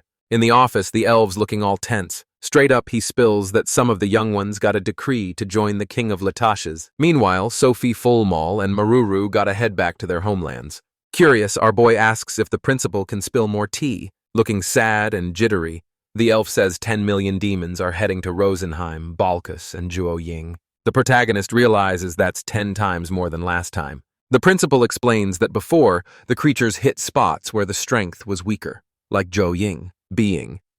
But since the hero showed up, Rosenheim's now the weakest link because of that. 3 million demons attacked, wrecking the northern bastion, and 70% of the whole place is under the Demon King's control. Worried, the princess asks if Queen Rosen's okay, but the elf says they can't reach. Preacher. To make things worse, Rosenheim's fall is just around the corner. Intrigued, Alan wonders why they weren't called sooner. Embarrassed, the principal says elves aren't fans of other tribes on their turf. Perf, when asked about Juo-Ying and Baokus, He says they're chill for now, but loads of enemies are just waiting for the right moment to pounce. After thinking it over, the protagonist asks about the elves helping with healing across the continent. The elf says they've all been told to head back to Rosenheim. Without the healers, the continent can't handle 2 million enemies. Alan asks where the other 4 million demons are, since only 6 were mentioned. The principal says the rest are lurking at sea, ready to ambush. Worried, the group starts brainstorming the best way to stop disaster, crossing his arms to protect him. Protagonist says saving Rosenheim is the only plan. Play since the Demon King's army will hit an order of priority, meaning after Rosenheim, they'll move to Juoging and then Balkas. After explaining, he says pulling all support teams from the continent would break the alliance, which would seriously mess up the ties between the 5 regions. So saving Princess Sophie's kingdom is top priority. Cecil asks how 7 people can take on 3 million demons. Shouting, the elf insists everyone needs to stay positive because Alan's the chosen one of the Elemental King's prophecy. Agreeing, the protagonist says they got to do what needs doing. His words pump up the crew's courage. The princess says she's super lucky to have them as friends. Coming closer, the dwarf says she'd love to help, but she's already been called to Bacchus. Sticking to the plan, our boy suggests sending a ton of recovery leaves to Joking. Since the item can boost up to 1,000 soldiers at once, his plan is to send at least 600,000 leaves. When asked where the herb's from, the young man says it's from Rosenheim. Confirming, Sophie says this will be the elves' apology gift for pulling the healers from the continent. Pumped, the protagonist says after this, they'll send the item to the other regions. Maruru thanks the young man when she finds out she'll take 1,000 recovery leaves with her. Grinning, our boy says after they beat the Demon King, next step is exploring the S-level dungeons. Emotional, the dwarf says she'll be waiting for all her friends in Bauka. Taking charge, the professor admits he didn't know the summoner was so good at managing stuff. The director says he's got a mission to finish, so he's counting on the group to save the queen. Grabbing Dagora by the shoulders, the dude with the pompadour tells him to stay safe. Then he drops the bomb that the protagonist's skills are way beyond the second years, and Karain has got some serious muscle. But hey, the battlefield ain't no dungeon, so everyone's got to keep their eyes on the prize, which is, not getting KO'd. Speech done. The squad's off to the showdown of their lives. On the way, some students are all, "Yo, is it true you're heading to Rosenheim?" When they hear it's legit, everyone's throwing out thank yous and good lucks like confetti. Rolling up. Leave us all. I got Kills fam covered. No worries. Outside, the hero crew waves goodbye to the academy. They promise to do whatever it takes to keep the other students out of the war zone. Later that day, the blonde dude says his farewells to his family. Mina's all jittery, saying she'll pray for her bro, while Cecil hands over a letter to one of the guys. Yes, just in case things go south, her dad needs to know. Feeling a bit down, Alan's like, "Sorry guys, it's my fault you got those decree letters." But his pals are like, "Nah, we want to take down the Demon Ting too." Next day, just outside the academic city, Spirit B is gearing up to hit Jogan for some demon army intel. Our dude tells his summons to stay low-key around the locals. The Baron's daughter pops up announcing everything's ready to roll. Sophie thanks her squad and says once they hit Rose and her, and everyone can chill with their fams as the magic ship lifts off. The princess tells her crew to blend in as humans. Her land's been unlocked down from the outside world for ages. Hearing how chill the place is, Dagor is like, well, wouldn't it be awesome if our fams could crash there? Meanwhile, the protagonist crossing fingers they make it in time to help out. 4 days later at Ninhosia port, Cecil Stoke, the city's still standing. A guard shocked to see the elf princess, the quickly tells her to hop in the carriage for the elders' meeting. On the way, the crew sees the injured folks. Blown away by the scene, the kids are like not enough healers to go around her. Karena asks if she can start using the healing herbs. With the green light, they split into 2 squads. At the palace, an elder greets the princess. This, when asked about the queen, he says she's in Tiamo but no way to reach her, and to top it off the demon army might close in tomorrow. Our dude acts as if he's dead, accidentally spills the beams, and everyone clocks he's human. Sophie explains he's the savior from the Elemental King's prophecies too. To prove it, the protagonist asked if he can heal Lucidral, who's missing an arm. With the go-ahead, he uses the Blessing of Paradise. The elders are floored when a new arm just pops up. Handing over the item, Alan says it can heal and boost mana and strength, so he's going to use about 1,000, and a soldier's like, "Is that really elf magic herb?" But the princess shuts him down, so he just rolls with it. Our dude calls an Eerie and Popo to sub for him. The girl with the big hair explains they're magical beasts. The protagonist says he'll chat with Lucidraw through the bird when he's far away. Shalpy Arone tells everyone to follow the young dude's lead before bouncing. Outside, the young woman faces a bunch of peeps worried about her safety. When asked to hide, the elf's like, "Nobody bails until it's time," sobbing. A woman says monsters ate her husband and son right in front of her. Shaking, the princess insists quitting ain't an option. How one steps up and says they gotta hustle. After hopping on one of the summons, the elf vows to save Rosenheim so no one should lose hope. The long-haired soldier gets his mojo back and tells his guy to round up all the commanders in the sky. The protagonist tells everyone to hang on tight before firing up the Falcon's awakening power. Over, while thinking about how far they gotta go. 2 hours later, Kurena spots the city of Tiamal. Quickly, our dude tells Harrow to use his ability to scope out the scene. Then he says, "The demon army's already got the place surrounded, but the fight's on pause." Seeing the princess roll in, the soldiers say they'll take her to the queen. Inside the palace, the elf can't believe she's really seeing Sophie. Mom and daughter hug it out, and the queen says the young woman's dad and full Mall's fam are safe in the nest. Watching from a distance, the protagonist senses something's off and realizes, yup, the animals totally vibed with the elves. When asked about her squad, the princess introduces Alan as the boss of the game Junkies. Everyone's buzzing, asking if this dude's the one from the prophecy. The queen gives a big shout-out to the young man for his help. A mysterious hooded figure rolls up and says the city won't survive tomorrow's attack, so the elf should chill in the nest. Rosen's not having it, saying she's got to stick with the 70,000 peeps hiding in the city. Our boy, all polite, asks about the casualties and how many soldiers are still kicking, hearing that about 6,000 are ready to rumble. The young man whips out the magic herb, saying after healing the elves, it's time to bust the enemy blockade. For this, they'll drop a surprise attack when the creatures are catching Z's. Kill asks about the stash of healing items, and his buddy says he's using 2,000 now and saving 2,000 for later. Aerie pops up and gives the soldiers a mini heart attack. Worried, the queen sends up a prayer for her daughter's win. On the way, Alan spills the plan to hit a squad of 13,000 bodies. They roll up to a super dark spot, and he calls in a bunch of Doradoras and Kororans to light up the place and smack down the rank of beasts in one hit. After summoning Harami, Fukuhiri, and Genbu, the young man asks the trio to flex their normal and awakened powers for the attack.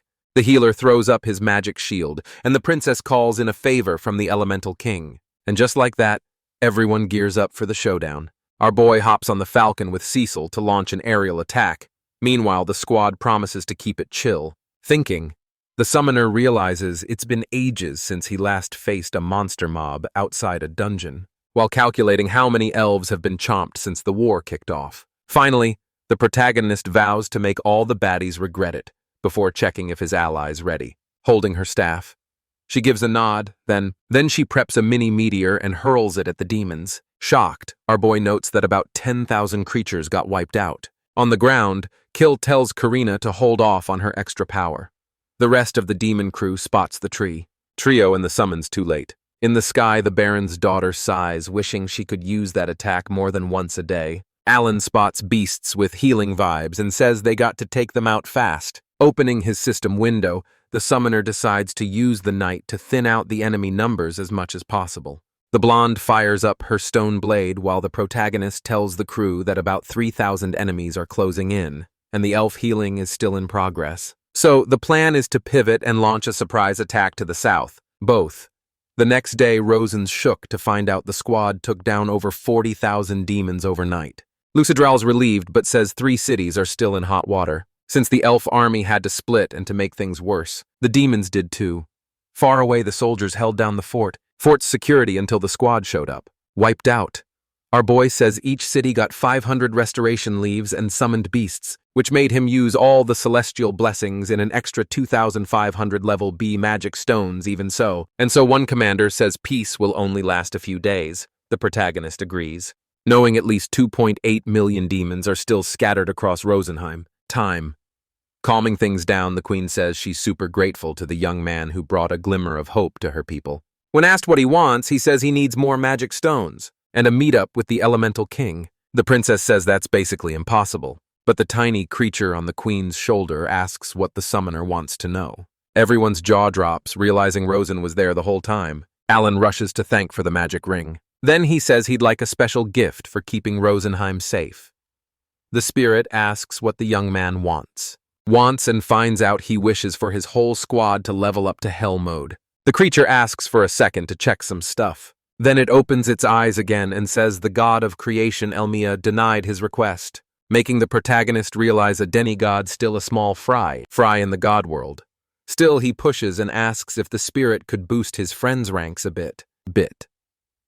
Laughing, the squirrel spills the beans that the summoner's dream of being the demon king made Elmia whip up a high-level roll. Determined, our boy asked if switching roles is a thing. The elemental king gives a nod but warns it might shave off a bit of the young dude's lifespan. Alan throws all his XP on the table, even surprise the creatures down, and says they'll only level up 1 rank, and the spell's just for those in the room. After peeking into the young man's thoughts, the spirit decides to gift Mira a 1-star talent. With everything sorted, the protagonist's like, I need some Z's and bounces. Next morning, squad rolls into the summoner's crib. Nervous? Cecil's all. Spill the tea about the elemental king chat.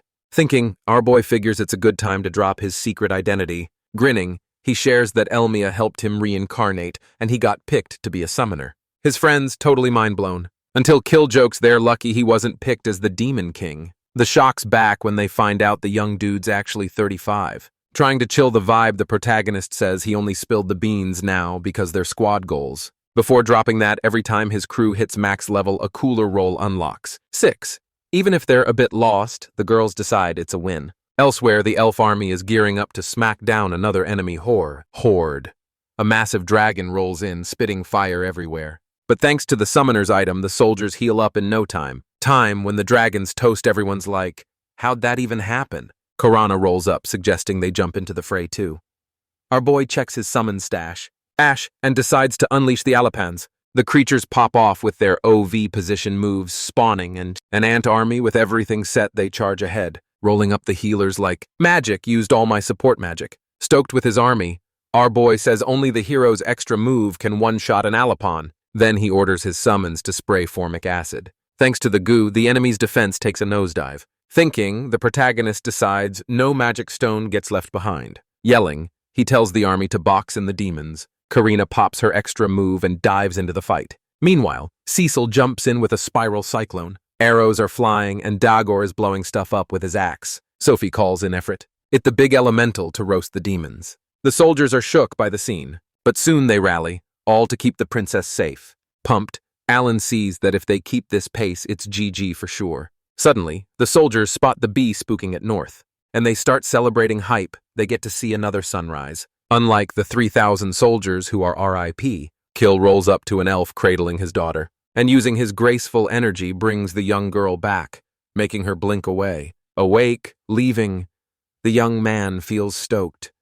He pulled off his extra move, but remembering he can only revive 1 person a day, he's a bit bummed. At the palace, the queen's over the moon hearing about the 10,000 enemies down, chatting about the wind. A soldier wonders if any drama is going to pop off at the North Gate. Impatient. Gartrub is like, Rosen should hit up Nest City, but she ain't having it. Fomel tells the elf to chill on pressuring the queen, even if he's her fam and the top spiritual mage in Rosenheim. Watching the guard, Alan's puzzled why he can't spot any spirits around him. Another soldier rolls up saying they've snagged 3,000 magic stones. Curious, the queen asks if the summoners still got celestial blessings, and he says he's on it.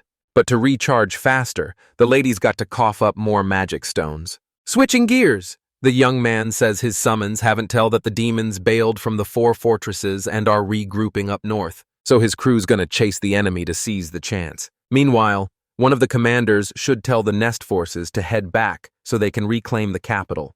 When asked about his plan, our boy's all, I'm gonna wipe out the last 250,000 demons. Next day, the squad quickly wipes out a fleet of 3,000 baddies. But on day 3 of the hunt, the protagonist senses something's off. The princess's guardian is all, dude, I saw it too, and I'm freaking out. We might not be able to smack down those baddies as planned. At the palace, everyone's jaws are on the floor because like a million demons are about to crash Tiamo's party. Collins breaking it down saying the fleets that Bayald have teamed up with the backup army for a mega attack. which means, uh-oh, the queen's hideout might have been busted. Determined to win the summoners like yo soldiers, we need your squad. Sophie's mom's all, this is the only shot, 'cause moving 70,000 peeps in 2 days, not happening. The main character's like, thanks. Can the commander whip up an escort team? The elf's like, sure thing, and says if the troops roll back smoothly, they'll have 30,000 and soldiers guarding the city. Cecil's like, aren't you scared some summoner? He's all, nah, the only thing that freaks me out is my crew being in danger. Coraine is like, I'll protect everyone, no cap. While Marshall's just vibing with the group's bravery. 3 days later, Gartrup is like, no way only 7 people took down 40,000 enemies.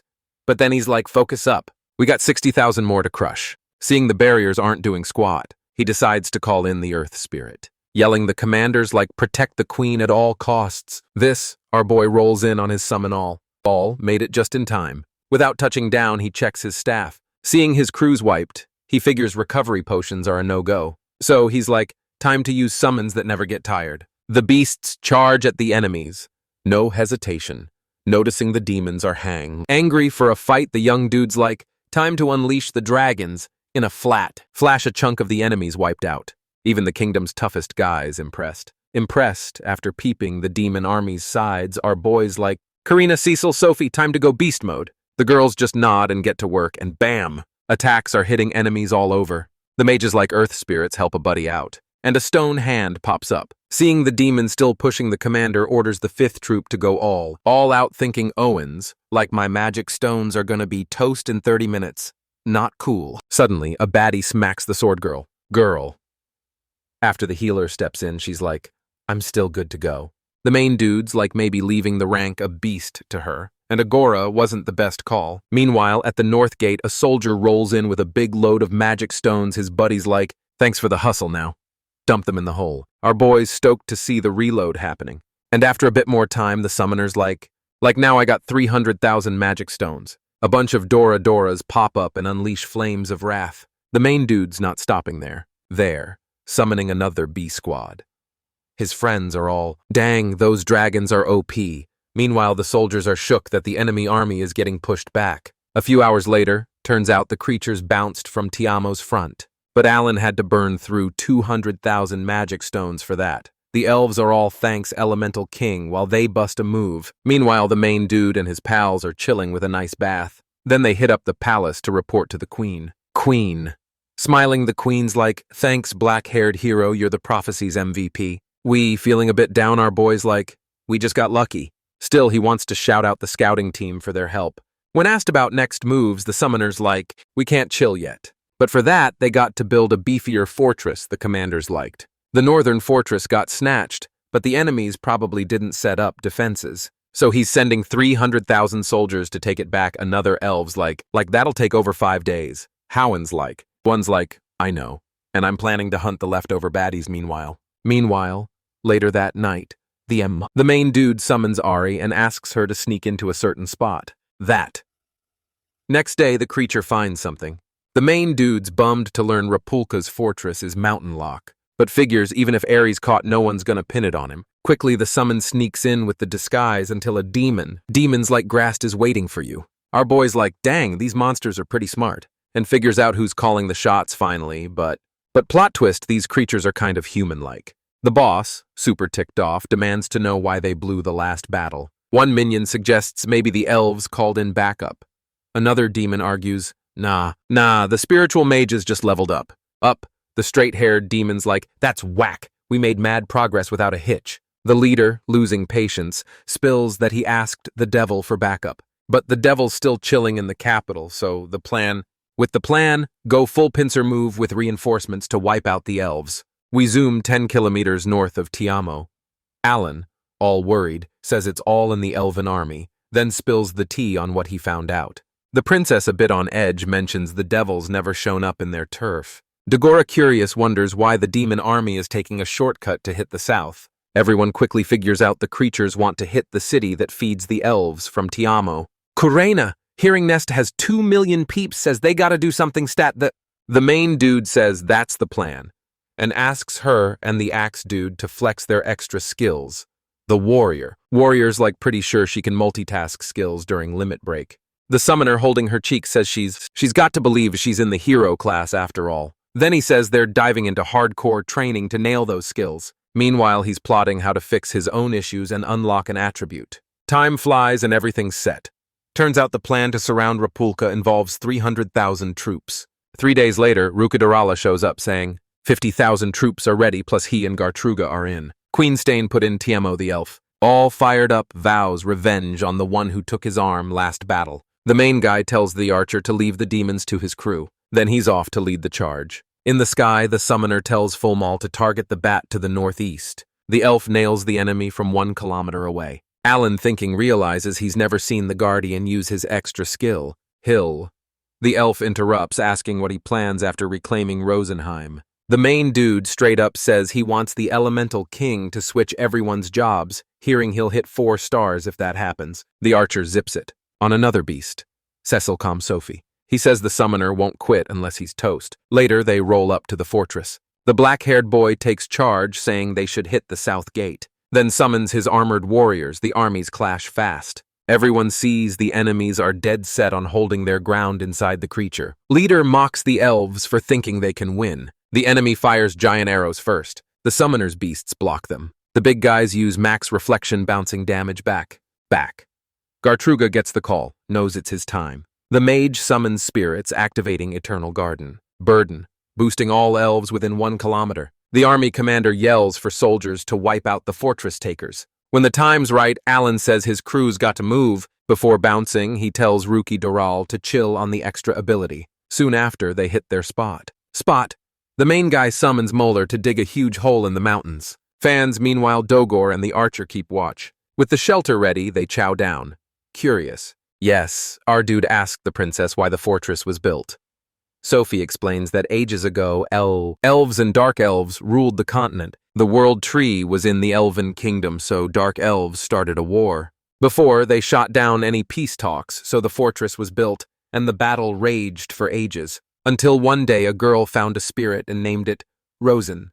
Thanks to the contract, her hair turned silver, and she became the Witch of Prayer after the young woman turned the tide of the fight. The Dark Elves got another chance to chill on that continent, but nope, they said no again and got the boot. When asked if the witch would be queen, the princess is like, nah, me and mom are her descendants. The army commander pops up to thank the summoner for the assistance. They assist.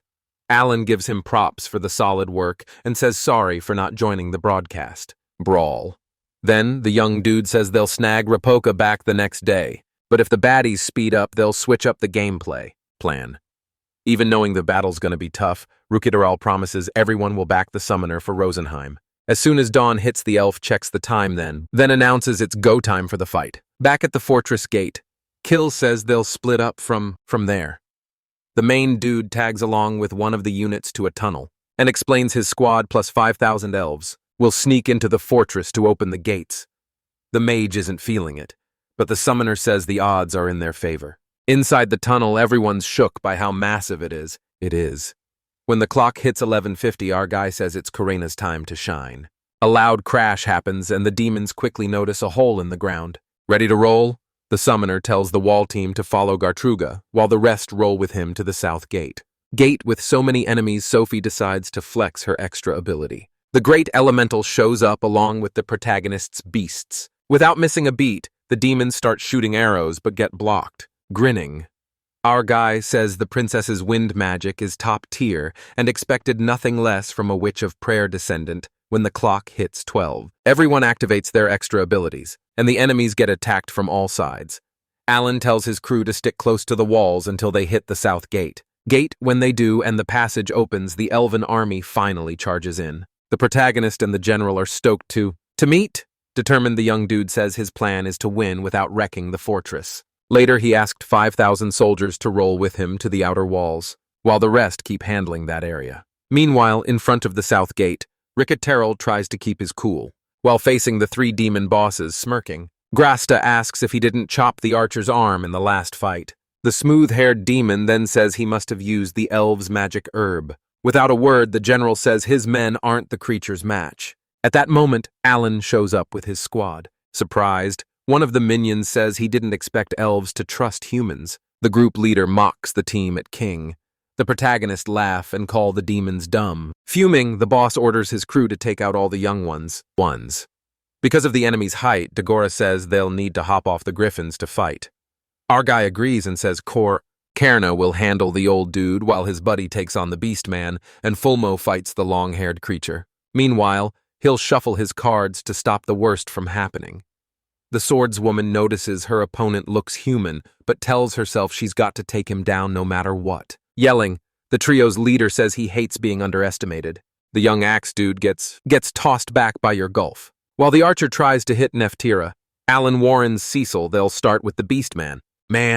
Dagora drops his avalanche strike. Like making stone spikes pop from the ground, the matches, the enemy's got a skill called Deadly Spatula. To help out, the Baron's daughter launches a fireball and mails the creature. Taking advantage of the duo's distraction, the enemy mage decides to attack with an ice column. The protagonist dodges just in time and decides to summon Dora and Korora. Roaring. The long-haired demon is shocked to see the dragon. Still airborne, the blonde girl unleashes her water-cut move with full force, making Yegolf drop to his knees. Gastro says that's enough and orders the beastman to open the extra gate. The creature obeys and transforms, which leaves everyone stunned as no one thought demons had extra abilities. The axe boy watches his opponent charging at him with sharp claws. But thanks to the summoner, an EB pops up just in time and uses its total reflection skill. In the air, the beastman faces two other summons, and after taking the Fire Wrath strike and the 9-bite strike, he gets taken down. Alan's mind is blown. 6 million XP points just dropped in his lap, but then whom the boss interrupts his thought, saying Alan's gotta be a liberator or something. Alan's all, huh? Trying to figure out what the enemy's on about? Gaster's like, no time to explain, kid plans are changing 'cause of you. Nefter is not having it, but she's told to go report to the devil. Owen's like Karina. Time to flex that extra ability, and Kororan's up too. Karina unleashes her Deathfield power. The demon boss dodges the 3-headed beast, zooming towards the griffin duo. But bam, the swordswoman swoops in just in time to block him. Alan's like, keep those powers coming, team. Gastro's eyeing the girl, realizing she's all about brute force. Alan's thinking he's hero-class strong now, but then he gets a heads up about the slick-haired demon and tells Dora to stop him. The dragon shows up, breathing fire like a boss. The mage barely escapes, but he's not toast yet. Sophie tells Fulmal to chill and use his extra ability. The elf fires an arrow, then randomly apologizes. Karina gets tossed by the old dude flying like a rag doll. Dagora pops up saying they're in this together now. Alan's like, focus on the big boss, guys. Later, the demon's on his knees all beat up, but he's grinning. Winning, claiming victory because Neftira got away. Way before vanishing. Gastro's all, you kids can't beat the devil. Neville. Alan's jaw drops. 32 million XP points, and he's ready to use his command ability. He gives his crew a big shout-out for their epic work. Hours later, the fortress is back in their hands. Shocking Rukatoril. The princess shows up apologizing for the demon escape, but Alan's like, no worries. Aries on their tail. When asked about being a liberator, they're all clueless. List. Next day, the queen gets the good news. A soldier's like, we found the demon's comm setup. Alan's wheels are turning about the enemy troops left. When asked about the plan, he says first, crush the demon army at the south gate, then beef up defenses. His squad's got to take down the troops heading for Nest. Next, his friends are trying not to groan about facing 1 million foes. Suddenly, the elemental king's flying around. He's all smiles, saying the prayer time's done. But there's still a bit to go before he's the full-on elemental king Alan's. Americans watching, wondering what being a liberator even means. And what's the devil's next move gonna be? Far off, Neftira hits her destination. She's in the capital, Fortinia. Alan seeing it all through Ares' eyes and the world tree's massive. But it's weird. No beasts around. Inside the castle, the mage tells Liesel he's back. He spills the beans on everything that went down. The devil's annoyed, telling him to move, he's blocking the world tree. The demon's all sorry, while Alan's freaking out. Without getting out, the leader's like, the reason for the loss is right there. Then asks about the invocation. Aerie unmasks, saying she works for the world ruler. The devil laughs, calling her boss an idiot, making her mad. Liesel makes a shiny sphere, telling her to get her boss to meet him. Eerie vanishes with one hit. The mage gets the green light to keep reporting. Back at the fortress, the girl wants in on the fight. Alan gets it, she's mad, but they got crucial intel. Sophie asks about this capital, and Alan says the devil's obsessed with the world tree, and he's not leaving for 10. So, they gotta focus on taking down the 4 million troops left. 3 days post-Fortress, when Alan's asking if they can restock all the magic stone a soldier's like. Yep, and Marshall says they're moving out fast with the army. When asked if the game junkies are gonna take down the last 1 million baddies, the summoners all, nah, he's gonna solo them. The queen's jaw drops while the princess is trying to figure out what's up. Eerie steps up saying all the summons are backing the young dude. The commander decides to roll with the protagonist. Switching gears, our boy jokes about the devil having long ears and silver hair, just like Sophie. The soldiers are like, could Liesel be a high elf? But Rosen's like, now he's gotta be a dark elf, though. She doesn't know anyone by that name. A bit jittery, she asks if the crew still wants to roll with the elves. Everyone's in, showing they don't care that the fight's not a human thing. Alan's wondering if the elemental king's going through some kind of glow-up since he hasn't woken up yet then. He tells the general he's bouncing early the next day, so the dude should watch over his squad. Next day. The summoner's got his friends on a game plan, and says Degora's extra skill is their ace in the hole since it's beefier than Cecil's mini-media, hearing his buddy can't level up. The axe dude asks if his summons don't get beefier with the command skill. Shaking his head, the protagonist pulls up a system window showing the young dude's attack is stronger than his. Everyone's like, be careful, summoner. He nods, promising he will, before calling Griff and firing up his new attribute. But, up in the air, Alan's thinking it'd be cool to chat with someone before taking on 1 million baddies. Out of nowhere, Aerie, who's on the central continent, says someone special's here. Here, Hermione shows up, apologizing for being late. The summon reminds him he was supposed to roll solo, but he says the Sword Saint's part of his crew. Then the heroes all heard you and your squad took down 2 million demons in 20 days. But he's curious if the summoner can really wipe out the whole demon army. Ares, like, her master's got a plan. Relieved, the young dude's like, his stamina and mana just bounced back and asks if the protagonist knows anything. Nodding. Our boy says he's been using a magical elf item and wants to hook them up with 100 more. The hero's like, now he gets how Rosenheim rose up. When asked if the item might be his own creation, Alan switches topics, saying his beasts will focus on freeing the elves' land before bouncing from the Gaiamid Empire. Fire. So another creature is going to show up that night to drop 1,000 more elf miracles. But if the continent's still standing in 10 days, they'll get another 1,000 as a thank you from the queen. Hermione asks Sylvia to grab the 100 miracles and fill in the generals. Seizing this moment, the protagonist asks if the devil's shown up on the battlefield. The hero's like, nope. Our boy then says the creature's gonna show up soon, so he wants to know if it's got any weak spots. The hero's like, if you're planning to fight a devil, better bail if you don't want to end up toast. The summoner asks if his buddy's ever taken down a devil before. After confirming, he explains his extra skill was a gift from Elmia, but he lost a lot of friends in the process. Alan asks if a devil could be an elf, but the hero's got no clue. 2-3 hours later, above Rosenheim's, see our boys ready to face 1 million demons, spotting dozens of ranked B monsters in the back.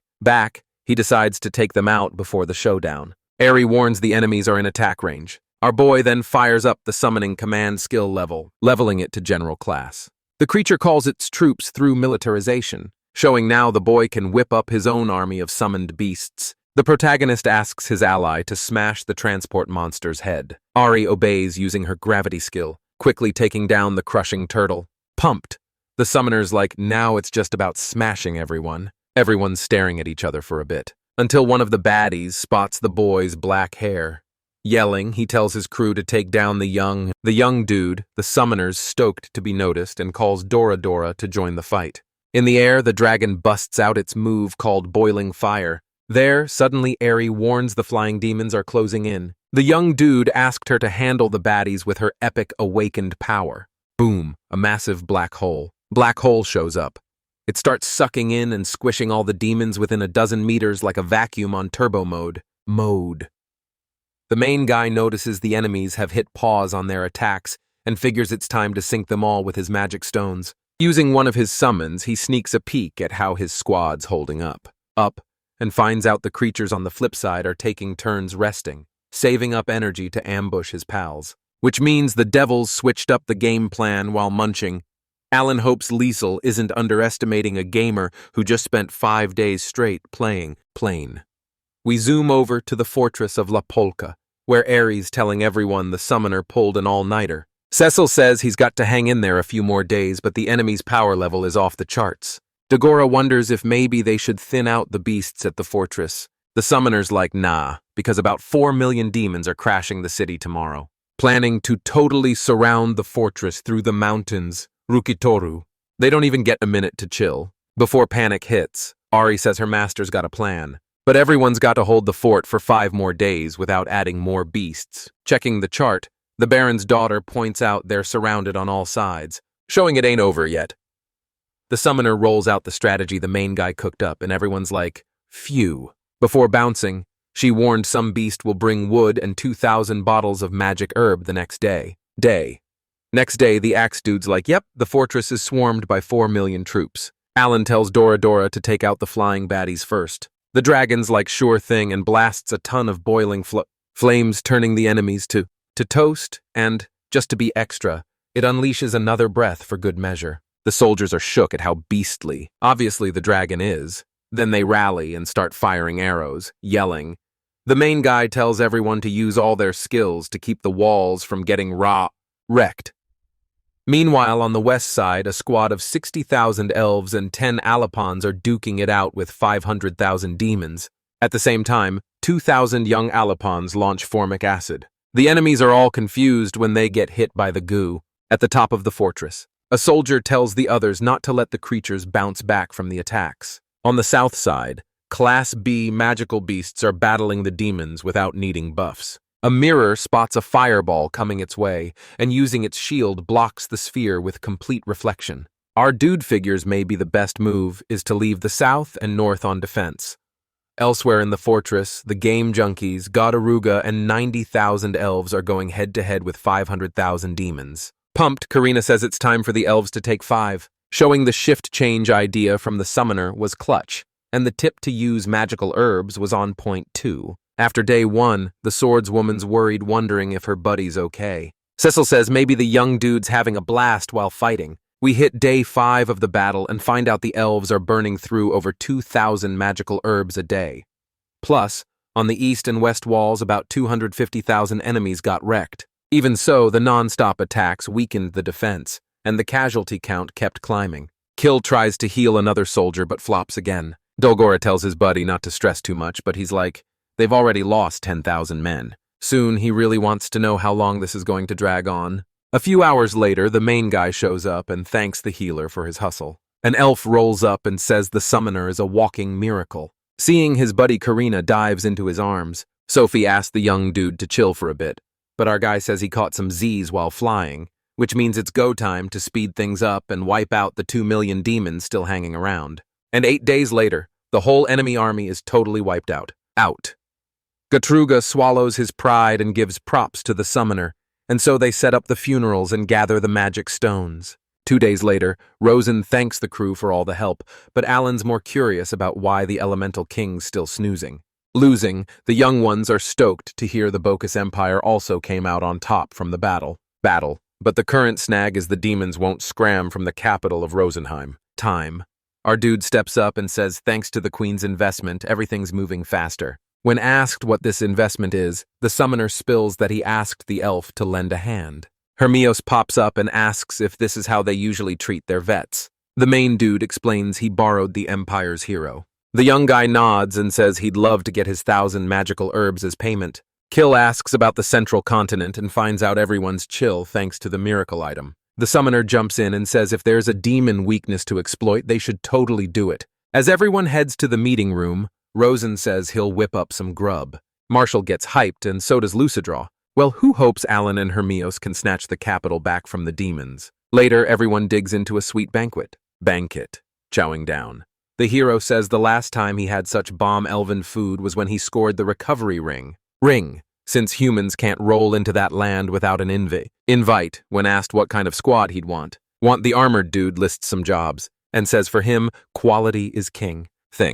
But now he's curious about what the summoned beast can do. Grinning, The main dude says he'll spill the tea because he trusts the young guy. Outside, the hero finds out the summoner didn't go full power when they fought. Our guy explains he did that to stay off the Demon King's army's radar, holding some papers. Hermione says he wants the fight against the creatures to be just him and the black-haired dude. Annoyed, Dagora and Kill ask why the special treatment. Chill. The young guy says the rest of the crew is just dead weight, since they're only strong now thanks to the summoner and don't have any killer talents. The main dude pulls a face, clearly not vibing with that comment. But stepping up, he says in the last battle the hero lost many friends, so he gets it. Even so, the young guy says it's up to each person to join or not. As long as they know the victory odds are 50%, Karina's courage takes a nosedive. But Alan pats her shoulder and says if things get hairy, even if it means delaying the capital's recapture, since they'd need more training for a rematch, laughing. Hermio says the young guy talks like it's a martial arts fest when asked what they'll do. The rest of the crew says they'd never ditch the summoner. The hero says they're super stubborn, so he'll wish them luck. Fulmel steps up and says he wants to use his extra ability in the battle. Well, hearing this pumps up the main dude even more. Finding out only Dagora can't use an extra ability, the hero's shocked and suggests he and the frontline duo spar a bit. Knowing the young guy's only around for 10 days, our dude figures he's got a plan and watch closely. Honestly, 3 days later, Karina and the axe dude ask for a break, but even so, the young guy says he'll fight since his defense stats are top-notch. The hero jumps in and says people who are idiots tend to learn extra abilities faster, and that might explain everything. Cutting in, Alan announces the attack plan's finally here, which means they're off to Fortania the next day when dawn hits. Gartruga asks if our dude's sure he should stay. He nods and says someone's got to be in the city in case things go south. Rosen says he's counting on his daughter and asked where the hero is finding out the young guy. Guy went ahead, knowing the capital could get wrecked if things go wrong. The queen prays for the elemental king to have their backs. The young ones thank her and promise to fight with all they've got. Later, the crew finally spots the world tree. Kill says the place is stunning, while the summoner tells Fulmo it's time to split a bit further. Alan comments on how chill the place is. Our little squad finally rolls up to the palace. Inside, Nifter is shocked to see 6 people. Meanwhile, the devil says he couldn't wait any longer, seeing the main dude. He says he must be the so-called liberator. Shouting, our guy confirms and says he's there to send him back to hell. Without getting up, Liesel says surely the elves beg the young guy for help on their knees, which makes it all even more pathetic. The protagonist this monster's too weak for me to waste my epic time on. Then, the dude spills the tea that he knows he's a dark elf, and he's been obsessed with the world tree for like 1,000 years, so his mission, kick him out and give the place back to its OG owners. The enemies all nav the tree's ours and no one's taking it again. Sophie, all jittery, yells that the tree should be under elf protection. Even though something's fishy, our boys the devil still led a bee stormy to wipe out the elves. The creature's just pest control, bro. Alan's that's why we're all here. No chill, he summons speedy beasts. Everyone's ready, even Ari and her squad. Nifter is not thrilled to see Doradora, who, following orders, blasts scorching flames at them. The slick-haired demon tries to hold on, but gets yeeted through a wall and bites the dust. Griff jumps in to shield the youngling. Lynx, Riesel pops out from under a rock, saying the summoner's not what he expected. Running, the creature focuses on taking down the dragon. Our boy shook, seeing his creation Sai wrecked with one hand, meaning the devil's attack powers off the charts. Still, the young dude sticks to the plan, sending his crew into battle. Dagora and Karana charge, but get launched far away. They crash hard into the rubble, and the axe dude tries to play it cool despite his broken bones. The demon general is a bit surprised, thinking he might need to step it up. But Ari and Doradora swoop in with a combo attack. Liesel drops his guard, and the swordswoman's ready to strike again. No hesitation, she goes, limit break. Still, the enemy sends her flying, not knowing he's in full Maul's sights. From afar, the elf fires a light arrow. The creature senses things up, but gets caught by the swordswoman and hit twice. She's like, that was weak, summoner. Quina swings her sword, but it's all blocked. The protagonist figures it's time to use his skill. But surprise, his friend freezes and gets her head slammed. Slam.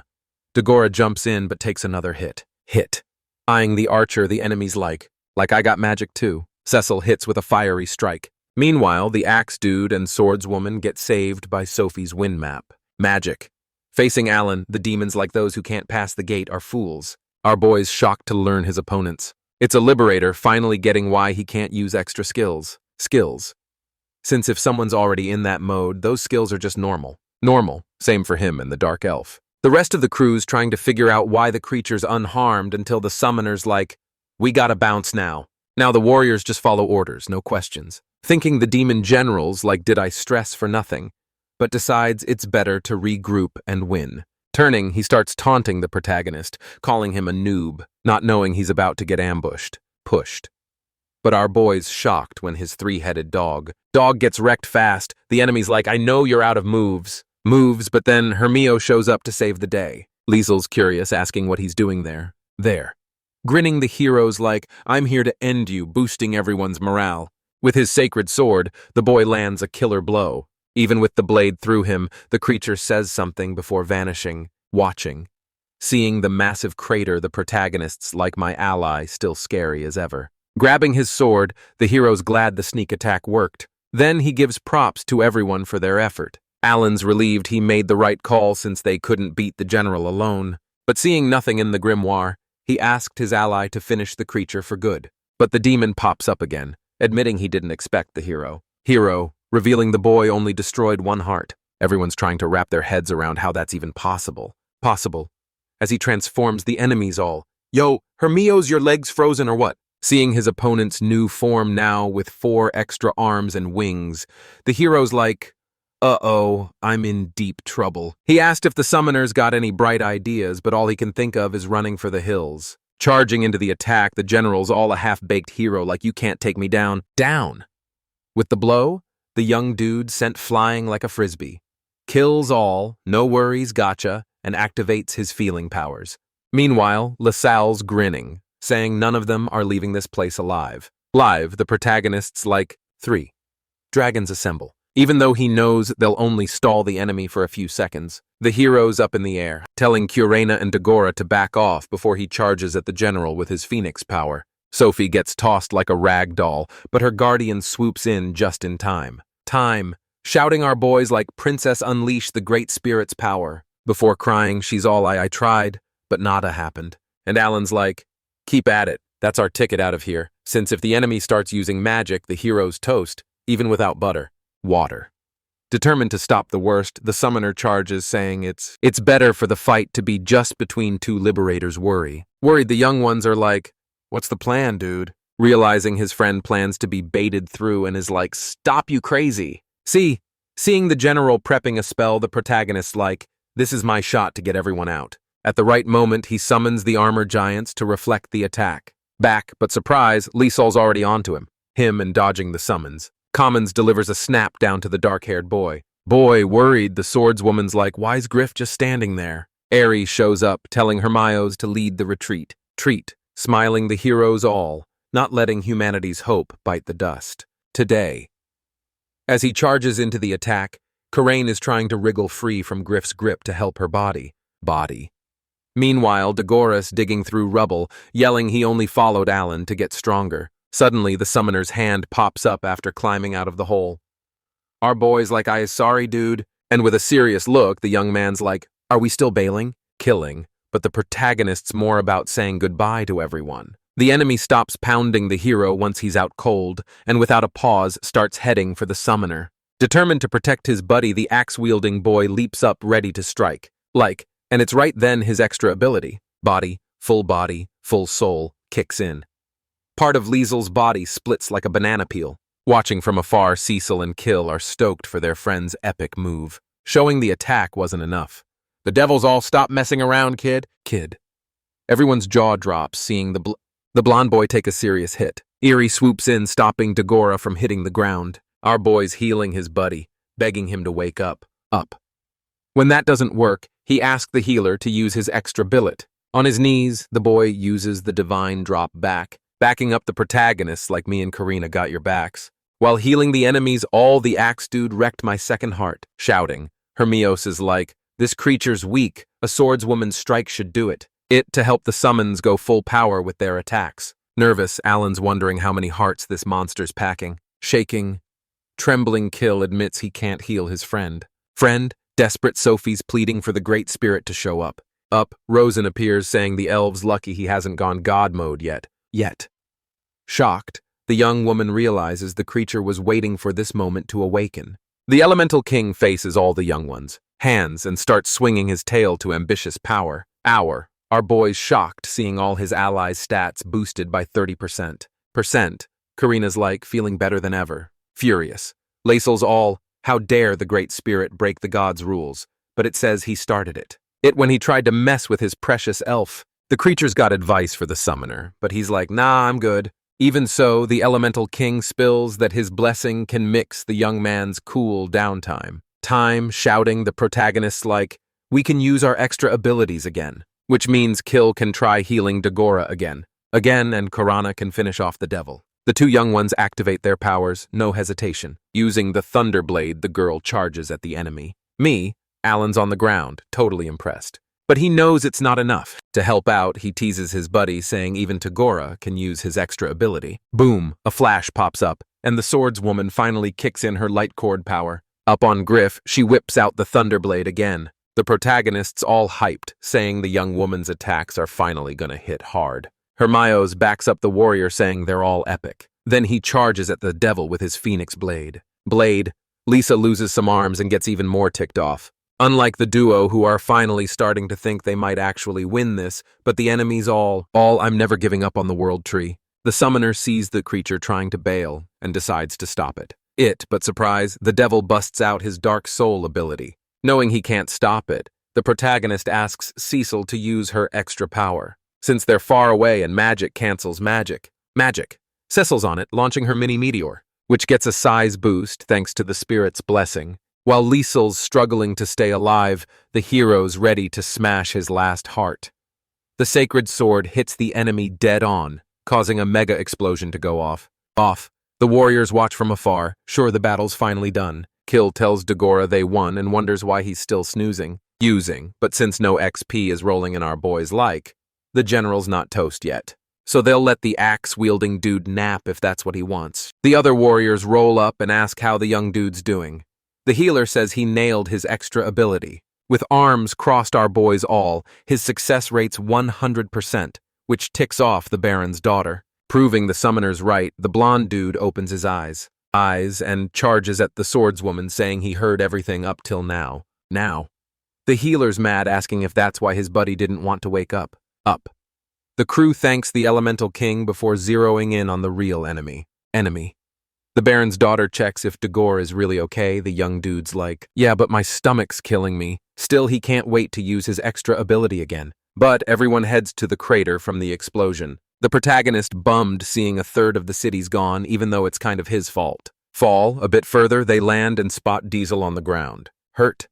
The devil says he couldn't wait any longer. Then he tells the young ones to step aside from the world tree. Seeing the creature's body fading, Alan's sure they've won. Without looking away from the tree, the enemy says dying in the promised land isn't so bad, even if his bros aren't there. But he warns that after his death, there'll be a second, a third, and so on. The devil apologizes to his people before vanishing completely, showing he had feelings after all. The summoner checks the grimoire and sees he's leveled up, but the XP for the general's death hasn't hit yet.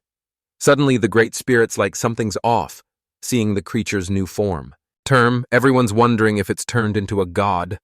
Looking ahead, the Elemental King's like peeking's rude. A leg pops out of a rift and the stranger's like, no need to stare at me like that. The warriors are shook when they see Kubel, because he's a top general. None of them can beat. Smiling, the enemies like hope Hermios is getting paid well. Well, then he reveals he won't fight anyone with a god around. Remembering all his friends who died by the monster's hand, the hero asks what he's doing there. Introducing himself as the demonic army's commander, the devil asks how and to step up. Lying. The protagonist says the summoner sacrificed himself to beat Liesel. Shouting, the enemy tells the young dude to quit stalling and admit he's the one he's after. Then Kubel says it's our boy's fault, his life's on the line, but since his mission was just to ID the boy, it's time to bounce. The young ones try to figure out why he showed up. except for the protagonist who thanks everyone for their effort and says it's time to head back to Tiamo to chill. And so the Battle of Rosenheim wrapped up 43 days after the game junkie showed up. The elves threw a party when the good news hit, but the warriors just wanted to nap. The next day, the queen thanks the summoner for everything, but he says it was actually the hero who took down the demon general, all to dodge being the spotlight. Switching gears, Rose in spills she never thought Liesel was a dark elf. And since they can't just let it slide, she's gonna have a serious chat with the creature's rep. Alan wraps it up saying even if they strike a deal, they gotta stay on their toes. The Elemental King pops up and wants to give props to the squad for keeping his elves safe, so he's gonna keep his word and boost everyone's skills. Grinning, our dude's stoked to hear that, especially since he only became king thanks to his crew. True, even knowing this, the spirit says he won't mess with anyone's gameplay style. But he will level up one of the warriors to 5 stars. Without a blink, Alan asked the creature to hook Karina up, since the young lady's already 3 stars and can only switch class once. Pumped, the swordswoman thanks her buddy, but the elemental god flips the script and decides to change everyone's class. The main guy's hyped to see none of his pals lost their extra skills, even though overall they got a bit nerfed. Jumping in the squirrel says it's gonna start tagging along with Sophie. Watching from a distance, Hermione says the young ones are truly something else, proving. It's not over, the spirit announces someone wants a word with the hero. Delmia takes over the squirrel's body and says the young dude gave it his all to protect her kids, so she's giving him a shot to switch class. Plus, the young dude's now dubbed the King of Heroes and gets the mission to look after the crew. Checking out his new stats, Hermione says a lot's changed. Then he says Alan was spot on about finding a way to beat despair. Grinning. The main guy says that's why they got to stay positive before thanking the King of Heroes for all the help. Switching topics. Our dude says they gotta hit up the rank S dungeon, but only after swinging by Maruru through. A few days later in the capital, Fortania. The queen announces to everyone that the war is over, and so the elves raise a toast to the heroes who saved the world tree. Looking up, the young ones spot the spirits partying too. The main guy asks about the fruit on the tree and finds out it's used to make the magical herb. Knowing it'll take time for the country to bounce back, our dude wonders if Sophie's gonna roll with him. Out of nowhere, the queen steps up and asks her daughter to fight alongside the summoner for the elves' sake. The girl nods without a fuss. Then, Rosen hands each squad member a bag with 1,000 gold coins. The main guy says he doesn't need cash, but would love a noble title from the kingdom of Ritesh. Cutting in, Hermio says he's heading back to the central continent, but will catch up with the squad in the dungeon. The young dude says bye to the summoner and bounces. Buzzing, Alan says they got to hit Ritasu to snag the rewards. Dagora says he wants to be a knight, while Cecil says she'd be cool with a tax break. The main guy then says, if all goes well, Kill might even get back the calmer land. By the end of March, the central continent wraps up the war, and our crew graduates from the academy. So, 10 days post-graduation, the squad gears up for the audience with the king. Holding a bunch of scrolls, Kill asks if they can really pull it off. Confirming, his pals say no one's gonna notice a thing. In the castle, the king thanks Sophie for the magical herbs. Stepping up, the young lady says it's an honor to be in the big guy's presence. Taking charge, Rosen introduces himself and says Imbal made the right call saving the elves' lives. Everyone's shocked to see the creature, while an elder says they wouldn't be there if it weren't for the game junkies. Grinning, the king says helping Rosenheim was his top priority. 40. Seizing the moment, the elder spills that the queen decided to make Al and the advisor of her city. Rukidoral explains that the advisor is the marshal's right hand, cooking up tactical plans. Plans people aren't thrilled knowing such a high rank went to someone so young. Thinking it over, the main guy figures with that title, he won't have to go out fighting because of the kingdom's boring demands. Continuing, the elder reveals Rosen wants to set up an embassy between the two countries with nothing else on the agenda. The king just nods. Proving it's not over, the elf says. On top of that, the princess wants to tackle the Class S dungeon in the Bacchus Empire. A noble's all. Swordmaster can't leave the kingdom. But Inbel's chill, saying the journey's cool if the elves are nice to his peeps. Before the dude wraps up, our boys like, hey, remember the promise to fix up the counter fan? Fam, he's asking his Rosenheim's advisor. The chancellor's fuming, but the summoner's like, here, check these scrolls. Reading about Kill's epic battlefield wins the elder's jaw drops. Still, the king's like, what your dad did? Not cool. So you get half the land and a barren title. A few days later, there's a lit party to celebrate the country's friendship. Stargazing, the healer's dream, and of going back to noble life and making a safe spot for his fam. Ma'am, 'cause most folks lost jobs after the White Dragon showed up. Dagora is like, good luck, dude. Hope you become a Vi account. Even if you gotta, replace the current one. 1. After April, the Summoner and Axe Boy hit up their hometown. They find out that in Mayor Rodin's second year planting kicked off in the towns. The protagonist heads home to see his family, where his siblings are hyped for his visit. Full malls like the Summoner's still a kid around his fam. Alan's like, I didn't roll solo, and introduces his squad. His dad and Teresa are shook by all the changes. Then everyone rolls into the protagonist crib. And Karina and Dagora reunite with their fans too. They chow down on a feast made with mad love. Our boy's like, how's Masu's training? Masu's like, then grinding hard. When asked if she wants a talent mirror, is like, heck yeah. They make a quick call, shocking the elemental king. Laughing, the squirrels like, here's monk talent. Thanks for everything, Summoner. There. Owen's stoked, realizing his fam squad's got 3 members now. Later, the swords woman and axe boy head home, while the rest crash at the protagonist's place. Next day, Dagora and our boy chat about the young knight. When asked what he got from the kingdom, the Summoner's like, didn't need anything.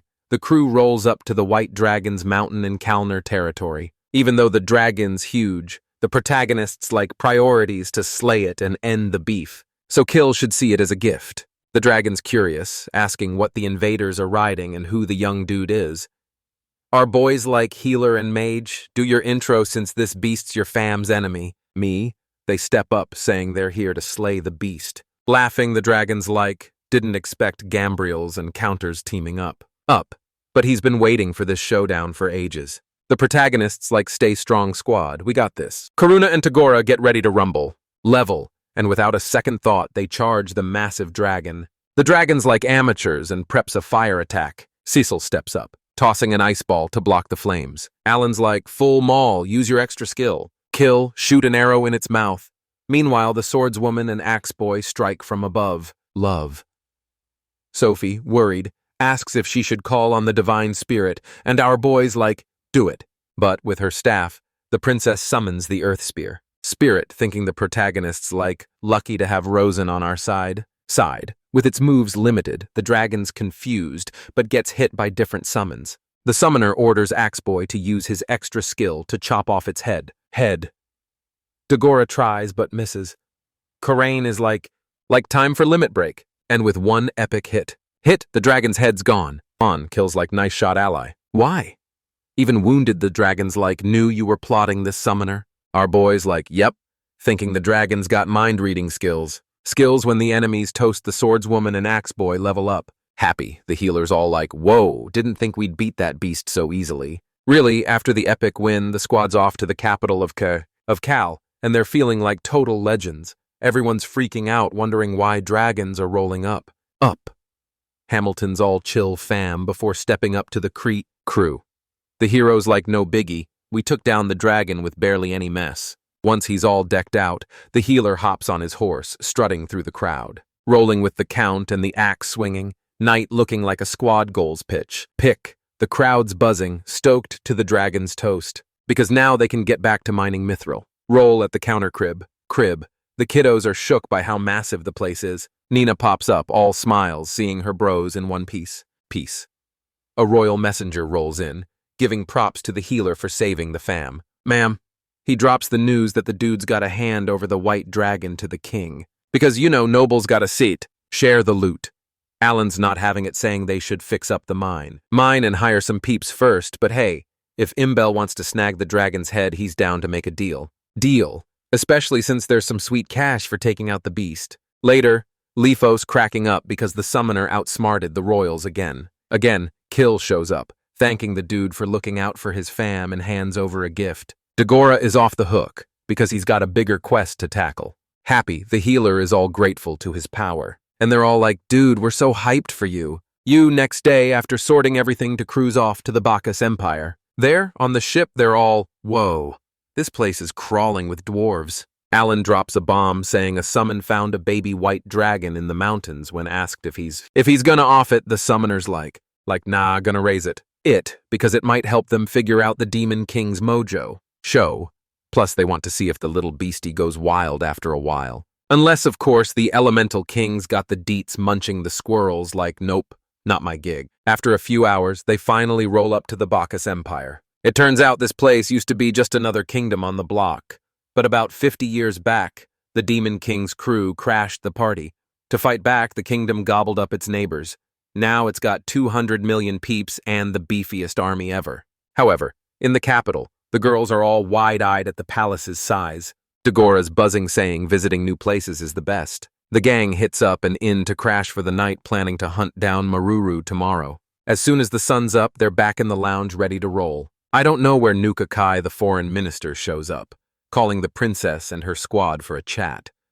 And the dining room, Karina's drooling over the feast. The old dude's grateful for the recovery potions, saying they kept the casualties low even with the biggest invasion in ages. Alan side-eyeing, wondering if the dwarf snatched the potions from Maruru. Peru, the minister's all. We'd love to hook you up with magical tools for Rosenheim's fix-up for a price, duh. Then he switches gears, chatting about how the rank S dungeon's no joke. Joke.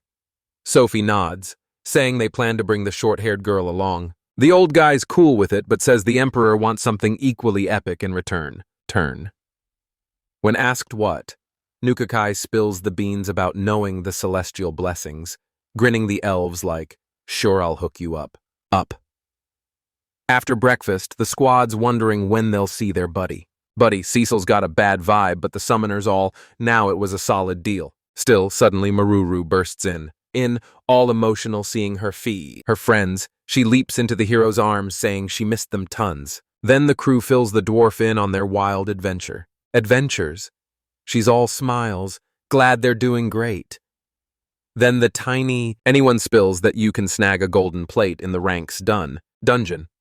On the way, our dude notices his buddy's way more confident since she graduated. Plus, she's rocking a 3-star talent. The game finally hits up the Tower of Trials. Happy Maru result, DeGranny's totally here. Inside, they see it's packed to the brim, but Kurena and Dagora are most shook by the beastmen. Then, after passing through the gate, Kill's mind's blown that the city inside is even bigger than the capital. When asked if the Temple of Degregni is the structure in the center. The dwarf nods and says that's where they'll dive into the rank S dungeon. Engine. People around spot Alan instantly because of his wild hair. He's totally blown away by how many people have already tackled rank A dungeons at a stall. A lady's stoked to hear the squad's aiming for the level S dungeon. The short one pipes up wanting to rent a magic disc. With the disc in hand, she explains the plate goes in to create a column. Curious, the receptionist asks about Maru's talent. When General of the Magical Earth is mentioned, jaws drop all around. Grinning, the lady says the young girl can move a mithril-level golem with copper or silver. The main dude asks if he can rent a magic disc, too, but finds out it's gonna cost 10,000 gold coins. Coins are boy figures, yeah, that checks out, before he slaps down bags full of coins on the counter. The dwarf thanks him, but the young man says it's an investment for all of them. After leaving the temple, the crew rents a nearby house to set up base. While munching, the swordswoman dreams of being the first to conquer an S-rank dungeon. Bringing the mood down, the summoner says fighting demon generals will be tough, especially with one being super high-level Marurus. Ruzel, bring it on because Tam her golem is gonna be a beast. When asked if she told her fam where she is, the dwarf shakes her head, not wanting to worry them. The main Jude says they'll need at least a year to conquer the dungeon. After that, he's got to level up his summoning skills. Cecil raises a hand, asking why the young man keeps splitting the loot equally, since he's the one who needs crystals and gold coins the most. Seeing everyone nodding, our boy's glad to hear it. The next day, the squad heads out to face one of their biggest challenges yet. Yet looking around, the dwarf's shocked to see some groups have 20 people. The announcer welcomes the game junkies, asking if they want to hit the second floor. Kill jokes, the dungeon's kind of lame with only 5 floors. Pumped, our boy's all about going to the second floor. After teleporting, the crew is amazed by the place's new look. Look, Cecil notes there are like 500 people there. Suddenly, Maruru spots Garara with Pepeku. The admiral rolls up, asking why she's with humans. Without skipping a beat, the dwarf introduces her pals to the army's supreme leader and instructor. The blonde guy tells the old man she's the elven princess who hooked them up with potions. After a thank you, the man asks if the group's just 8 people. Alan confirms. The admiral suggests the dwarf switch team. Teams, after all, her squad could use a talent like hers. Turning it down, the protagonist's friend insists she'll conquer the dungeon with Alan. To stop her buddy from being snatched, Dagora's ready to row down. Fuming, Maruru vows never to forgive Garara if her friends get attacked. The old man backs off on the team switch but threatens to take down our boy if he bails with the girl. Admiral. Taking charge. The instructor apologizes, saying the admiral's been off his game lately.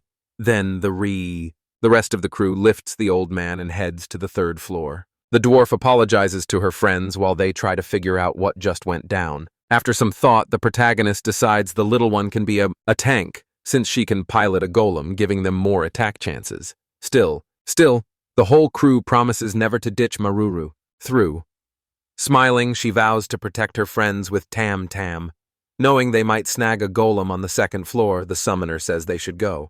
They get there fast, and other adventurers are stunned to see 2 elves and a bunch of summons. In the air, the dwarf's relieved her squad hasn't caused any major drama, yet the protagonist fires up his ability spotting mostly ranked B monsters. But after another look, he finds a massive creature. The catch is, the beastmen want to take down the monster too. Knowing it's best to steer clear, our boy asked Goncho to find another boss.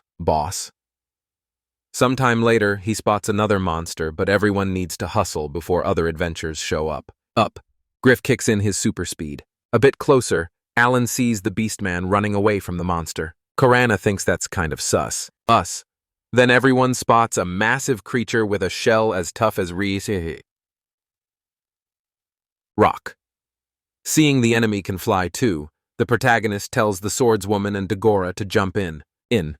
Then he tells the other adventurers to scram. Graham, one of them all freaked out, asks how they plan to take down an S-rank beetle. Maru's shook, but the summoner's like, chill, I got this. Running, the beastman warns that magic's useless on a BB. The axe dude comes back with his buddy and says their attacks did zilch. Grinning, our boy says it's a perfect chance to flex their powers, as long as Rosen's got their back. They're back.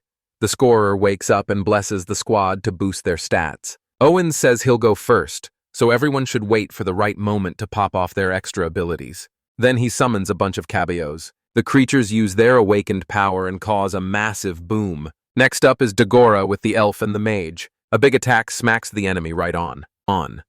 Watching, our boy notices his dragons getting swole, but Bummer fires a no-go against the big beetle.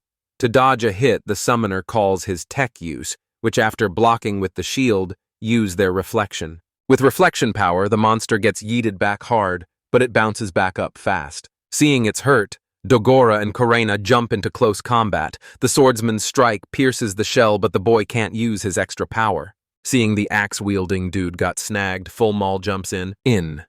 An arrow hits the enemy and the warrior. Yor finally breaks one of its legs. The protagonist asks if his buddy can still fight the boys, like, yeah, and I won't get caught again. So the squad decides to keep the pressure on. Cecil notices the monsters plotting something and asks what it could be. Seeing one of his dragons getting When grabbed, Alan realizes the beetle can suck up energy and figures it's way too strong for a 2nd floor monster. Because of this, he says it's time to bail. After ditching the creature, the crew spent 6 hours taking down other floor bosses until they snagged 3 silver coins. Next day, the protagonists hype to leave the 2nd floor. Meanwhile, Kill and the Baron's daughter are bummed about not finding any chests or golem plates. The summoner tells Maruru sorry and says that as they might score the item on the 3rd floor. After handing over the medals, the whole crew gets teleported again, but surprised that the place is a desert with 0 plants. The girls notice the ground's kinda sus. Suddenly, the healer yells to show his friends the golem right ahead. The dwarf explains the pilots inside the crystal in the big guy's chest. Out of nowhere, the creature morphs, showing it's using a magic disc. Excited, the girl says during a naval battle, Tam Tam turned into a warship. Dolgora suggests asking the cube how to snag the plates. The announcer says the crew needs at least 7 medals to hit the 4th floor. Or Alan says if everyone goes back to base, it'll be offered to collect. Worried, Kill and Cecil ask if they can still do the tasks and chill. After thinking, the summoner says they can spend 3 nights in the dungeon and 1 at the base. With everyone on board, the crew heads to the next mission. In the air, the protagonist looks for the Admiral among the golem users but can't find him. Sometime later, he spots a team of dwarves and beastmen, and finds out the monsters on that floor in the sand or caves. Quickly, the young man summons Eri and asks her to check out the structures. Maruru says it's not a sure thing, there are monsters in the caves. Even so, the team decides to scope out each one until Alan finds a portal. Suddenly, a bunch of giant scorpions pop up, which gets Karina super hyped, with his friends ready to rumble. The summoner says he'll make a few beasts so they can use their skills without stress. The swordswoman charges at one creature and takes it down in 1 hit. The protagonist says those are E-rank monsters, so they should wipe them out fast. The mage throws a stone ball, while the swordmaster and the axed dude lands several hits. Shouting our boy warns a big monster's gunning for Dagora.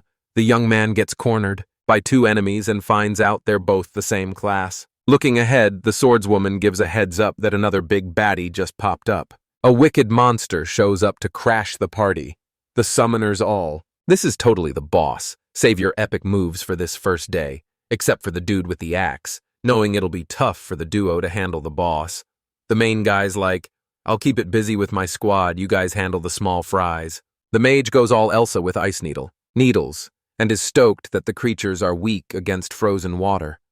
Our dude tells her she can now help Karina and Dagora. After a bit, the squad gets ready to face the floor boss, Loss, which is already a bit beat up thanks to Alan's summons. In no time, the monster's toast. Next, the main guy's pumped to see it dropped a crystal in a metal worth about 200 gold coins. Kill jumps in, saying he's kinda tired, but the black-haired dude's like, training ain't over yet.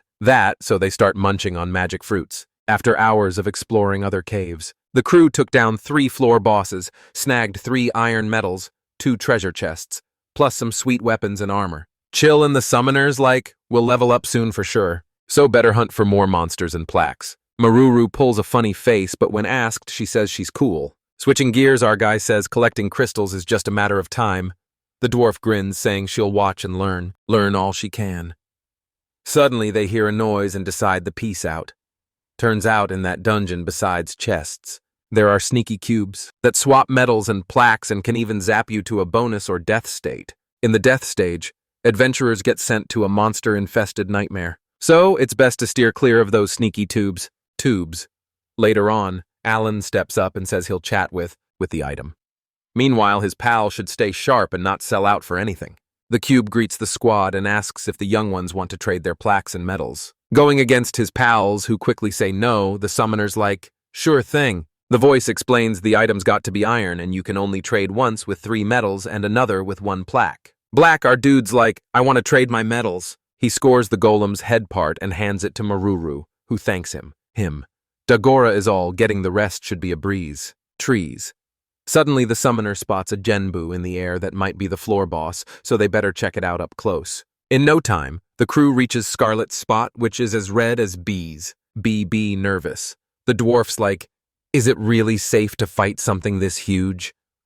Owen's like definitely not, but if we give it our all, we might win, starting the formation. He tells Karina and Dagora to aim at the creature's body with their epic moves. The swordswoman's the first to power up and jump into the fight.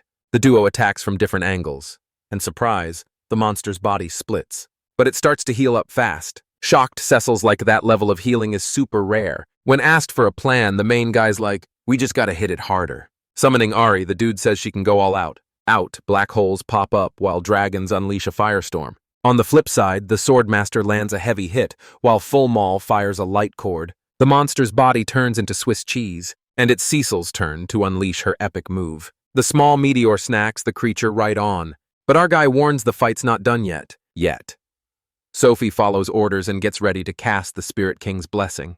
But in a flash, the enemy's head is back. Alan's like, let's try again with the status boost. Until 30 minutes pass and the crew's convinced they don't have enough firepower to beat Scarlet. After a few days, they hit the 3rd floor and head back to base to sort their loot, besides snagging almost all the golem parts. 20 days later, Kill asks if he can chat with the sneaky cute tube, feeling lucky. The main guy lets him try. then remembers his odds are better, but it's too late, and in seconds, the warriors are hyped about scoring the right arm. Maru starts tearing up, saying she really admires them all. To hype her up, Alan tells her she can now flex her skills like a general from the magical land. Outside, the dwarf finally calls in Tam Tam, and mentions that the golem's skills are shown behind the disc. The summoners shook to see the girl's health and magic stats have leveled up too. Pumped, she says she's gonna slap on an enhancement plate to boost the big guy. Guys attack. Then she hops into the golem and starts moving it. Oops! Everyone's jaws drop when they see the flying arm strike. Amazed, the main character jokes they might need to rename that move. Kill announces it's already noon, meaning it's time to hit up the first floor. A bit later, Hermione shows up at the base and greets the squad. Our dude asks what's up with all the luggage. Rosetta steps up apologizing, saying it's her ability's fault. A woman rolls up and says she's part of the sacred. The summoner's surprised to realize he's in the hero's hood. And Cecil grumbles about the squad crashing her team's case. Our dude says everyone can chill as long as they pay rent. Sylvia slides over and thanks them for the magical herb stash. Hyped, the King of Heroes says it's snack time. We bounce to a tavern where Garara is hanging out too. Curious, the old man asked why Hermios is chilling with these kids. Grinning, he says the young crew helped him beat the demon general. But today, he's just there to train on the 4th floor of the dungeon, not to conquer it. Pepeku pops up and stops the old man from spilling too much tea. At the table, the King of Heroes says all 19 members of the Admiral's crew are magical land generals. Mind blown. Cecil says that means they've just met the world's strongest squad, raising a mug.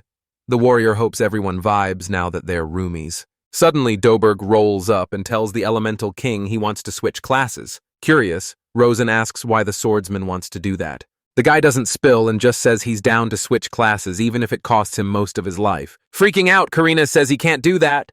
Chill vibes. The squirrel says he's super grateful to the warrior for coming all this way, but since he switched classes without a heads up, everything's still a mess. The swordsman gets it and thanks the creature for hearing him out. Confused, the main character wonders why Doberg's risking it all. Suddenly someone bursts into the tavern looking for the summoner. Facing him, the guy asks if he was the one who saved Uru. Smiling, our dude says he recognizes the warrior next to the stranger from the BB battle. Zuvan al-Bahar introduces himself as the 2nd prince of the Beast Kingdom. Alan wonders what the prince of the biggest country is doing here. Reading his mind, the Beastman says he's here to give the young dude whatever he wants is a thank you, drawing a blank. The main character says he'd like the prince to back his squad if things go south. Van surprised to find out the young dude plans to conquer the dungeon, but Hermio says no one on the team is tied to Gioma. Plus, his crew doesn't plan to finish all 5 floors. The prince tells the summoner to hit him up if he changes his mind, and he thanks him. Jumping in the King of Heroes, says the beast. Man can also call if he needs anything, but the prince says he doesn't need their help before bouncing. Sitting back down, the sacred sword owner says he's got something to share. Cutting to the chase, he says he heard if the first prince of the Beast Kingdom takes the throne, the central continent's gonna get attacked. Shocked, the summoner asks if this means the Empire is going to wreck the 5-continent alliance. Science. Cecil wonders why the Beast Men would do that, since the real baddies are the demons. Hermio spills that ages ago the people of Zu were ruled by the Geomid Empire which enslaved them. Our dude says it makes sense now why the young man mentioned the kingdom of Radishus, since if he were to break the alliance, he'd do it when the demon army's attacking the empire. So the place would be cornered and the southern half would have to fight the beast men, like they're the empire's defensive wall. The hero confirms and says that's why Gemmet backs the 2nd prince or the warrior princess. She's the king of beasts' youngest daughter. When asked why Van's here, the young dude says nobody knows. The kids are all, do these creatures really hate us? What's their next move? Alan, keeping it real, says if they attack the beastmen and demons gotta go. Though, Hermione's chuckling says they should focus on keeping the alliance tight first. Outside, Cecil's all, oh, this is so frustrating. Karina asks the summoner if he's got a plan, and he's like, nah, better if we all just chill. Sophie says the elves got the heroes back in Marurus-like, same with the dwarves. At the base, our dudes all let's conquer that dungeon squad goals. A month later, Alan's grumbling about Rosetta invading his bubble. The Baron's daughter pops in asking if they can kick things off. The warrior, laughing, tells her not to stress, he's got the hero on lock. Rosen rolls up to check everyone's stats. He's all y'all are crushing it, even the gods are impressed. When asked about switching classes, the summoners still can't bummer. The elemental king announces he's about to drop some magic. Everyone's hyped to see how much they've leveled up. Sylvia's all, what are you guys staring at? And the hero's like, we can see levels too, it's lit. Dilberg stays quiet, dreaming of class changes someday. Alan tells Sophie to start bonding with tiny spirits. Next day, squad's off the Rosenheim. In the capital, the princess and crew are stoked about the rebuilt progress. After a bit with the elemental kings help the elf seals her first spirit contracts, until there's just one left chilling where the dark elves used to hang. The boy points to Corpicor, asking the princess to check it out. She goes over and asks the little dude if he's down for a contract. When asked if he's solo, the boy's like, yeah, my crew bounced after beefing with the elves. Sophie asks if she can help, and the spirit's like, can you vibe with my people? The princess promises she'll keep chatting with the dark elves. The little guy's grateful, and boom, last contract sealed. Watch it from a distance, the heroes all. World peace ain't easy. Gotta think bigger than just beating baddies. Finally, it's time to hit the dungeon's 4th floor. Dagora is curious if the salamander can throw down, but gets a spit in return. How one says a spirit user should back the princess, but full mauls like Gartruga struggling to, after placing all the medals. The squad gets teleported. Elsewhere, Cecil's like, are my feet in water? The hero confirms and amidst the squad's hype says there's lots to do. Everyone shook to learn they got to beat all floor bosses and wipe out S-class creatures to move on. With arms crossed, the summoners like, no wonder the hero wasn't into dungeon conquering. In the air, the Baron's daughter mentions they'd been on a giant lily leaf this whole time. The squad spots the Admiral and Hermios with their crew. Dagoras like walking would be such a drag. Up ahead, our dudes all, why found some rank a month? Monsters, let's level up. Maruru jumps calling for Tam Tam, which is way bigger than the enemies, even though it's not at full power yet. The golem smashes and it's Cecil's turn to shine. With a killer spell, the mage zaps the enemies. Karina and the axe-wielding dude team up on one creature. They attack together, until eventually just one monster's left standing. Ending, out of nowhere, the salamander bails, leaving Sophie worried. Agreed. Ignoring everything the little spirit, it causes a massive boom, leaving everyone totally stunned. Kill asks if his nearby buddy's okay, while the sames bum the Griffs are now fried chicken. Looking, seeing the blonde dude's got no clothes. Alan's like, weird, that armor's supposed to be unbreakable. The princess comes over to apologize. Dagora, covering up with his shield, says it's cool as long as she keeps her distance, noticing Sophie's magic and health. Health took a hit. The hero offers a celestial blessing. Dancing while the girl hugs the salamander, Rosen warns her to be careful. Our dude reckons it'd be epic if everyone kept an eye on the elf during the next brawl. All hands over a recovery ring to her right after like a boss. When asked if she's chill, Maruru's all, yeah, I got this, and says she can fix her goal in a no time, because she's got that repair skill, duh. A treasure chest pops up and out comes a ring of knowledge like magic. Kill tries to say something, but Cecil's stare shuts him up, so he suggests boosting her attack power instead. August rolls in and Dagora is all pumped, saying it's his turn to take on Doberk. Back at base, Alan's busy crafting stuff with FOMO. Meanwhile, Sophie's trying to keep Kempi in check. Elsewhere, the Baron's daughter wonders how Rosetta ended up with the hero squad. Grinning. Rosetta says she met the hero while rolling with bandits and decided to join the crew. Hermione's nods and spills that Elmia said the girl holds her future. So it'd be cool if Cecil trusted her squad more. The main dude rolls up, and switching gears asks if they can find or calcum on the 4th floor. The hero came. Teams like totally, since his team found some in a shell deep in the ocean. Thanks to Rosetta's treasure hunting skills, of course, Later, everyone heads out for some grub. At the tavern, Aru spots the summoner and asks if he wants to join for dinner. A beast girl tries to hide her rage seeing a human. Then they start chatting about the dungeon. Alan's curious if he can snag some intel from the duo, and finds out the creatures are being forced into the dungeon for a year by the first prince. But they bumped into Ju on the way, who's all about conquering the place and becoming king this summer. Summoners like this mission is tough, and the young dude agrees, and spills that Baku's not letting his bro have a solid team. When asked if he wants to conquer the dungeon to the main dude's like, heck yeah, especially after hearing Orich Halcom's up for grabs there. Next day, the young dude uses gambas to kick off the ocean search. One turtle quickly spots a massive shell. But hours later, they realized they didn't find what they wanted. Our dude switches tactics and spots another even bigger shell. Before he can act, enemies show up. In the air, Alan warns his pals that one monster is an S-rank floor boss, known as Crimson Kaiser the Sea Serpent. The summoner's shocked Ares team who got called failed the mission, thanks to the fourth floor ruler's minions blocking their path. Our dude didn't plan on facing an S-rank beast that day, but he wants that shell, so he'll take on the boss. So the others should save their skills and take out the smaller ones first. Dagora charges in as soon as he's summoned, while Kill activates the light wall to boost his pal's magic resistance. With Tam Tam, Maruru lands a punch on one of the monsters. In the air, Cecil's throwing ice needles, tools. Meanwhile, Full Maul's firing annihilation arrows. A bit jittery, Sophie asks if Kelpie's still game. Suddenly, the floor boss lets out a terrifying roar. Amidst the windstorm, the warriors are like, "What the heck is that?" To everyone's shock, the creature called for backup. Seeing he's about to get hit, the main dude tells Griff to dodge. The golem gets hit, and Alan figures it might be better to bail.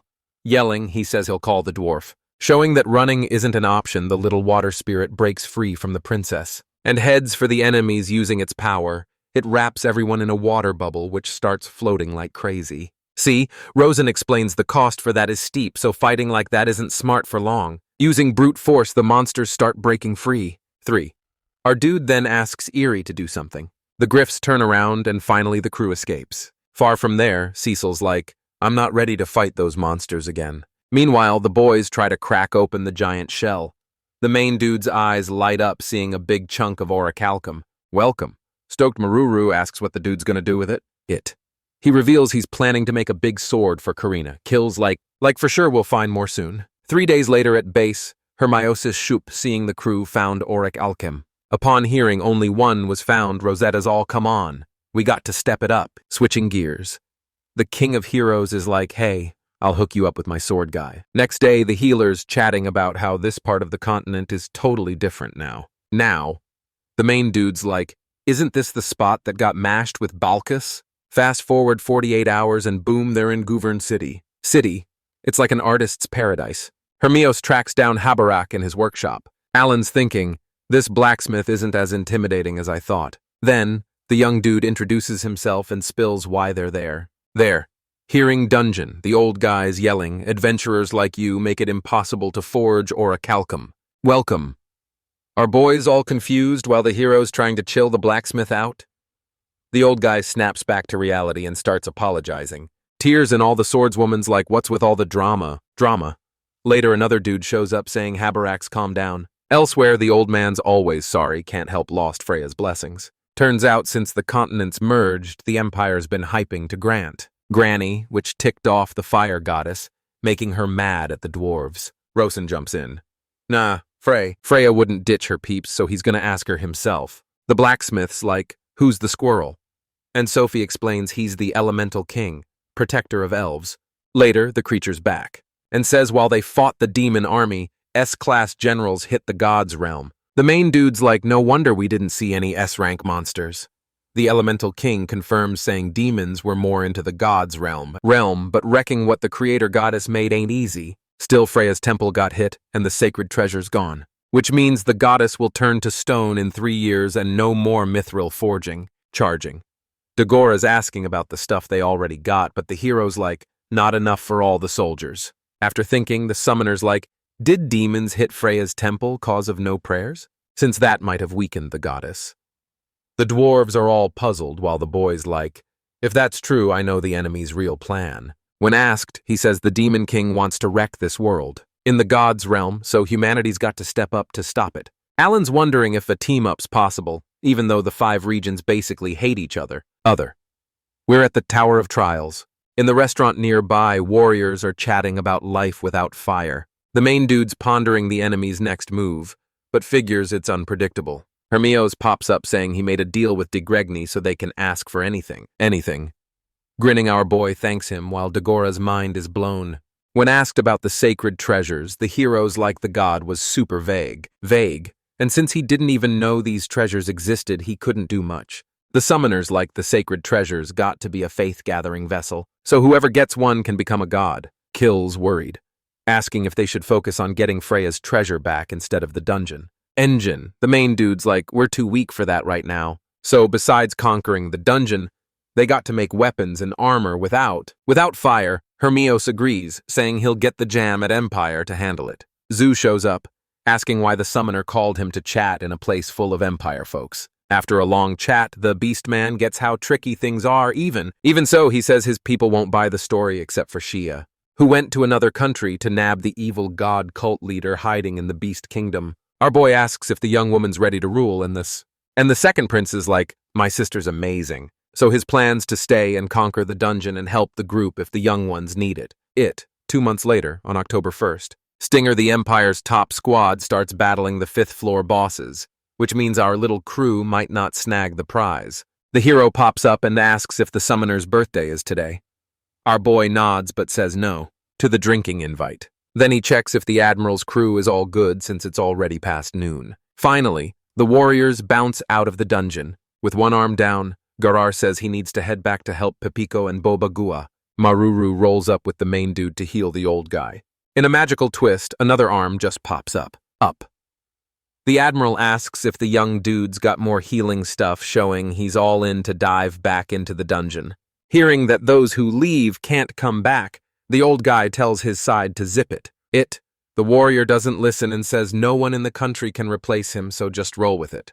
Hearing this makes the old guy's eyes go wide. Then Karara drops to his knees and lets all his feels out. After moving to another spot, the Admiral spills that 6 people didn't make it in the battle. Maruru starts crying over Pepeku's loss. When asked what's next, the Admiral says he's breaking up the group and will own up to everything, including the fight against the demon or army. As for the other squads, they should ditch the idea of taking over the dungeon. The main dude disagrees and says it's gotta be done. A woman then says if that's the case, everyone will pray for their souls. A few days later, Garara didn't head back to his base and drank till he dropped. Rosen shows up and says he's switching up the warriors class for the last time as promised. With a grimoire in hand, the main dude says his friends are epic, while a young girl from the hero's crew says they've lost the title of the strongest team. Van rolls up and says the young ones are like the 10 great beasts of his land. Hermione agrees and says if the royal fam made a team, taking the dungeon would be like stealing candy from a baby. The Admiral wakes up and says no one can beat the boss on the last floor. Even so, Dagora says they'll only know if they give it a shot. Fuming, the old guy says the young ones will end up toast, so it's better to keep Maruru out of the fight. The next day, Alan tells Karina not to sleep on the info Garara gave. Since he was the only one who faced the enemy, they still don't know. The dwarf steps up and says she's in for the fight. The main dude thanks her and spills. He found another hidden cube. The swordswoman and the short-haired girl get picked to mess with the item.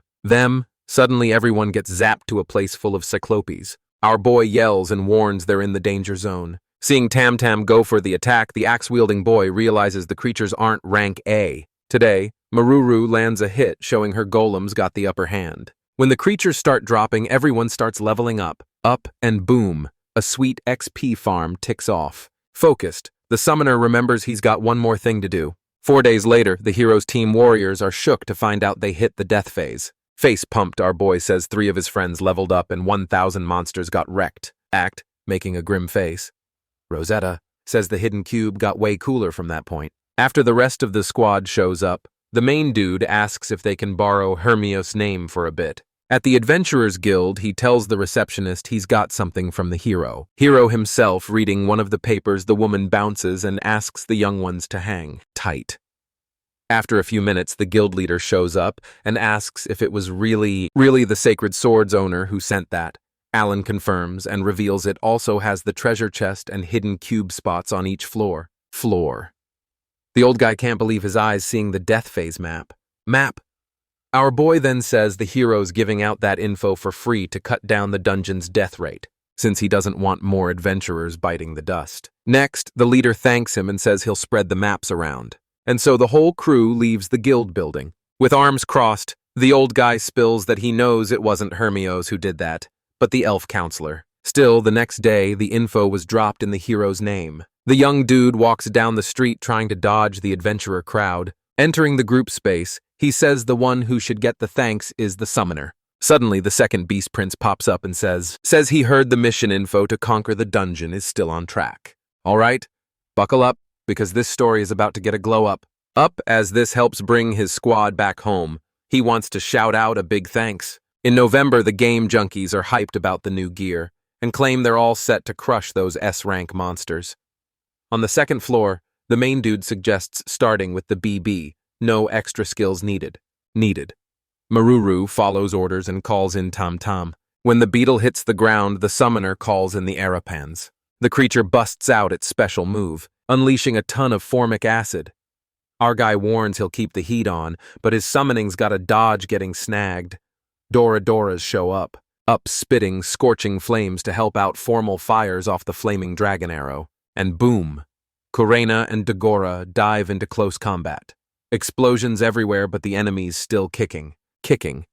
The main dude then asks Sophie to handle the rest. She nods and calls in the salamander for backup. The spirit shows up and wraps the beetle in a fire tornado when the creatures toast. Alan scores 120 million XP points, but when asked if he leveled up, he spills that nothing's changed since the demon general snapped it. Down, the axe dude rolls up saying he found a copper medal in a crystal. Pumped, the summoner says it's time to take down Scarlet. On the third floor, the crew gears up for a non-stop attack. Cecil decides it's his turn to strike, but 3 hours later, the enemy's still kicking and healing up. A few days roll by and Sophie switches class for the last time after sealing more deals. Turns out the elf can now use Gale, Dryad, Pygmy, and Nymph. In December, the squad tries to take down Scarlet. Scarlet for the fourth time, Tagora all fired up as he maxed out his attack power just for the showdown. The main dude warns that healing's gonna be slow, so kills gotta be careful.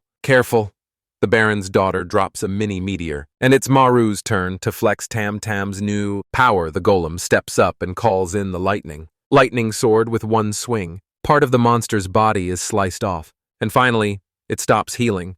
Grinning, our guy says he gets it all now. Seeing the creature trying to bail the princess activates her extra MO, remove making gnome pop up and pin the enemy down. Alan then says it's go time for everyone to attack. A killer blow smacks the giant worm, which bites the dust and drops 250 million XP points. The crew throws a victory party, all thanks to Mari. Ruru. Staring at the golem, the summoner wonders why Garara lost to the upper floor boss, even with 20 big ones like that. He starts thinking about the next monster, and remembering he's getting a new power soon decides to push the conquest to next year. On January 1st, the squad rings in the new year inside the Tower of Trial. Turns out God gave the church an oracle to enhance the class change systems, dropping in April. When asked why the sacred treasure thefts on the down low, Rosen says it's to keep the world chill. Determined to unite humanity, our guy says he can't wait for the class change. A few days later at the base, he celebrates seeing his synthesis, his skill level up, since this means he can summon 80 peeps. The young dude checks out his equivalent exchange attribute and is stoked to see he doesn't have to stress about running out of a certain crystal type. Stepping out. The door, he announces he's going to test his summons in the dungeon. The others ask to tag along. Our guy's cool with it but tells them to just watch. On the second floor, the summoner calls in his rank, A Beasts. Okio-san stands with Tsubami and Solarin saying it's a pleasure to meet the young dude Takao. Mako's promise is to be useful just like Hayate while Rokanel stays quiet. Seeing Hatch's size, the warriors start wondering if the summoner might be a bit too OP. Checking out the grimoire. Our guy says that besides the size, his creation stats hit 10,000 points, but to his annoyance, he still can't use the commander skill. Cecil comes over and asks if there's any creature the dude hasn't summoned. He nods and calls for Mary's. Chris, an angel appears, leaving everyone totally shook. The summoning looks at itself and says finally, Alan heard its prayers, which means now it can take down Kubel. While Rosen introduces himself, Kill realizes they're face-to-face with the first angel. The same one that serves Elmia. Turns out every god's got an angel serving them, and this one's the big deal. Confused, the main dude asks why the creature became a summoning. Mary's spills the tea that when the Demon King squad rolled up on the god's turf, he got clapped by the top general and was told to bounce back. Then the angels all yo squirrel spill the beans on what went down after I bit the dust. The hero squad's like, wait, did this little dude do all that just to help us humans? Angels nodding, saying he's the mastermind behind the summoner class too. But the creation goddess was like, nah, no shortcuts, no OP powers, so he had to grind hard till now. Alan gets it. That's it. The summoning wanted to dodge the grind at all costs. Mary's all hyped is like, let's see what I got. A few hours later, everyone's watching the Angel Smackdown and S-Rank Beast. After dropping the Thunder of Judgment, he finally takes down Kaiser. Our boy's bummed. He can't whip up more creatures like that. Maruru's like, one angel's plenty, trust me. But the new summoning's like, I'm only running at half power, bro. When asked how he lost to Kubel, he says the general could one-shot all the young ones. The summoner's curious if the angel knows about the last floor's boss. Angel's clueless, but promises to help with his skills. Sophie's pumped Coraine is wondering if they can win while Kill's eyeing the loot. Owen's like, all medals collected, time to hit the 5th floor. 10 days later, squad's gearing up for battle. Garar is like, don't push your luck with the final boss, kiddos. Before they bounce, Hermios is like, I think you can escape, but stay sharp. On the 4th floor, the summoner slots in the last medal, thinking he needs to stay sharp because who knows what baddies will pop up.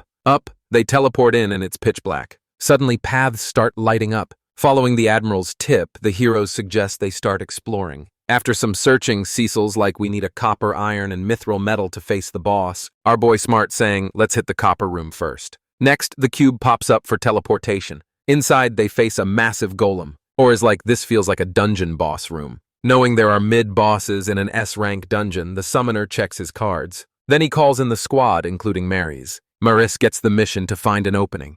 The angel charges at the giant, but it switches up and smacks the summoning. Alan figures the enemy's got some serious attack power. Hurt, the angel activates his aura to summon Orochi. A huge 3-headed dragon shows up, shocking the warrior, except the summoner who knew it was coming. Orochi spits flames everywhere. Everywhere, the enemy's body gets roasted in hellfire. Fire! The big guy fights back, leaving the dragon with one less hit.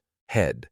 Still, the hero says, Kill doesn't need to heal the summoning because it's got super regeneration with the test done. Our boy tells his crew to start attacking more. Maruru charges with Tam Tam and the squad kicks off a massive team attack. Dagor is like, will this work? While Karana swings her sword, Sophie worried says the spirit attacks aren't landing. The swordswoman asks if she should use her extra skill, but the hero says to wait. After the signal, Maris uses his attribute Grant. Now all the warriors can zap lightning the enemy's weak spot. Cecil's first to try her new power. Then her squad follows suit. Our boys like, it worked, clear the way. Today, with the path open, the angel drops his judgment thunder. But the golems still stand. Alan tells his friends to use their extra skills. In seconds, the enemy crashes to the ground. The summoner eagerly opens the treasure chest, stoked to find an S-rank crystal, plus a copper golem medal and a mithril plate. Seeing the wooden chest kill figures the next ones will be silver and gold. Cold Cecil, keeping her cool, says there's only a 10% shot at a silver chest. Sophie spots a cube at the corridor's end, wrapping up the squad's first win. 3 days later, back at Bates, the summoner explains there are 3 more bosses besides the floor boss. But he's worried because the copper golem was just a bit weaker than Lee's. Chillin' on the couch, the Admiral's all, this is the only baddie we'll ever beat. Next up, the golems are iron beasts, so maybe it's time to call it quits. Even Hermios. Once the old dude bounces, the hero spills that his crew didn't snag the sacred treasure, so it's got to be on the lost continent. The main guy calls up Harris, asking if the angels got any deets on the item. The creature's like saw it once, but it keeps switching up its look. Dagor is all grumpy, saying if the gods pitched in, it'd be a breeze. The angels like, nah, they just point the way. But sometimes they bend the rules. Everyone shook hearing that the summoning won't work if another race thrived instead of humans. Maris explains that loads of species got wiped out recently, including the beastmen who still hold a grudge against humans after all this time. So in his view, humans and demons are from the same hood and deserve a fair trial. The angel spills that 50 years back the goddess of reconciliation was sent to judge the troublemakers, but Nata got fixed. Still, her presence freaks everyone out. because she can even judge other gods. The young crew's hyped, claiming that goddess must be Alan, while he's wondering if the gods are behind the angel being one of his summons. The chat goes on, and no one spots the admiral eavesdropping from his hideout. Out. Next day on the 5th floor, the squad hits up the iron room, which looks a lot like the copper room, but it's got 2 massive golems. For the first showdown against 2 Class S monster, Alan calls in the troops. Maris kicks things off, checking if the baddies can morph. Turns out they can. One golem whips up a spear while the other gets a shield ready. Karina's like, which one do we smash first, and gets told to target the spear dude. Meanwhile, Dagor and Maruru are on shield golem duty with a Roche. The main guy yells for everyone to stick to the same plan as before. 4. Seeing a summon closing in, the iron giant swings its spear. Here, our dude ups their dodge game by summoning tacos. The creature pops up and tosses a smoke bomb. Then the angel uses his attribute grant skill, before dropping the Judgment Thunder attack. The spear golem gets whacked and hits the deck. The summoner racks up another billion XP but thought the enemy would be tougher. Surprise. The giants back up, using repair energy. The scene's got the girls spooked. Switching gears. The main guy says to focus on the shield enemy now so everyone swaps spots. A few hits later, the monster's down, leaving just the spear golem. But out of nowhere, the other baddies back in the summoners wondering if the resurrection trick has limits. Limits! He shouts for his pals to head to the right passage. Korean is like, are we bailing?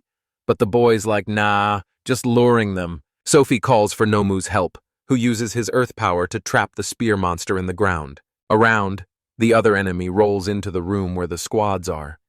Clueless that the plan's to take him out before his buddy breaks free. After a bit, the creatures toast and go. Gora's like more, how'd you know distance was the key? Without answering, he says it's time to finish off the last monster. When they do, the 4th chest pops up. A bit bummed kills, like at least that wooden chest's got more loot. Alan's stoked, revealing those items give infinite EXP. 10 days later, in Ratashu Kingdom, Cecil's chatting about the sweet weather. The axe dude's like, can we hunt something other than golems? But the main guy's like, I'm here because I want to be. Suddenly, Karina spots Dora, who's mad, telling the White Dragon's kid to respect the summoner. Facing the creature, the main guy says, no attacking people. Period. Sophie steps up, offering meat to Haku. Our dude asks his summon to deliver something to Orochi, before letting Sabani loose, who's in charge of building a nest. Since it's a portal, Alan figures traveling is going to be way easier now. Then the boy decides to try out, and another skill and surprise starts flying. In the air, he's all flying solos, a whole new vibe.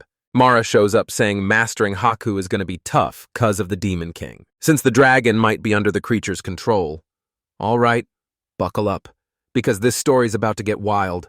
So they decide to keep the creature on the down low and let Orochi play babysitter. After the chat, everyone heads over to Rodan, where the summoners fam, Kurena and Dagora are hyped for the visit. Everyone's jaws drop seeing a ship in the sky. Then, boom, the main dude spills. He snagged the ride for the Viscount. Grambiel rolls in with Marshall. All thanks for the invite. Inside the mayor's crib, Maruru's having a fam reunion. Seeing the summoner, everyone's like, the dwarf couldn't stop talking about you. With the squad assembled, the coming-of-age bash kicks off. The elf gives Alan props for the grass, and says Rosenheim's never gonna forget what he did. Later, our dude chats with Mashu, who's pumped to tackle dungeons. Grinning, the summoner keeps the Demon King's army on the DL. From his fam, he hands over some rings to help his bro with quests. But Mashu's like, now I want to level up solo. The protagonist insists, saying he couldn't save everyone in some fights and really wants the little dude to stick around just like his crew, so the young one should take the deer and keep his peeps safe. Mashu Altieri, I thanks him. Watching the party from a distance, our guy decides it his job to protect everyone there, revealing that his past life's memories are fading, and that everything that matters is in this world. A few days later at the base, the summoners all time to roll the dice with the mithril golem. Garara's yelling, we're toast before we even get close. Dagora, a bit miffed, says everyone should take that as a heads up. On the 5th floor, the squad faces the beast. The protagonist calls his beasts and says he'll beef up the defenses since step 1 is scoping things out. I don't know where the enemy takes flight and starts blasting with its cannons. Maruru tells Orochi to hang back with Tam Tam. Still, they both get smacked hard. The dwarf's like, both my arms are toast. Karina and the axe dude charge the big guy, but it's too quick dodging like a pro. The sword's woman shouting she can't keep up with the golem. After backing off, the enemy fires again. Full Maul takes a shot with his great arrow. Meanwhile, Sophie asks Nymph to heal with kill. Scene magic's a no-go. Cecil's like, haven't we seen enough? Our boy nods and brings Rocanel into the mix. The summon shocks everyone by stopping the shots mid-air, but its body starts cracking, making Alan wonder if he's got enough juice when things look great. Grim, the big guy, kicks in a special heal. Stoked, the protagonist tells his summon to unleash its power since it's doubled up. With convergent bombardment, Rocanel blasts a hole in the golem. The creature goes boom, and the summoner's hyped about finally having a sick attack move. After regrouping, the squad counts their medals. Seeing they've got enough, they hit the station to see where they're headed. The cube says to challenge the final boss groups can team up if their medal count matches. But only 4 rewards are up for grabs, including a deal with the dungeon master. Dagora asks what the summoner's plan is. Sophie, when asked, says she'll do whatever the young man wants. A month later, we find out the crew hunted 100 golems to snag the gold chest. Plus, the princess's skill level maxed out. At the base, the protagonist says today's the day to chat about the last floor's boss. After breaking down the group numbers, he says he wants to join the Sacred, because solo wins are a no-go. Hermios checks if everyone's really down for this, and they all give a thumbs up, including his crew, grinning.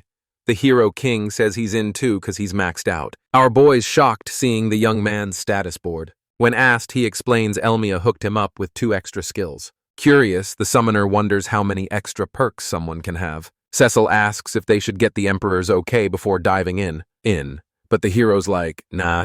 Switching gears, Alan says he'd love Garara's crew to join the fight since the dude's been chilling at his team's base for 3 months. The old guy is down to join but says he'll fly solo because he won't risk his crew. Suddenly, the rest of the Admiral's squad shows up. And the squad's all like, how dare you underestimate us, dude? Cornered, the guy just shrugs and lets his crew head back to the dungeon. Maruru rolls up and hands over the golem parts made from some legendary metal. The dude takes it and says he'll spill some tea about the boss as a thank you, Zoo. Zoo's all boy, that's pretty dope, and gets an invite to join in. But the second prince is like, nah, I want to solo this dungeon, and our boy tries to change his mind. Then the beast guy is like, I don't even have a squad that can hit the last floor.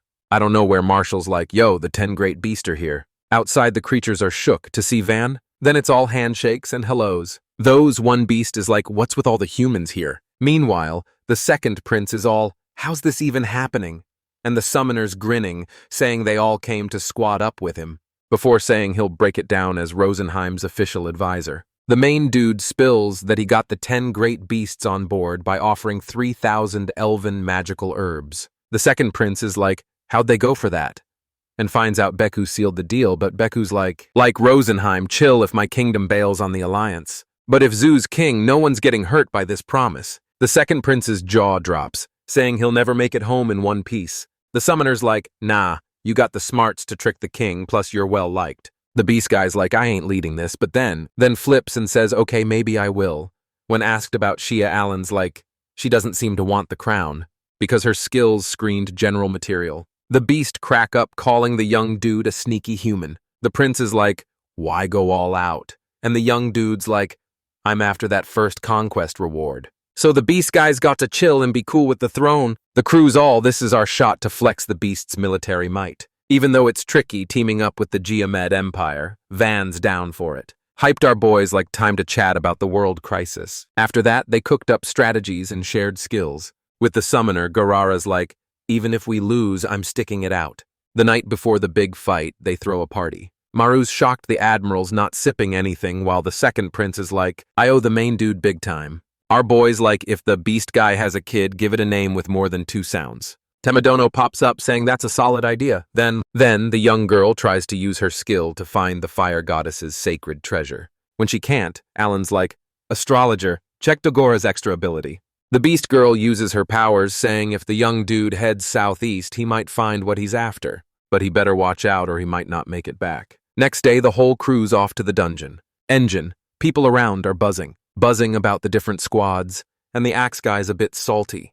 His buddy won't take credit for stuff. Doberg rolls up saying the young dude shouldn't stress cause you can't hide what makes you a hero. Rosetta tells Cecil everyone's banking on the game junkies. Finally inside, the announcer's like, time to shuffle the teams. Seeing all the bosses on the last floor. The warriors are like, this is gonna be tough. One dwarf steps up, saying it's time to avenge the fallen. Our boy kicks things off by activating the buff's kill. Kill fires up the holy wall, and Sophie calls for Dryad's help. The beast guys get ready and power up. Everyone hears music and starts feeling pumped. Leading the charge, Gordino's like, I'm the guardian of the Tower of Trials, show me what you got. Garara's fuming, saying all he wants is to smash the golems since the last fight. All the dwarves call in their backup, the enemy. Enemies stunned to see the hero came golem and the dragons. Yelling the summoners like, time for a tactical retreat squad, the enemies are charging in, totally set on keeping the warriors trapped. But bam, the golems step in and block them.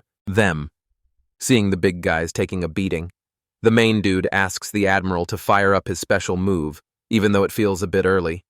The old dude nods and calls in his crew. Time for the epic fusion combining their powers. With their powers combined, the golem and the old dude grab the enemy and slam him down WWE style. The other monsters all, oh, getting cocky, are we? Then he starts blasting away with his cannon. As the shots fly, Rokanel jumps in to fight back. The big mithril guy gets taken down, but the tower's guardians like you think that's enough to win. Now the iron golems rush to their buddy and start using repair energy. Worried, the main dude tells Garara they should regroup. Gordino's laughing, saying it'll be a blast to crush these puny mortals. A bit further on, the admiral's team catches up with the others. Our guy spots the enemies marching in lines. He checks if Mary's is ready, who nods and activates his power-up ability. With Tsubami, the summoner's like, let's do this. With this, one of the monsters falls right into their trap. Hermios pops up saying the big guy better brace for a smackdown. Down, Karina and Tagore are first to strike the beast. Beastmen are hyped. Can't wait to jump into the fray. The golem switches forms to shield it. Itself, still Zoo and his crew keep up the attack. The enemy leader hides behind his minions, ordering them to keep the warriors away. The king of heroes doesn't care, unleashing his lightning destruction sword. Finally, one monster poofs out of existence. Gordino's tipped, firing at the admiral. Admiral's team, everyone's forced to fall back. More hits rain down on the war. They're hanging on for dear life, trying not to get knocked back. Kill jumps in, healing his buddies, showing he's got perfect timing.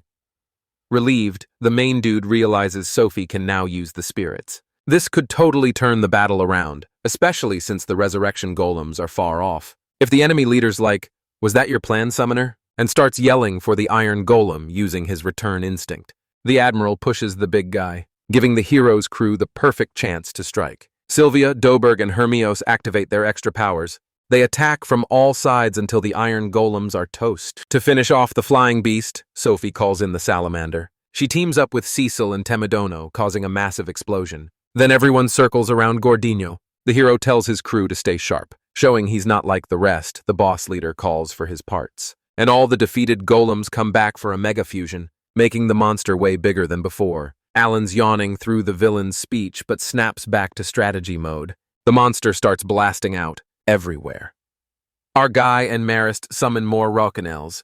The beasts zero in on the cannons, but they'd barely leave a scratch. The main dude figures if they don't crush the monster's legs, they're stuck here forever. The frontline warriors fire up their extra powers.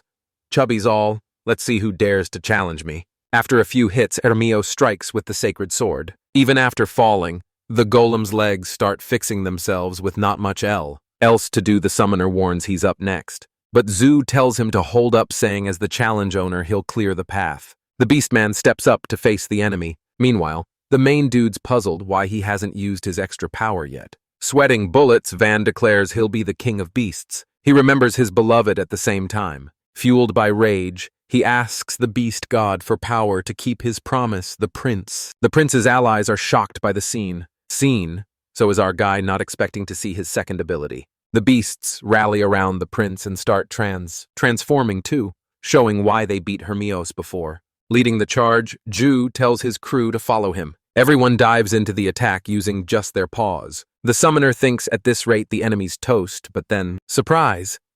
Chubby's hand wraps around him. The warriors freak out seeing the young guy getting crushed. When asked if he'd lead them all, our guy shakes his head, saying he's just back up. Furious, the boss calls him a liar, then yeets him to the ground. saying he saw the boy flying and giving orders like a superhero. The second prince rushes in saying they got to save the summoner. But Alan's like, now I got this, and lifts the golem's foot, and with a sword in hand tells his crew to attack. The boys all defenses with the admiral's team, let's go. The summoner starts throwing punches like a pro boxer. Water, watching it all, Dagora's feeling super proud of his buddy. Chubby tries to attack, but gets blocked by Orochi. The beasts jump in and the hero squad joins the party too. A bit later, the big dude loses his legs and face plants. Grinning, the main guy tells Cecil and Rat to finish it. The warrior's magic power doubles, and a mini meteor shows up. Dogor is like, that rock's huge. While the enemy blocks with an arm. Boom. Big explosion in everyone. Everyone's like, is it over? Alan, with a celestial blessing, says the big dude still kicking. The monster pops out from the rubble, and proving the summoner right, sheds the big armor. To show his true form like a plot twist, he powers up causing a blinding flash. Freaked out, our boy warns the buffs are gone, tells the crew to reactivate. The golems all feel honored to fall by my true form. The admiral's team tries to stop him but gets wrecked. The heroes start doubting if they can win this. Alan figures the monster's power has an area effect, tells Tsubami to make a nest. Then he says they should split into three squads so the big guy can't nerf them all at once. Rosetta, shaking, asks if it's time to bail. The golem attacks again, saying he won't fall for cheap tricks. Maris shows up, tells Teku to use reflection power. The summoner yells it's too soon to quit. Everyone hold on. The warriors remember why they're here and decide it's time to win this thing. The summons use reflection power, but the enemy dodges like a ninja. Dagor is worried, saying the fight's dragging on forever. Flying our boy thinks the admiral's super fusion would be clutch, but Chubby's too quick and good at dodging. Changing. Thinking hard, he decides between going all out or playing it safe. Rosetta sighs, revealing a secret ability she hasn't used yet. But Hermios better know he'll owe her big time. She extends her arm using her phantom hand power. And surprise, she steals the enemy's nullification ability. Seeing the creature coming, the warrior's like, hold up. To help, Doberg uses his guard breaker ability and smashes one of the golem's arms. The hero says it's the perfect time for everyone to attack. Attack! The admiral's team quickly activates super fusion. In the air, Alan tells everyone to buff up while Sophie calls Rose in spirit. The elemental king floats, saying the battle's almost done. With the king's blessing, warriors get to use extra powers again. Gordino's like, not on my watch, forcing Garara and his crew to go all out. 2 golems get sliced in half. Maruru, not wanting to be next, attacks with her arm and yeets the enemy far away. Fulmal starts shooting arrows. Rose hitting dead center. Determined, the main guy says it's Swabaman's turn. So the admiral and others can fall back. Maris appears, unleashing thunder of judgment. Then the 10 beasts charge in for the attack. As the final attack nears the end. The enemy whines about the warriors teaming with a gun. A god, but everyone just ignores himself. Savage multiple attacks slam into the monster. Mr. Smiling, our boy, tells Karina and Hermios to finish it. With a sword strike, a huge flash lights up the room. Gordino's finally down, and the heroes celebrate with tears while the teams hug it out. Alan comes back with 5 high-ranking crystals, says to split them fair. Dolgora, asked about his extra ability, gets fired up, yelling he promises to show his skills when they head southeast. The cube pops up, congratulating everyone on the epic win. Suddenly, certificates appear in the hero's hands. But what really blows kill in the summoner's minds is the rainbow chest. Holding one of the items, Rosetta's all, yo, this thing's worth like 200,000 gold coins easy. Meanwhile, our main dude's just daydreaming about the next floor's loot. The game junkies snag the first conquest reward in zoos like I'm calling dibs on the rainbow chest, even though she's not thrilled. Killed, the heroine with the sticky fingers decides to chill and takes the silver chest. The second prince rolls up and hands Owen a necklace, saying thanks. Meanwhile, the admiral's like, now you can have the golem plate, and gives it to Maruru. Rosetta's yelling, over my dead body will I give this up. Then De Grogne pops in, giving props to the warriors. He's all, nice to meet y'all. Well, everyone's jaw drops because he's an adamantite golem. While the big dude's chatting with Rosen, Alan's peeping that they don't vibe well, and he's curious about the first conquest reward, bored. When asked what he wants, the young dude's like, I want my second extra ability. Denied, he asked the golem to flip the magic disc to hold 20 plates. Dungeon Master's cool with it and makes the switch right away. Maruru hugs the disc, all grateful to her squad. The admiral's like, whoa, even I didn't think of that. Dungeon Master warns, The dwarf won't grow bigger even with more disk space, so check what's doable. The girl nods and asks if her crew remembers their promise. With all eyes on her, she declares she'll take down the Demon King with them. Zoo's like, these kids got big dreams. Alan raises his hand, checking if it's go time to challenge to Gregny. The guy's like, yep, and I'll answer anything if you beat me. Our boy's planning to level up his squad, dreaming of an adamantite golem. Dungeon Master warns he'll report the day's events, and bam, everyone's teleported outside. Other adventurers are shouting, wanting in on the dungeon-conquering squad. All teams throw their hands up and grin, except Garara's crew, who strike a pose. That day goes down in history, celebrated forever. 10 days later, Karina and Kill notice the summoners leveled up thanks to his good vibes. Outside the Adventurers Guild, the protagonist spots Maruru loaded with new gear. Here, the receptionist buys the stuff, saying the guild wants a word with Alan. Inside, Hermios is all smiles and waves. Curious, our boy asks why the whole crew's there. McCallum, the guild boss, shows up, saying he's here to see the dungeon conquerors. The summoners puzzled why the guy traveled so far to see them. Without much detail, the general asks if Zoo's the leader. Confirmed, he says the guild wants to honor the commander and make him an S-class adventurer. Beastman crosses his arms, admitting Alan's the real leader. The others back up the second prince's story. Deborah realizes Doberg was right.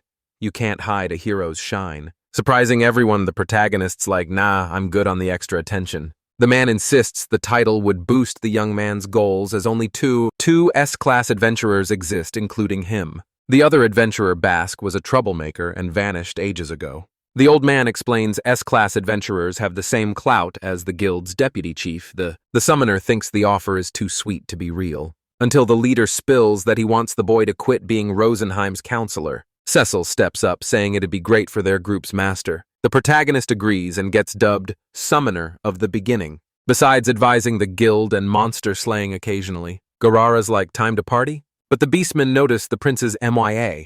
In an alley, Rena's grilling Zoo on why he hasn't gone home post-dungeon conquest. The girl gives him a flurry of punches, before breaking down and hugging him 10 days later in Donbao's imperial capital. The game junkies and all the squads roll up to the palace for a meet with the Bacchus Kingdom's emperor.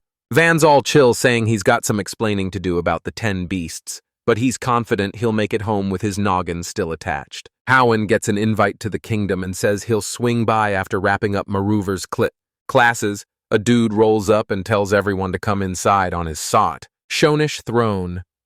Poopwan gives a big welcome to the heroes who totally own the dungeon. The emperor throws some mad props for bravery, and the admiral's all like, thanks, dude. The guy wants to know who's the summoner. Our main guy raises his hand like, yo, that's me. Me, the dwarf's eyeballing him, thinking, no way this kid did all that. Our boy's thinking he needs to win over the emperor's trust. Sophie jumps in, telling the chubby dude not to underestimate the kid. Pooplin's hyped, saying he'd love to see a summoning. The summoner calls up his cutest creatures, and he's all grateful, thanking the dude for letting Maruru join the Ratashu Kingdom Academy where they met. The old guy's all smiles with the thanks. Suddenly, a soldier bursts in, saying the Church of Elma is calling for help. Christea, the Holy Land's capital, is on fire. Fire! We zoom over there and spot a mysterious figure summoning something in the flames, back in the Balkis Empire. Zeus saying his Sashia was in the capital and nabbed the cult leader. The soldier spills more tea, saying after Gushara's Servalore, the sacred religion leader got executed. A massive flame column shot up sky high, turning all the residents into monsters. The priests tried to bounce to kneel for help, but the creatures had the place on lockdown. Down, everyone's like, this is super weird. Alan's thinking maybe the Demon King's army used the fire goddess's sacred treasure. Garara's like, that makes sense. While the heroes all, we gotta save everyone. The emperor asks, and the admiral's like, count me in for the battle.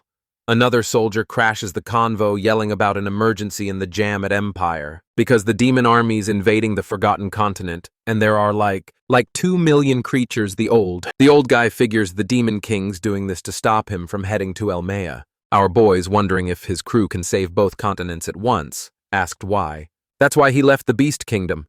Lappy says he's clearing out demon leftovers in Rosenheim, the second prince, is like, time to keep our promise. The 10 beasts are all in. Sophie reminds Van the king of beasts wants him back, but Van's like, I go where I want when I want. Then the beast man shakes Alan's hand, saying it's best for him to save the church. pump puns cool with the game junkies bouncing ASAP. The Admiral is staying, confident his team can handle anything with their discs. Before heading out, the main guy promises to send support items later. At the base near the Tower of Challenges, Hermione's chats with the crew. They're in charge of keeping things in check till they return. The summoner wishes the hero squad good luck on the central continent, and they say their goodbyes. We zoom to Rosenheim's capital, where the queen's thanking the prince and the 10 beasts for having her back even after everything. Zoo's like a promise is a promise, we're all in. Our boy says Dagora should stay because the church is southeast. East, not sweating the danger.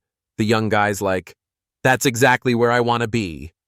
The astrologer says Alan's crew's got a tough road ahead, so they think the axe guy should stay. Fuming, he's like, I'm not a chess piece, I'll decide where I go. The main guy's cool with it, but warns if things get hairy, he'll make his friend bail from the fight. Before they jet, Rosen's got a gift for Sophie. Everyone's wowed by the outfit the prayer witch used to rock. With everything set, the crew hops on Tam Tam, now in eagle mode. Alan checks if Maruru knows the way to the church, and she's like, yep, got a map. Then she hops off the chair, announcing the aircraft's got private rooms for anyone needing a nap, but she'll crash in the cabin in case of an emergency. Dagora watches his friends feeling all warm and fuzzy, and he's hyping himself up, thinking he'll totally nail it when the moment comes. The summoner's all, hey, can I drop in the map of the church's country so we can zoom straight there? There, the dwarf gives the nod, and he starts plotting the Elmia religion HQ's location. Flashback to 1,000 years ago, the GM at Emperor was a total buzzkill, booting dwarves and elves off the central continent. These men had it rough, though the Adventurers Guild and Elmia Church had their backs. They're all about equality. No cat this. This kicked off another war, and the priests yuded to Giariot, never to return. Even with the Demon King's debut, the place stayed chill. The squad finally rolls into the region. Engine. Alan's like, first stop meal, 'cause Theomania's a lost cause. Kills all jittery wanting to hit up the church city, but the main dude's like, nah, sending Mary's there. The angel pops up saying there's some glow in Theomania. With Tam Tam zoom, they all squint to see if it's a fire column. Switching gears, the summoner tells Maruru to floor it to the next city. They roll up and find a creature rave trying to crash the walls. A soldier's like, yo, rank B trolls busted the barrier. Boom, the gate drops and it's go time. Then the healer shows up, dropping a sacred spell to zap the zombies. Our dude scratching his head, wondering why the magic's hitting other demon beasts. Kills like plot twist. They were all humans. The main guy's yelling, no hesitation peeps. Seen the Griff's soldiers are like more baddies. Once it's all clear, the summoners like Karina, Dagora, do your thing. They smash and the creatures poof like dungeon mobs. Alan's all, what in the world is this reincarnation biz? Cecil's beam power keeps the big bads at bay. Even if they can't unzombify the city folks, the main dude's going for divine blessing. Now that happens, so he's like, time to switch it up. He yells for Fulma, Sophie, and Maruru to pivot. On the wall, soldiers are stoked for backup next. Next to the mage are guys like, let's crank up the firepower. Hatches pop up ready to handle the reincarnated beasts. With beast powers on, Alan's like, open fire. Summons burst from Egg's rapid fire style. The Baron's daughter's hyped, calling it a lit army. Meanwhile, city defenders are like, what even is this? An hour later, all the wall crashers are toast. The main dude calls on Hyatt and crew to save nearby spots. Sophie's worried about Theomanius' sitch. In the capital, Maris is like, no hope for the living. Then the angel zones in on a temple like beam heading south. Our guys like, ignore it. Keep hunting for survivors. With orders given, he joins the squad, grinning the priests like, glad the city's safe, fam.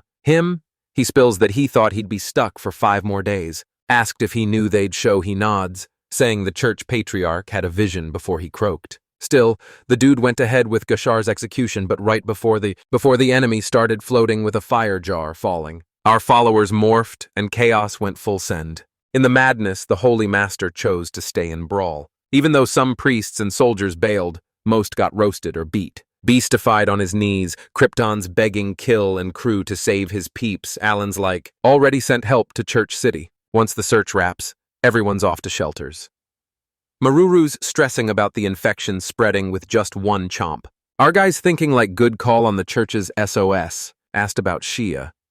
The priest says she chilled in the city for 6 months, but after hearing about the dungeon win, she bounced back home. The dude spills more tea on Kashara's fire jar and learns about Freya's sacred treasure heist. Piecing it together, he figures the cult's got demon army ties. After thinking it over, Alan's all, yo, if there's a sneaky cult follower here, just spill the beans already. A lady with a baby pipes up saying Serve Law promised to save everyone. Krypton jumps in saying the dude used to spare some followers, but totally off to those who stood up to him.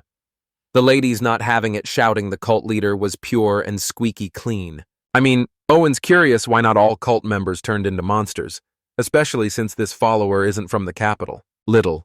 He asks what it takes to join the cult, and the priest says everyone had to chug some holy water. Realizing the water's poison, the hero whips out an item to save the lady and her kid. Before spilling the beans that the cult leader gathered everyone to turn them into demons in one go, Kill tries to chill the crowd's anger towards the cult follower. After Sophie spills the tea on the veggie, Alan asked the priest to hand out the items to everyone and nab those who are out.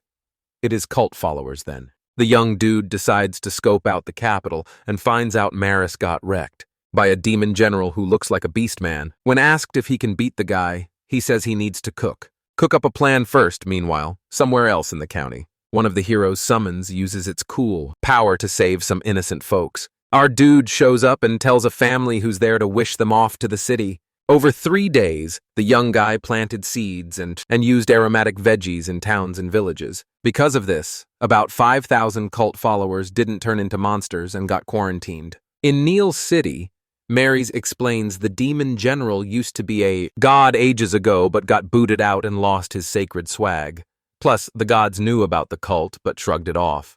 Determined to get answers, Alan's all, we're off to Taminia tomorrow. The angel drops the bomb that the Pope was found lifeless and all the sacred treasures got jacked. Cecil wonders if they should call the hero for backup, but the summoner's like, nah, he's swamped. Since the Demon King's army is on the move causing chaos everywhere, Sophie believes they can take down a demon general. Dagora is all in, saying he used his extra skill last time, so he's ready to rumble. Grinning, the hero says he's got a victory plan, and it's time for everyone to brush up on their strategies. On March 22nd, the crews shook seeing Theomania's mess firsthand. They rushed to the temple where most of the monsters are chilling. A bit further, like Howran's heard all about the summoner. And he's stoked to see he's rolling with an angel who supposedly bit the dust by his hands. Alan asks about the fire column, but the creatures like info ain't free, buddy. The hero's all, fine, let's wreck the altar then. Mara sneaks up on this demon general, but the general grabs his hand and lands a nasty hit on the summoner who is about to sneak attack him. Our dude crashes into a wall, but to show he's cool, he grins and says, the enemy's attack power ain't all that. Before telling his pals to start the smackdown. Cecil cast a spell, launching a fireball. But like Karen swats it away with one hand. Karina jumps in with her sword but gets a slap. She bounces back, saying she's not done yet. A bit away, Sophie calls for Gale's help. The spirit wraps around the general, holding him down. After breaking free, the enemy's like, what the heck's going on? Done since the squad's way stronger than he heard. Alan yells the first part of the plan's done. Now it's up to the elf and the mage. Nymph shows up while the Baron's daughter unleashes her blizzard skill, seeing what's coming his way. The general's all, I'll show you that combo moves won't change squat. What? Our dude tells Maruru it's her time to shine. Using Tam Tam, she gears up to blast the light pillar and the enemy. No hesitation, she fires a laser cannon. Both targets get nailed. While the others shield themselves, when the smoke clears, Dagora's stoked to see the columns gone. Suddenly, the temple starts shaking. Alan's like, yo, Marists, Subham and handle the general, will ya? Out of nowhere, this creature pops up from the rubble, mad as a hornet because the altar's toast. It starts morphing, all dramatic, saying the squad's toast without the hero. The summoner's like, whoa. Gushara's stats are off the charts, way above a general. Then it hits him. Maybe the cult leader's chilling in that light beam pointing south. Boom, the angel's back with backup. Rolling up the manger's like, let me. Tammy lend a hand. Yeah, everyone's flexing their extra skills. Bill's Duggar is struggling to power up, so he's benched. Karena's swinging with her King of Swords skill, going all out. Full, most like perfect timing, and zaps the enemy with a light arrow. The monster's like, how dare you, puny mortal? Alan sneaks up, taps the general and tells Subaman, hit them with the return instinct. Like hair runs. Like, wait, how'd I end up outside the city? Our dude's grinning, waving bye to the big guy, reveals his epic plan to ambush from all sides with his top-tier summons. Cecile and Maruru join the party, blasting away with their powers. The generals hit hard, but he's all this ain't my finale. When he bites the dust, it's party time, and they did it without the hero. The mage is like, why'd you risk it all for a theory, dude? Dude? No answer, just a thanks to the beast duo for the assist. Temmie's like, can we head back to Rosenheim, keep smacking down that demon army? Many, before they bounce, the girl warns Dagora, stay sharp, prophecies still in play. Play, the main guy's like, time to handle the city beasts. Maruru's all smiles, thanking him for the hustle. Dogora's fuming. Why can't I use my extra skill, huh? Our dude's like, Maris, spill the tea, what's up with that? Mary's doesn't wanna, but he knows he's gotta, cause not even Rosen's got the deets. He starts, if gods give crazy blessings, balance goes proof, plus, fixing the world ain't easy, and folks love finding loopholes, that'd make angels hit the reset button on everything. Everything. Everyone's jaw drops when the angel says he's been saving humanity for ages. Changes. The catch, the cycle of chaos and rebirth, never ends. That's why he became a summoned beast to dodge world-ending duties. Alan's thinking, did the creature ghost everyone because it offed humans before? Karina's freaking out, but her buddy's like, nah, Demon King's the real baddie cause he messed up the balance, not caring about the chaos. Mary's spills about the 8 heroes play on Alan's part of it. Says a goof happened creating a talent rarer than the Demon King. To fix it, gods gave a kid the same age as the summoner a talent. So when the young dude aimed to beat the big bad, it seemed on track. After some brain work, our guys like Divine Realms got the extra abilities on lock. Angels like, yep, all but Dagora got general class skills. Hearing his talents king class, Dagora's mind's blown. But summonings like king level skills are tough to crack. So tough some can't even use them once a year. Still, the young dude's hero material just like Hermios. Summoners stoked. Thanks, Marys, for the intel. Angels like, party's over. If demons find out the heroes got more juice than the Demon King, it's game over. However, they're only shot, restoring world balance. Alan's like, man, this place is a hot mess. Yes. Next day, Emil City. Krypton's like, these kids are God's messengers. Thanks, the summoner. For the beasts, tells him to stay safe. After they roll out, the girls chat about Gushara's spot. Not. Dagora's hyped. Wouldn't it be sick if the divine treasures south too? Half a day later, our dudes like almost at the Central Continent squad, Cecil and Kill, suddenly sense something's off. Everyone's eyes pop seeing the floating island. And getting closer, the warriors are like, how's this even real? Then they spot a pyramid chillin' in the island center. Mary's is all, yo, could this be a god hangout spot? Seeing those 3 beams of light, Alon's like, whoa, what went down in Theomania might be spreading. And then he's all mad at himself for not thinking of this sooner. So Maruru's on it, heading towards the temple. But plot twist. Our dude can't summon anything to sneak a peek inside. Tam Tam and Orochi are like, let's wreck this place. The angel's stressing, this ain't good, guys. The axe dude's like, let's split up and smash those altars, but the summoner's not feeling it. Kill steps up. Come on, trust us a bit more, bro. The main guy's like, all right, let's roll with it. And he starts sorting out the gear and summons he'll need. Then he's all, I'm heading west with Cecil and Tagore.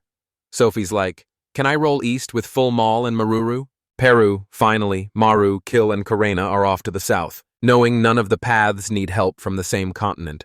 The summoners like no clue what's gonna go down. With everything set, the squad splits up the dwarf. Morph's piloting will hit the eastern pillar base tomorrow. The warriors are catching Z's while Okiosen's on watch duty. Next day, the short-haired girl's jaw drops. Whoa, the landscape's totally different. The elves, like, I see the end game, looks just like Theomania. From above, Maru is wondering how many places are in this mess. Almost like, shouldn't we stop at the village and Sophie's down with it? When asked why she's so keen on going east, the princess spills, dark elves have been chilling there since exile. And since diplomats always check on the creatures due to the ceasefire, she knows the spot. The dwarf's worried. Isn't that enemy turf for you? She's like, yeah, but I gotta keep my promise to Corpora Core. Grinning, the short-haired girl's like, I got the princesses back with Tam Tam. Allen's hyped, can't wait to see what my elf buddy can do. In the village, elves are doing everything to keep creatures at bay. A mage rolls up casting spells to cut down the monster count. But surprise, a beast swarm shows up in the sky. Guy. The general's freaking out, but his buddy spots a dwarf's golem in the mix. Sophie, playing leader, tells everyone to be smart with healing and attacks. Then they all charge in. It's chaos attacks everyone, everywhere. Even a tornado shows up. Up, the army chief's wide-eyed. What in the world is happening? An hour later, the warriors are trying not to melt. Maruru's like, think they noticed us. And the elf's like, yep, stay sharp. Sharp, an elder pops up thanking the princess. For the help, the young woman's stoked to see Xiamir, and asked if she can say hi to the king. The old dude's like not without a heads up. But then he spots Rosen and changes his mind. All right, follow me. Inside, the dwarfs loving the view. The elder explains the central tree is about to become a world tree thanks to Faber. Faber, Alan's mind blown, didn't know dark elves could chat with spirits. In the king's palace, he's like, wasn't expecting visitors, before dropping his name Ulbers. Luke's pumped to see Maruru, facing the princess. The elves like, I forgive you for coming here, but that outfit's a bit much, since it's the priestesses who took out his people. Sophie's like, the elemental king gave it to me, so no hiding it. Rosen hops off the elf's shoulder to greet Faber. Then he's like, there's a kid who wants to see you. The spirit and corporal core hug it out. Back to the king, the otter's like, here the young one's out. The princess breaks down what went down in the religion capital, and says something similar is about to hit this continent. Ulbers is shook learning about the demon king's army plan, while the elf's trying to link dark elves to the baddies. Coming up empty, she tells everyone to steer clear of the city with the lake up north. Shamnir's like, whoa. 20 years ago, Sacred ordered the Shara followers gathered there, making the princess realize the demon king's been plotting this forever. The king's worried. If this is true, the continent's in deep trouble. But he wants to know what the crew is really after. Sophie rolls up and says she's there to snag the map of the Muhurino Desert and get the green light to chill spot in the village, specifically outside the walls where the cool kids hang. Then she drops the bomb that she wants to chat about Liesel. The elf's all been there, done that with the queen, but the princess isn't backing down, explaining that when her city got wrecked, 3 million elves bit the dust. Ulbers nods. Yeah, heard about that. Cutting to the chase, she asks if the demon general, the dark elf, was the king's dad. But everyone's jaws hit the floor. Then the elf's crew starts yelling to ditch the ceasefire deal. The king's like, pipe down, everyone. He says his dad vanished 1,000 years ago, so Sophie's gotta watch her words. Sophie stands her ground, saying Liesel was taken down by Hermios and his squad, but before he kicked the bucket, he said dying in the Promised Land wasn't too shabby. She still thinks the Dark Elves weren't in on the invasion and wants everyone to team up. Ulber says he'll hook her up with the map and shelter, but if the Elders aren't cool with it, they can just boot them out. The warrior trio gives the Alpha thumbs up. They grab the map and bounce from the palace. Faber's like, yeah, the story checks out. Liesel was all about elf destruction. The king gets a bit emo. He stands up, saying to prove he's not in cahoots with demons, he'll back the princess. Us, meanwhile, down south, Karina shows off the rabbit she just roasted. Mary's rules in, saying the mission to save Sophie is on track, while Munching kills like we can't keep up with Tam Tam. Him? The angel nods, saying they'll probably hit their destination tomorrow. Thinking hard, the healer wonders if the creature is really a buddy, or if it'll flip if the gods say so. The angel, reading minds like a pro, says even if it's a god, he's got their backs. The young dude gets it and is told to catch some Z's. From a distance, Alan's like, my body's not going to be swayed easily, but I'm counting on them. Next day, the trio finally rolls into the city. Maris points out that further south is the Republic of Carlinia, which went solo about 10 years back. Then, boom, an explosion catches his eye. As they get closer, they see the fortresses under attack. Freaked out kills like, let's focus on the kingdom rescue. The angel's down, saying he'll handle 2 fortresses while they tackle the middle. In one fortress, archers are giving it their all against the beasts. Things get hairy when the monster snatches a soldier. Then the healer swoops in using his purification skills. Everyone's amazed as their wounds vanish. In the sky, the warrior's like, no worries about turning into magical beasts now. Now, up ahead, a Class A monster's ready to pounce. Karana shows up just in time, slicing the enemy with her sword. She spins around, calling herself the Swordmaster, ready to help out. A purple lightning bolt hits the eastern fortress, and the healer knows Mary's crew is already in action. Telling the soldiers, the young guy says the attack's led by an ally who's also here to save them, so no wandering off from the fortress after the hype. The commander says the king's army is gonna join the fight too. If you liked it, leave your likes.